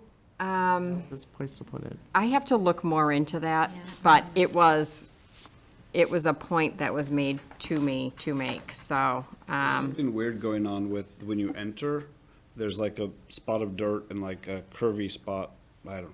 oh, I know what you little mean. And like a lot of people are driving over it, just because I see the tracks. You know how when there's mud and you Yeah. drive over it, then the mud freezes and you've got like frozen. So wait, do you mean outside of the Right on the entrance? left side of the entrance as you Yeah. come in and turn in. Yeah, This isn't related to like a wetlands thing with plowing snow or anything like I that. thought it was DPW related. Not in the maintenance. yeah, budget, it's right? not, yeah, But are people going to park on that street? And they just probably won't use it, or they'll Well, take the trail. There's I a don't couple know. of questions I have on it, because I happened to go there Saturday. I tell Julie, I go about, With your dog? I'm not a creep, of course, with the dog. Thank you for clarifying. Brings a cat. Thank you. Testing me if it's an inclusive place or not. No, but I go there, I tend to go there about twice a quarter. And I did go Saturday. I do. It's not once, I have to get it right. It's not once a month, it's more than once a quarter. So I went there, and it's an enthusiastic bunch. So, couple of things. One is, I met a really nice gentleman, and he's gonna plow that. He's like, I'm planning to just plow it. Like, I don't know. First of all, can he? I don't know. It's town. I don't. But There's nothing that says no trespassing, trespassing, and I'm I'm not not gonna tell him not to. so I do think there is I was just asking about the dog park, and he thinks there's like 250 people a day was the number he quoted, and of one that I would love to kind of camp out and see how many people actually use it. Yeah. But that's really cool if that's the case. What a cool thing. He did bring up a couple of questions that kind of pertain into this. There seems to be no one actually picking up the trash within the dog park. Just Okay. there's a couple of trash there. Yep. And so I don't know how often the DPW routes that into their just sort of picking up the trash thing. And I looked and was like, well, there's no really, I thought there might be a dumpster there, but it's not. It's something else behind a fence. There's a fenced area for a dumpster, but there's no dumpster in it. Yeah, so I was like, well, and then I was like, well, maybe if I had bags, I could just throw it at like the DPW and just throw in the trash there, but I don't have bags. But and then the other thing that came up was, and this probably isn't the DPW, is just the dog poop bags. What about them? They're out and like. Oh, they were out? Yeah, and it's just more of just how we're operating it. I didn't have the answers to the questions. Just how, like, what is the operating model for the dog park? I don't. Well, the operating model is, a lot of it is based on the signs that they, No, for sure. Yeah, So we have revenue, yeah. but like, who would be the like? Is that community affairs? Ally. Like, Ally, like, Yeah. what's Ally's? recreation. Yeah. So like, Yeah. if we needed dog bags and things like that. Well, it's funny because she just got one more sign, so she's like, more bags. I know. I She saw was it. I was excited. kind of I saw the two signs. right. Aren't they're actually very nice and unintrusive at all. Okay. Yeah, and then I don't know. So like, there's a couple of things, and we're probably too big of a town for this. But I think of my, I don't know. I think of my coaching days at baseball, where all the coaches had keys to the shed and just went and got all the bases out and stuff. We really, to deputize someone at the dog park that we trust and do that's probably not the right thing to do either. But there were just some things I observed. Okay, yeah, I wrote them all down. Okay. So we probably should figure out if some kind person wants to plow it, whether this is advisable. Okay. I would say we just don't have any opinion about it. And be sure to have the deputy, the chief, and his officers not patrol whenever that's going on, and Okay, shh. Anyways, I don't want. safe. I Everyone didn't be want to. safe. I didn't want to drain all the time the second bullet, but just some things. No, that's Okay. a popular place. DPW, a heavy equipment operator position has been posted. The DPW have been operating at 40% reduced staffing due to vacancies and medical I do have a leave. question about this. Yeah. We have a pretty big DPW staff. How many people don't have that are due to vacancies and medical leave that we're operating at 60% of our total plan? Yeah, It's a huge number, I she think. would know. Hold on. We 6? hire extra people for the summer, right? What? We hire extra people for the summer? Yeah, seasonal, yeah. So is that 40% from the total plus the seasonal, or? I'll ask about that. That seemed really high for Reduced the amount of from- DPW employees I think we have. I've never really seen a clear headcount schedule on it. Okay, yeah. I'll ask about that. That's interesting. under these vacancies that we have plans to fill, I know I saw a list of things we're filling somewhere. Was it in this report? Yeah, nothing is new. It's just replacing the bodies with, Yeah, so there's no headcount ads. It's replacing people. And, Yes. And are we scrutinizing when people leave if we need that position? yes, Want to repurpose it? 100%. And if anything can be like replaced with technology or like meshed, AI. or, yes, Yeah, okay. 100%. And Trust me. not to get into too much detail, but some of like the medical leave, is it kind of short term or are there more long term things that? It depends if it's like a ADR. shoulder surgery, that takes, Like 6 months. right. Okay, so nothing that could like maybe be a candidate for like an ADR for retirement or anything like that. No, it's nothing to do with, no, they'll heal. We all hope and pray. Yeah. But hey, because if you go to if you do the ADR from the retirement, Yeah. and you can test back in, so you could heal and then go back to work. There is room for that in the law. Yeah, so we put them on FMLA for 12 weeks, and then. We're paying at them. Yeah, yeah. Okay. Well, we're not, they're paying themselves they're through using their sick sick time and vacation time, we don't, so, and that means their job is protected Right. for that time. And then, and then if we know they're never coming back, we work with Work them. with them. Okay. Yep. Green Communities Grant application. I wanted Scott to talk about this, but the HVAC at Town Hall, they wanted to postpone it because they received a higher cost estimate from their design team after they evaluated the electrical. And then they placed significant pressure on the overall project budget with National Grid. They didn't want to proceed with a project that might not be awarded due to financial limitations. Splitting the project into 2 phases made the town eligible for $750,000 in grant funds instead of $500,000. This helps to close the funding gap that we did have. Delaying the HVAC components allows time to review the designs and studies provided by experts and determine whether adjustments to the project scope are warranted. It also allows time to evaluate weatherization improvements and understand the impact on current utility costs. The HVAC industry is currently transitioning to new refrigerant, that's a big thing, standards, which has led to low equipment inventory and increased equipment cost. So, yeah, I mean, you can't get any more of the old refrigerant, so this is why we're, in the need, especially to, half of ours are broken anyway, but regardless, we'd have to upgrade them. By delaying the project, we expect pricing and availability to stabilize, potentially reducing overall project costs. Finally, the delay provides additional time to complete the design and submit a stronger proposal for decarbonization grants.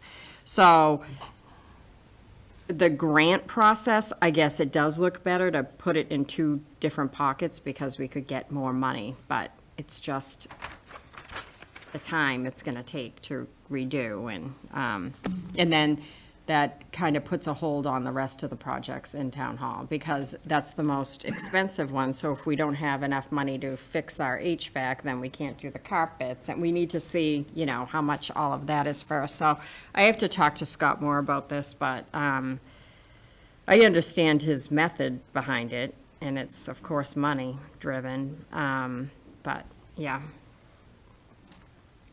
I don't know. I'll have to go back to that.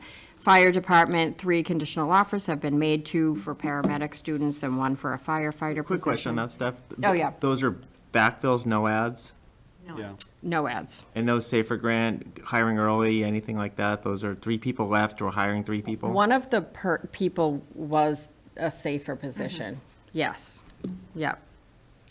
And 2 went to other department, or 1 moved out of. North moved out of Carolina. state. Yep. I was just gonna ask, and maybe I can ask you later, I don't want to get into personnel questions, but I was interested to know sort of like in the exit interview, like what were reasons for leaving? Like, I'm just interested in that information. If we have to talk about that separately, we can. Yeah, yep, that's fine. And then when it says paramedic students, are they firefighters that are working for the town that are also pursuing the paramedic? Yes. Okay, cool. Yep. Understood. Which is great for us because we need paramedics. The new fire engine is in service now because it was here, but we weren't using it. Now it's fully in service. Fire station construction continues to progress. Steel has been delivered. The elevator is under construction, and Mass DOT drainage plan has been approved, which is good because that was delayed. Other contingents? No, well, that's one, so I've asked questions about that one and no answers yet, but I see, if I'm reading it right, like a $500,000 change order for drainage, which is a number I had never seen before, which is a bit shocking. I Yeah, knew we were from doing a the new different- design. I knew we weren't going with the original drainage plan. I didn't know the impact was gonna be $500,000. Yeah. I know we got the easement for the Duncan to use their spot, and that's all tied into this drainage plan. As far as I recall, this is the first time I'm hearing that it may be in the neighborhood of a $500,000 change order, which puts us that much closer to being out of contingency money, which means that things will have to come to us to approve.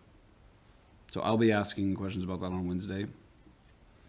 It wasn't in the change orders that we're voting to recommend on Wednesday. Oh, okay. So, I don't know why it's not, or what's the deal, but. Yep.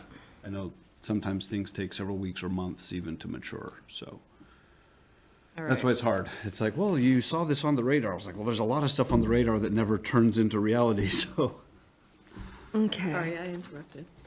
No, that's all right. The fire chief's final physical day of work will be March 19th. He will use vacation time throughout his official last day, March 31st. So that's, our date we have to keep in mind. Police department, the department is actively hiring to fill a dispatcher vacancy. Amy Bullard, who replaced Chris Carlton as dispatch supervisor, is performing exceptionally well. Do we have any applications pending for that, or are we just looking for? Yeah, we're actually close to making an offer. Oh, great. Oh, good. Okay, the toy drive held with UMass Police at Walmart was highly successful, generating numerous donations for DCF in Worcester. The annual gun buyback program will take place, it did take place December 13th. Thank you, Dr. Hirsch, and the Northborough Police Department. Congratulations to Chief Griffin's son on committing to play quarterback at Salve Regina's University in Newport, Rhode Island. Lucky. Veteran Services Wreaths Across America was held December 13th with a ceremony at the Howard Street Monument. Senior Center hosted a well-attended holiday luncheon. That was very good, December 9th, and is planning an additional holiday event, including a cookie swap and chorus sing-along. Is that tomorrow? Yes. Yes, tomorrow. Yep. Planning Department Conservation Agent Vinnie, this is a new date now, will retire on January 31st. Okay. It was supposed to be earlier, but he's staying later. He loves us.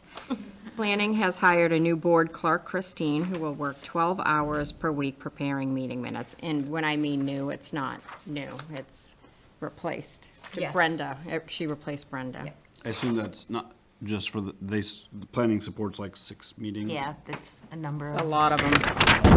Board meetings. Hopefully it's not 12 hours to prepare just the planning board. meeting. No, They have ZBA and. the other- that'd be a problem. We have plenty. Accounting and treasury staff are working on Schedule A forms and fiscal year 26 actuals. Budget instructions have been issued for all departments. The TA and finance director have been busy meeting with department heads on their operation budgets in preparation for the start with the appropriations committee. So just so you all know, they have not started yet appropriations, just financial planning for capital. The financial planning committee met on December 9th to review police planning and CPC presentations. So tomorrow night is DPW. That's going to be a long night. Assabet enrollment is down, resulting in a preliminary budget reduction of approximately $400,000. We already hit upon that.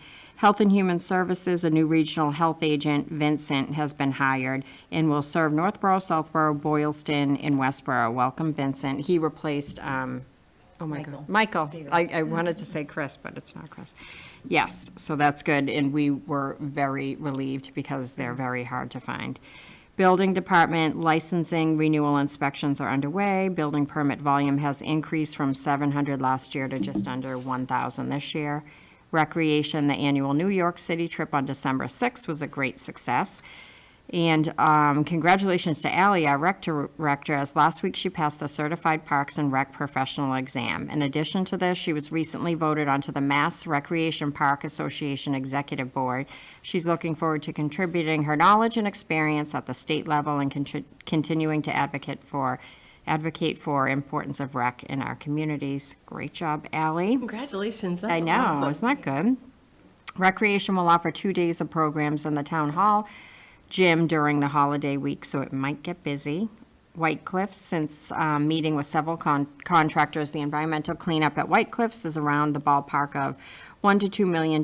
At this point, both parties need the site to be clean prior to selling. The Town and Elegant Banquets are currently discussing a hybrid version of a lease to purchase option, giving them more time to pay off cleanup costs. More to come, but both parties are excited, trying to finalize all of the details prior to annual town meeting this spring. And that is it.